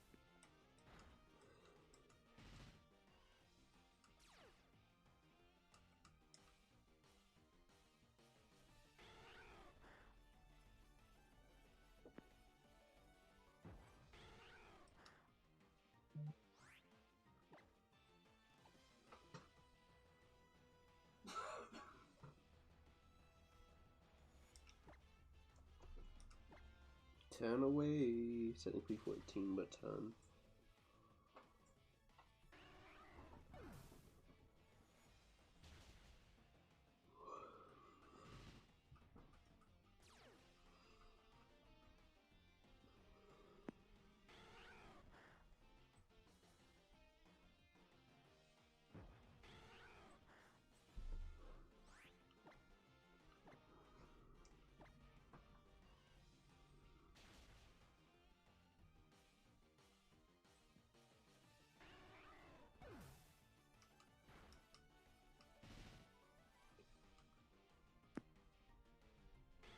Wait!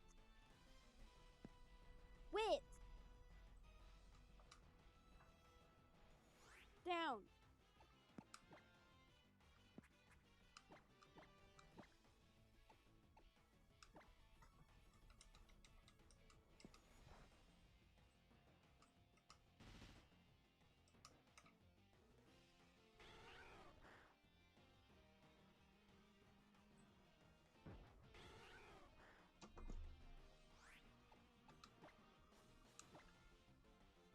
I overcounted by 1.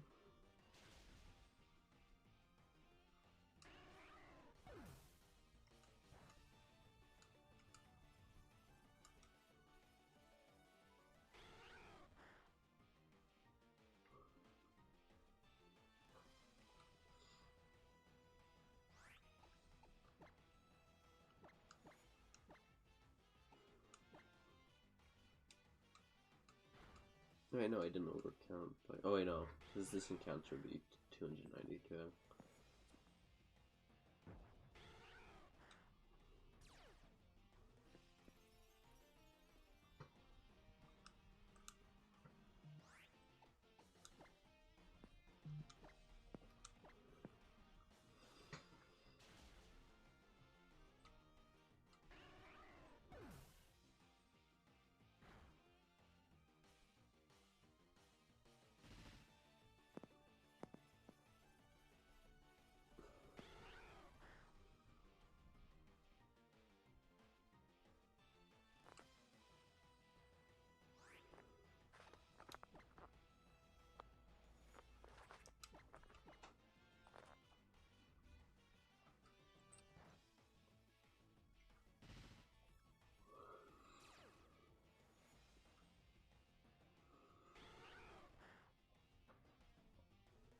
My pharmacist told me I can't drink at all when I'm on my medication.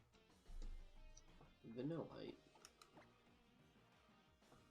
Which isn't a worry because I don't drink often anyway, but apparently I'm not supposed to have any alcohol. I say often. I say don't drink often. I almost never drink. But still, apparently if I have any alcohol it could be dangerous. So that's fun. No, I'm elite back. for a bit. Welcome back, Gavin. Mel, I don't remember when he back said on. it'll get in 6, but I'm pretty sure it's been longer than 6. You're a liar, you're a mean person for lying.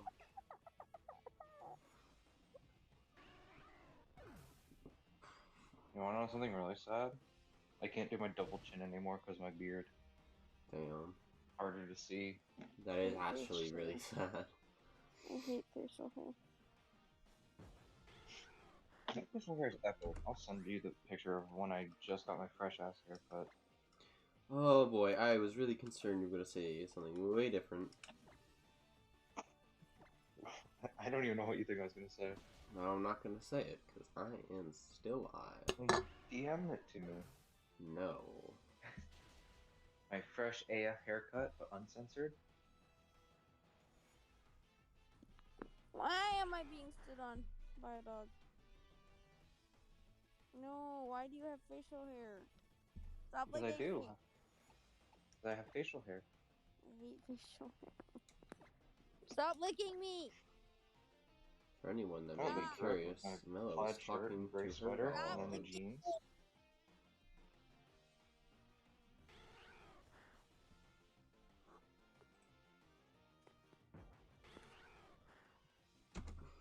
Oh my lord. Did it again. Well, Forgotten, what is your opinion on my beard? I think it's very clean. When you look closely, though, my beard is terrible. It's still patchy. I just hate facial hair. Well, facial hair hates you. That's why I I'm gonna don't. grow my beard out. I'm gonna have a Duck Dynasty beard.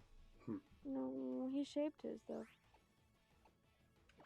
Well, I'm gonna have Duck Dynasty 2012 beard. He looked like a whole different person, and his wife said she found herself more attracted to him when he shaved it. Oof. She said she was flirting with him like they were back in their dating stage again. I was like, that's kind of cute. I just got a shiny Natu in Pokemon Go. I didn't even know Natu's shiny was in Pokemon Go. I'm tired.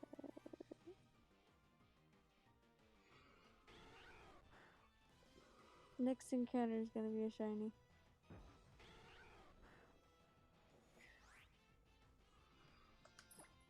Alright, I'm gonna do a close my eyes encounter for $2.99, and I'll also do it for 300. Why not? Ooh. Yo, you know what's funny? So we went axe throwing, because it was my uncle's friend's birthday. He's essentially like another uncle to me, but not by blood. So we all came. He didn't know I was coming. It was a surprise. But my uncle and aunt that I haven't seen in over a decade were there too. And I'm like a foot taller than my uncle now. He came out of the Maggie, car. He came out of the car. I'm like, oh my god, Uncle Derek is here. And then I looked. I'm like, I'm like twice your height. Maggie, quit. Hmm. Oh my god, that was so cruel. That was so What? cruel. My eyes were closed. So, yeah. And then I heard a noise, and I thought it was shiny, but it was the snow warning. At number 300. What did the snow warning bring? It just basically means that cast form has a 1% chance to be called in while it's snowing, and Vanillite also has a 10% chance of spawning while it is snowing. It only snows for 5 turns.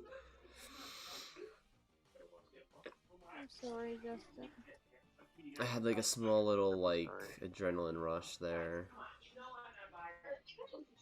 Soon. I just preheated the oven because they're gonna come back and make dinner. Oh, hooked on a feeling, ba ba ba. Hi, I'm believing. 2 more encounters until it is 100% official. Me when I do a Masuda hunt, and then 700 encounters later, I'm like, okay, I'm approaching like 1500. Where is it?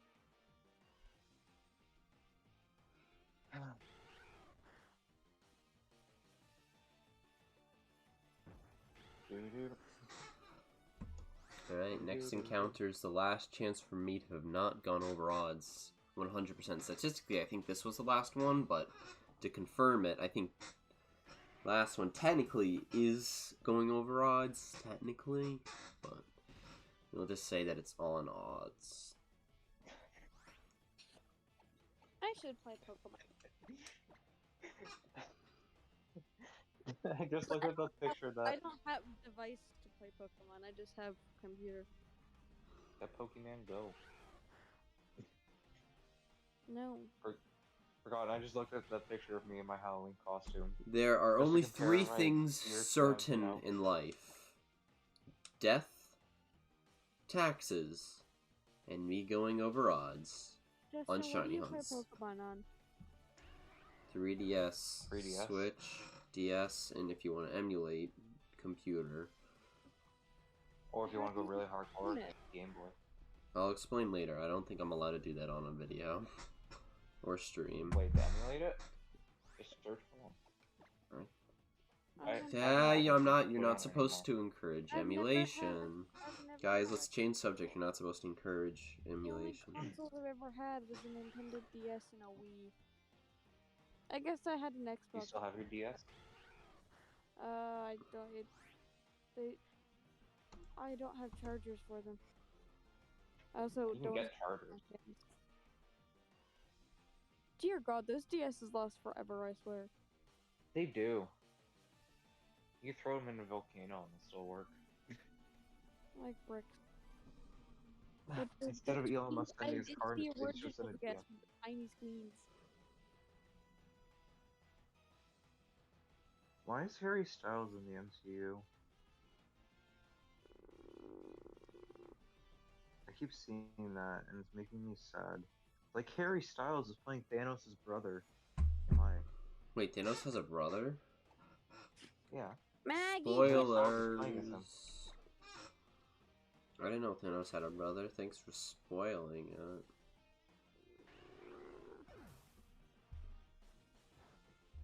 I haven't even watched Eternals.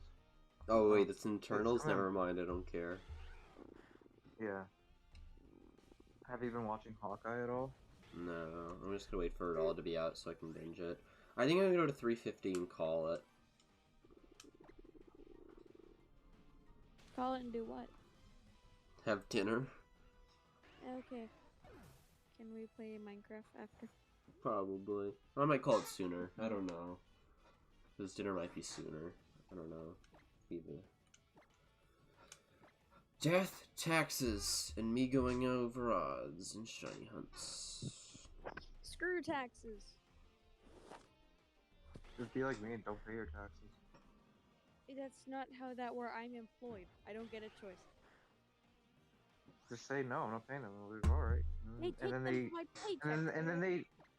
and then all they do in return is just they put you into a free shelter, and they just make you stay there for a couple of years.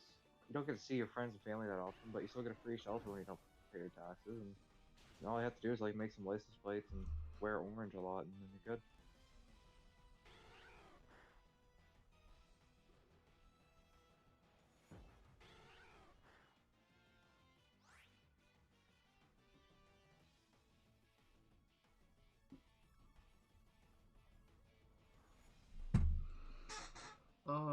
I feel dead inside. Play.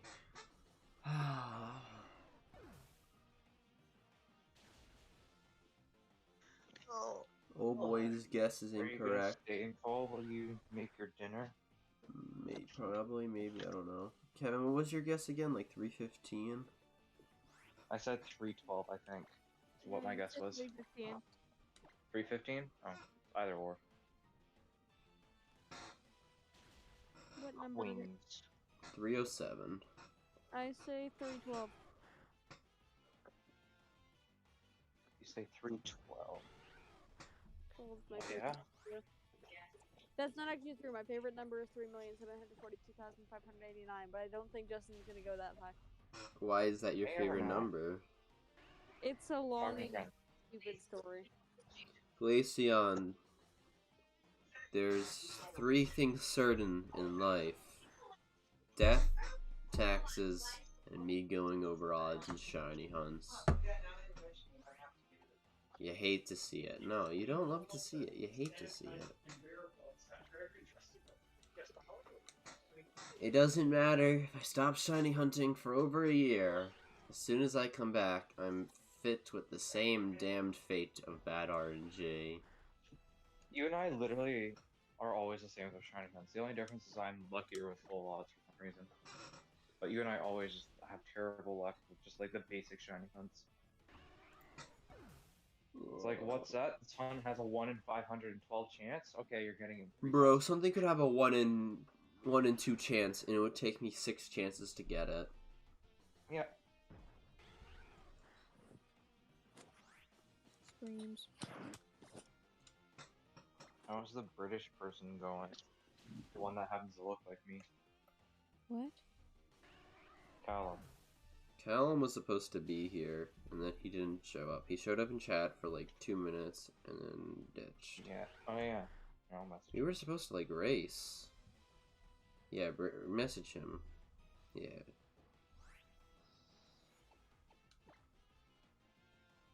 because he actually responds to me because I'm his son. Hunter secretly Even when I'm hacking gone this for- file to make sure no shinies could ever appear. That way, when I hunted, I would never find it. That was definitely his plan. Yeah, him and I are actually talking to you. I'm laughing at you right now. Yeah, we just shiny locked Olo and Voltix and Castform and Vanillite, so we can't get either of them.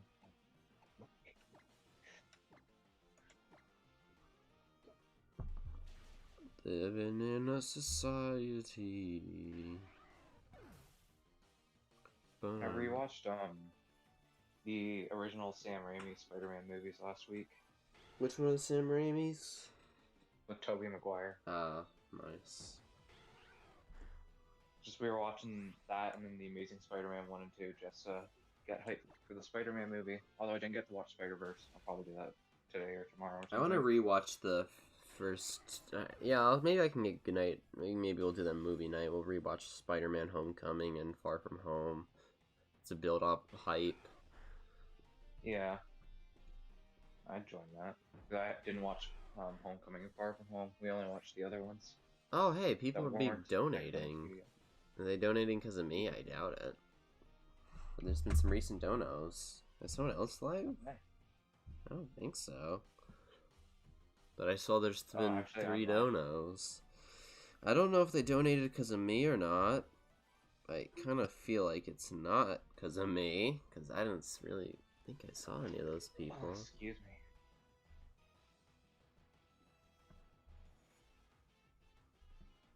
Ugh. Hold on. You know, there's only a few comic book characters that I feel like had the perfect actor to cast them. Like, there's only a few where I feel like it fit perfectly. Whoever the guy was that played Doc Ock, I forget the actor's name. I think he's perfect. I hope I my think Twitch Willem chat is Dafoe- working, because I don't feel like okay, it does. I just haven't seen any. No one's been in my Twitch chat. I was afraid that, like, but yeah, there's been $35 have been donated recently. Sir Woe, Oh. Smiley Face, and someone named Red. Thank you guys for the donations. Whether that was from my stream or not, thank you for supporting the cause. Yeah, go homeless people. Wait. Wait, that doesn't sound right. Our goal is to cut homeless people in half by 2022. British moment. That's like the plot of a Doctor Who episode.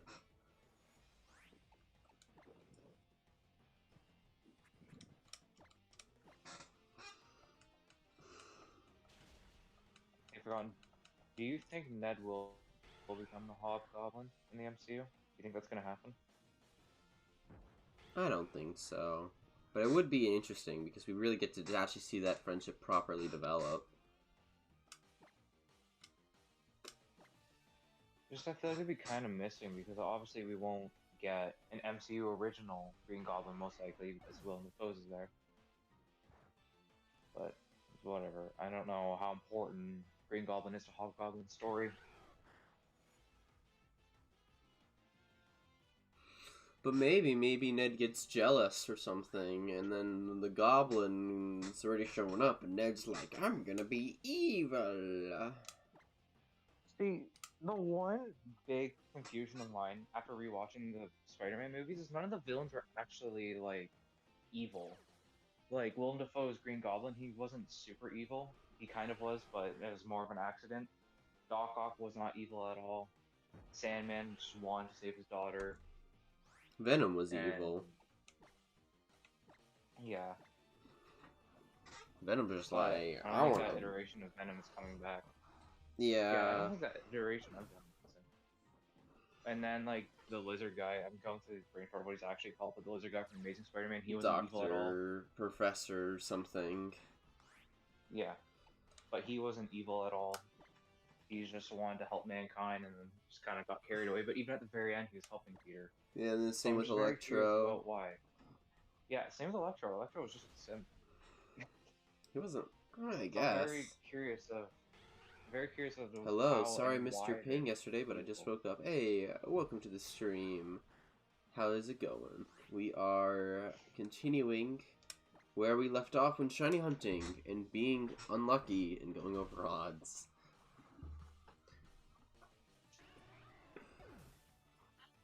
And also, after watching like the endings of all the other Spider-Man movies, I'm just very curious of how they're actually there. Because when you look at like the end of Spider-Man 1 and 2, Maybe there are it looks alternate like Green Goblin timelines where Doc- Spider-Man lost. Yeah, that would what it has to be because A, they're not evil, and B, they supposedly died. So how are they just suddenly there and evil?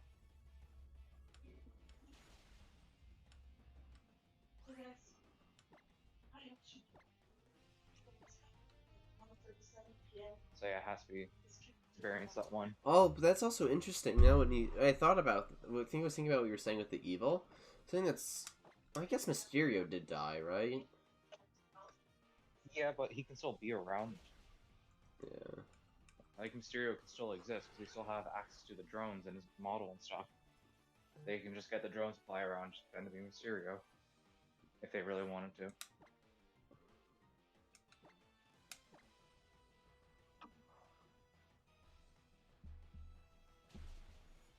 And I'm also a little disappointed.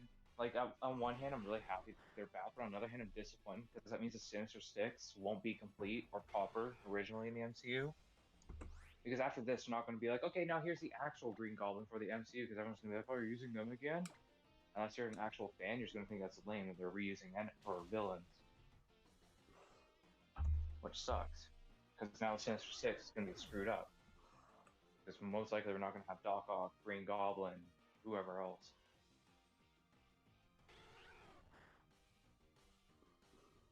So the multiverse thing is really good, but also really bad for the MCU, in my opinion.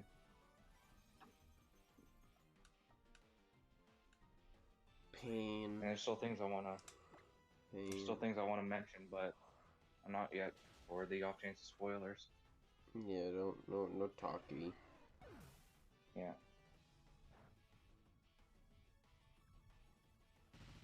It's just things that are being set up in the MCU, but I don't want to mention them because I don't know how much you know or how much you've seen. I have honestly not been paying much to the MCU. So this is like the opening movie to the next phase, or was that a different movie?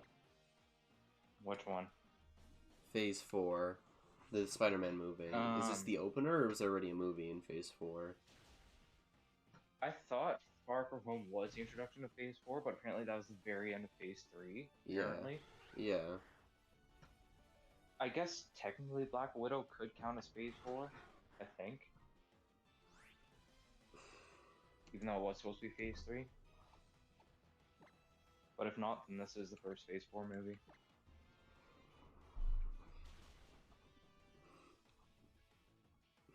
Yeah, it's scary going on the internet, because I'm already seeing a ton of, like, review channels and stuff talking about Spider-Man. And like, our thoughts on this, ... and then they'll say something like, I don't want to know, I don't want to see it. I don't want to know what happens. I just want to go in with theories and then see if those theories are correct or not.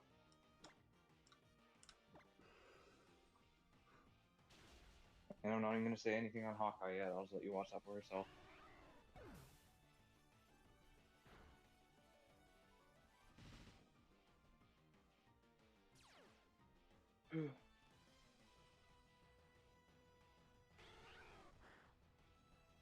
The British man never answered me.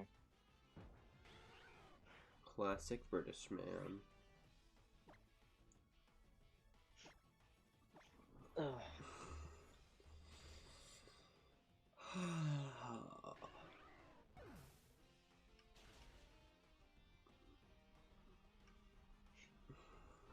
Yeah, the only MCU movie I am missing is Eternals. That's the only one I'm missing. But it's gonna be on Disney Plus in like a couple of weeks, I think.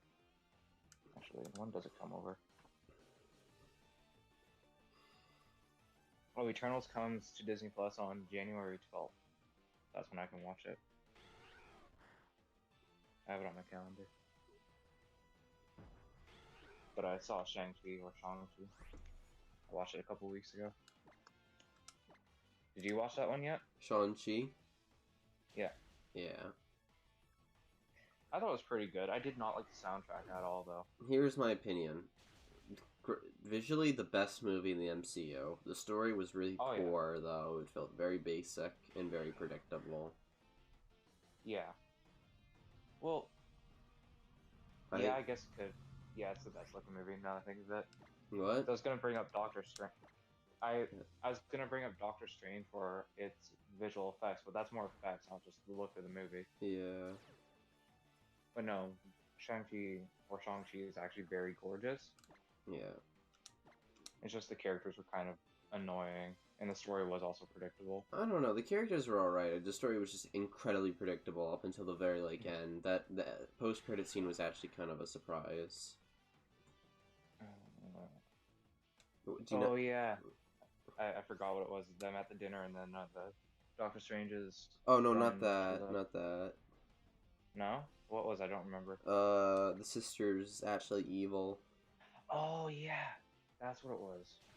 Because there was two, wasn't there? Yeah. Oh, I completely There was like a mid and post. I think the post one was the one where they were at the diner. That was funny. I did like the Abomination though appearance. Yeah, I thought he was gonna like do more in the movie because they showed him in the trailer, and I was like, "Oh, is he actually gonna be like important?" And he's just kind of there. I didn't even watch the trailer, so I was really surprised when I saw him. It was cool though in the background when you could see those mutant or not mutant, but like those fire dudes from Iron Man 3 fighting as well in the background. That was pretty neat. Seeing those guys again. I thought that was like, cool. oh hey, I remember those guys. And the action with the rings and stuff, that was very creative because it was like, how are they gonna make this cool? It's just a dude with a bunch of bracelets, but they made it cool. Yeah, the rings were a very interesting weapon. They're not like some god tier thing, but they're like an extension of his body, which I thought was cool. And I like how he didn't even get until the very end, or else he would have just been overpowered the whole time. So we actually had to see him like kind of struggle. Hey, someone And then else, he's kind of got to Mr. the end. Pickles, donated $10 to the cause. Let's go. Nice. But yeah, I really liked how they utilized the rings. I thought that was very creative. And just even like very simple things like him jumping up and just going like "Phew," and like shooting them up to go like 50 feet in the air. I thought was pretty neat.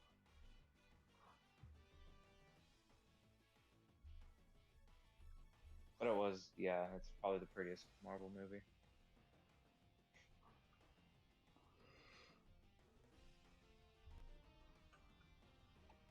Yeah.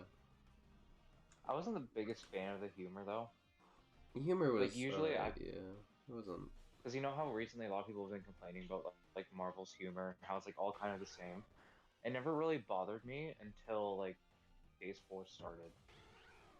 Because like in Shang-Chi, it's very noticeable the humor they're talking about, and it's to the point where like, yeah, it's kind of hard to like just shrug it off now. Only a couple jokes actually made me chuckle. I don't really remember if there was anything that made me laugh in that movie. Yeah. And it's just coming from someone who actually enjoyed Ant-Man and the Wasp, which is apparently the most hated MCU movie now, I guess. Really? For some reason. A lot of people crap on it, and I'm like, are you forgetting about Thor 1 and 2 and Hulk? No, apparently Ant-Man and the Wasp were like, oh, it does nothing for the story. The story is terrible. And I'm Someone like, said seen the stream at work, had to do it. I think that was regarding my stream. Because I don't think anyone else is live right now. The donations are most likely coming from mine, but I'm not seeing these people show up, which is what confuses me. Unless someone else is live at the moment, but no one else said anything about being live at today or at this time. My phone died. oof. Did you know they confirmed that Shang-Chi 2 is in the works now? No. Yeah, there's a sequel being made now. I am very excited to see where the MCU is going to be in Phase 5. I'm interested to see how they're going to approach T'Challa's situation. And now apparently the actress for what was her name, Shuri or whatever, T'Challa's sister, apparently she's also stepping down from her role, so I'm very confused on how that's going to work. I'm very curious of what they're going to do, because obviously Chadwick Boseman is dead, and the actress that plays his sister is not wanting to play that character anymore, so I don't know what they're going to do. There's an alternate universe when there's this other guy who's T'Challa. The White Panther! Oh my god. That would piss so many people off. That'd be horrible.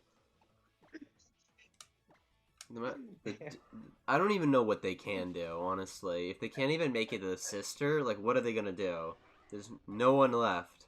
The cousin, dead. There's gonna be, like, some long-lost relative that no one knows about. I feel like that's what they're gonna have to do. Or they have to choose the other guy from, like, the mountain. Probably.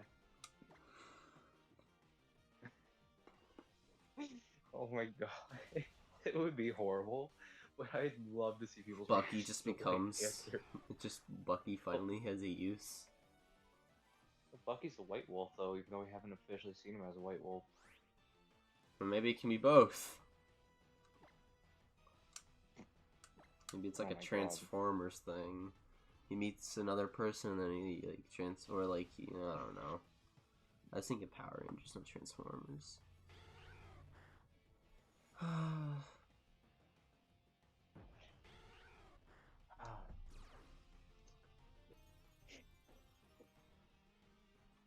Yeah, I wish you and I were both, like, at the same spot for MCU movies, so we could have more to talk about. Because there's so many things I want to talk about. How far behind? I haven't watched Hawkeye or Eternals. Or I still haven't watched the Falcon and Winter Soldier or Black Widow. I don't know. Just kind of fell off from the interest in this. Black Widow, you don't really need to. Actually, yeah, you should probably watch Black Widow before watching Hawkeye. They're gonna say before Spider-Man.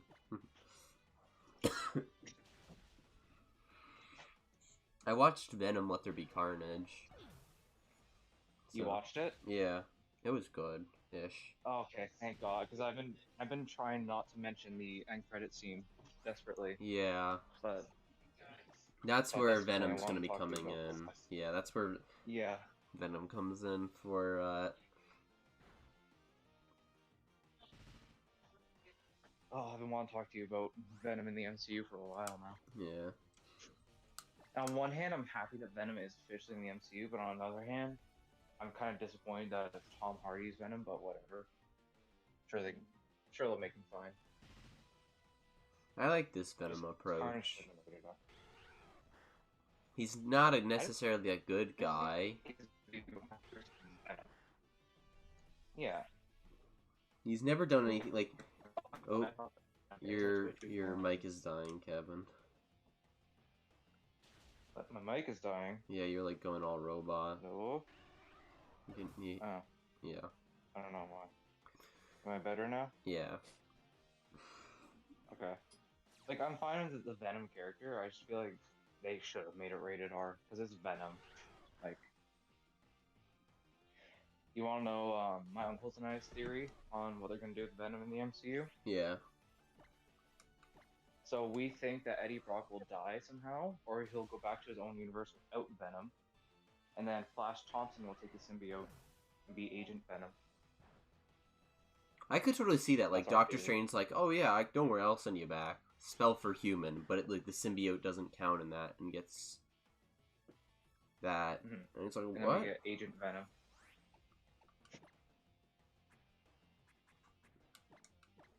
But another issue with that is odds are we probably won't see Carnage in the MCU unless he also somehow got swept into the MCU through the multiverse stuff and we just didn't see that because it happened off screen.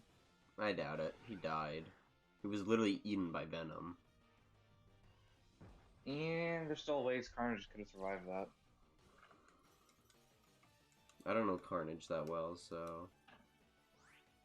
Well, Carnage can regenerate himself, and even if he was decapitated, like, the actual character, or the host head was decapitated, he can still regenerate it and still be fine. So Carnage could still technically be alive, it's just how that will work is beyond me. But yeah, we are expecting Eddie to either die or just go back without the symbiote, and then we'll get Agent Venom. What's Agent Venom? I'll send you a picture. Mello, what is up with your dog? I don't know.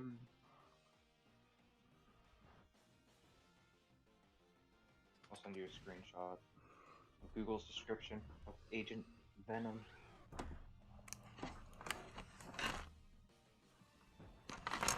And I was also very curious about just the symbiotes as a whole on the big screen. Like if we'll ever see Null or any of the other symbiotes or anything. Since Null is the creator of the symbiotes.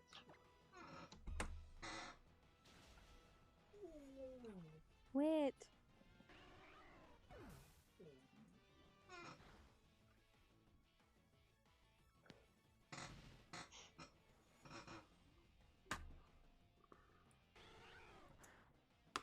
Wait, stop. Excuse me. Come on, Kevin. Excuse me.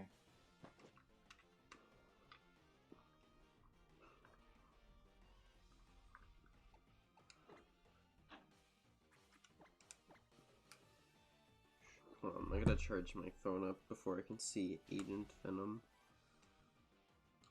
Alright.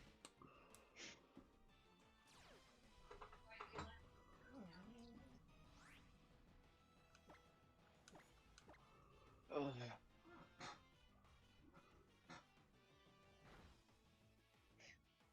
Oh, do you want to know something I learned about ego in the MCU? What? Apparently, when it was James Gunn who's the writer, right? He wrote Guardians of the Galaxy 2, I think. Anyways, when he wrote the script, he had Ego in, but apparently Marvel Studios didn't have the rights to Ego just yet. Fox did, so they had to trade a character so they could have Ego in the MCU. Just an interesting thing that I learned. It's kind of weird. It's like, oh, we don't own the rights to the character, so we'll just trade one with you. Who'd they trade? I don't know, some random guy that I've never heard of. Doesn't matter because they own him now. Whoever that guy is. Ugh. Probably like a Spider-Man villain that's not that popular. There's like some cosmic dude. Oh. Yeah, I'll search it.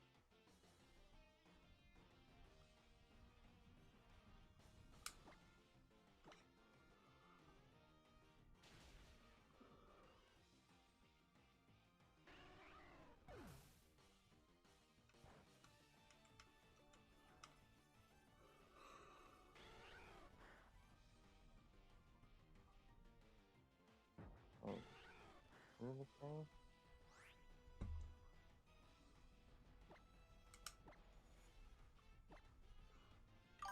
Oh, thank you for following. It's your boy Guzma. Sorry, I don't know why I didn't say your name when I said that. Getting pretty close to wrapping it up. I've been going for about 4 hours, 40 minutes, and I'm gonna probably call it quits once I get to 350. We've had a long can't run, be right. but Supposedly, the person they traded for, and I completely forgot this. I don't know how I didn't realize this. It was Negasonic Teenage Warhead, apparently, is what I'm reading. Remember the yeah, teenage girl from Deadpool? yeah. I don't think that's correct. I don't think that's correct at all.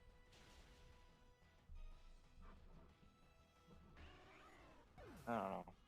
I have to do further research into that, but I know they traded somebody. I don't think it was that character. I mean, maybe. When was Guardians of the Galaxy 2 released versus Deadpool 2? She was in the first Deadpool. And the second. Yeah. I think Guardians of the Galaxy Volume 2 came out like 2016, which adds up with the timelines. When did Deadpool get And 2 come out? Deadpool 2 release date. Deadpool 2 came out in 2018.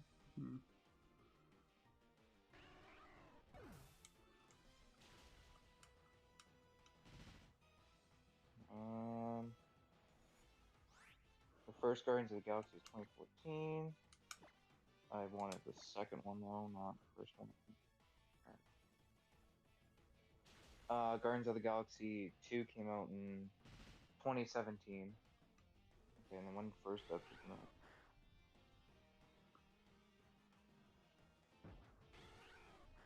In 2016. Yeah, that makes sense, because they plan their movies like 3 years in advance. That adds up, the timelines.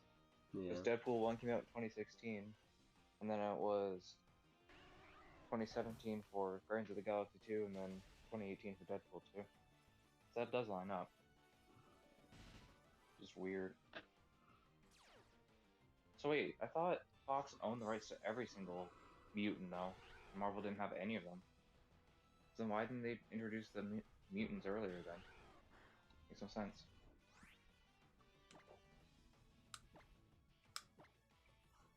Yeah, I'll be right back. I need to take the dog out even though my brother's been up there all day and hasn't done it because he's useless. Be right back.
Alright, with 8 encounters left, I'm fairly confident we're not gonna get it this stream, but that's okay. I'll probably do a sequel to this, or I'll stream again some other time this week. Yeah.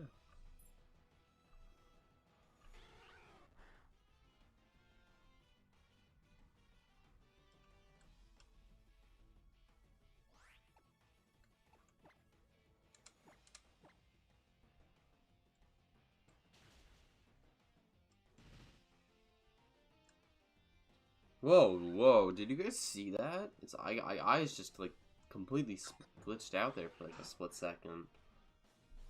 That was weird. Neat. Hey, 343. Formation. 343. When you're down by a goal in the 80th minute, and you got nothing to lose, you go for the 343. Three center backs. A left and a right. Mid. A cam. Central defensive mid. Left wing, right wing striker. Nothing to lose.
Yeah, I'm back. Hi.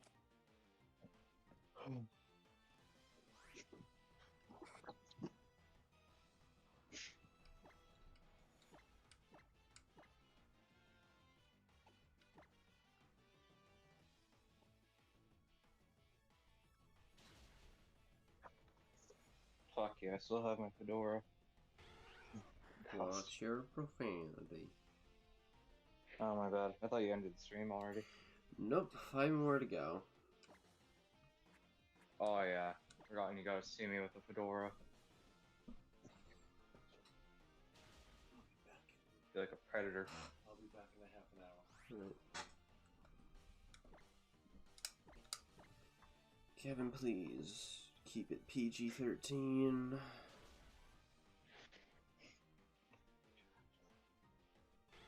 PG-13. Oh, I can only swear once. My bad. Sweared more Yeah, I than can only hint once. at And, things I can't be.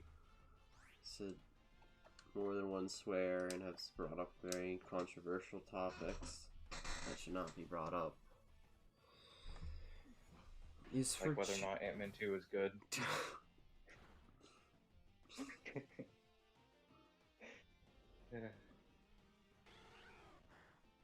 Sorry, I'm being PG from the 80s and 90s.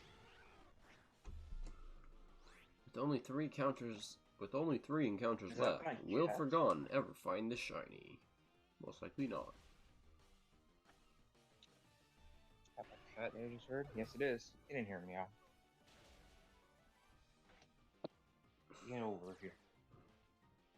That's right, I just locked you in my room. Now there's no escaping. This cat is obsessed with my shoes. I swear he has a foot fetish. Ow. Kevin, Whack my head. come on. Okay.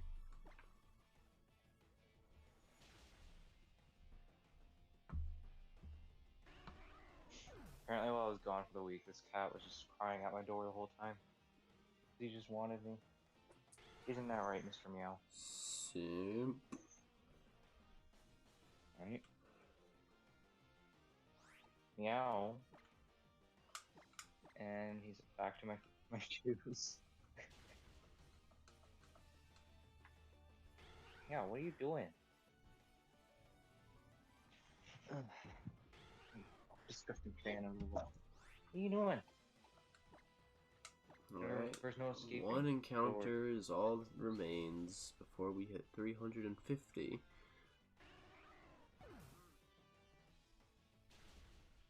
Meow. Oh, you wanna know something I'm gonna do with my GameCube controller? I'm gonna spray paint it because why not? I just haven't decided what colors I'm gonna do yet. Vulpix is really trying to build up the suspense here, and by not calling for help, or not showing up. Encounter 350. Last encounter. Yep, not shiny, as I thought it wouldn't be. So yeah, I want to thank you all for watching. I think we raised some money for the charity, so I think we did good. I'll probably come back tomorrow or Thursday, Friday, and try to finish this hunt off. And oh wow, I'm actually surprised I called in for help, but that's where we're actually calling it. So yeah, thank you guys for watching. To be continued. I'll see you guys next time. Bye.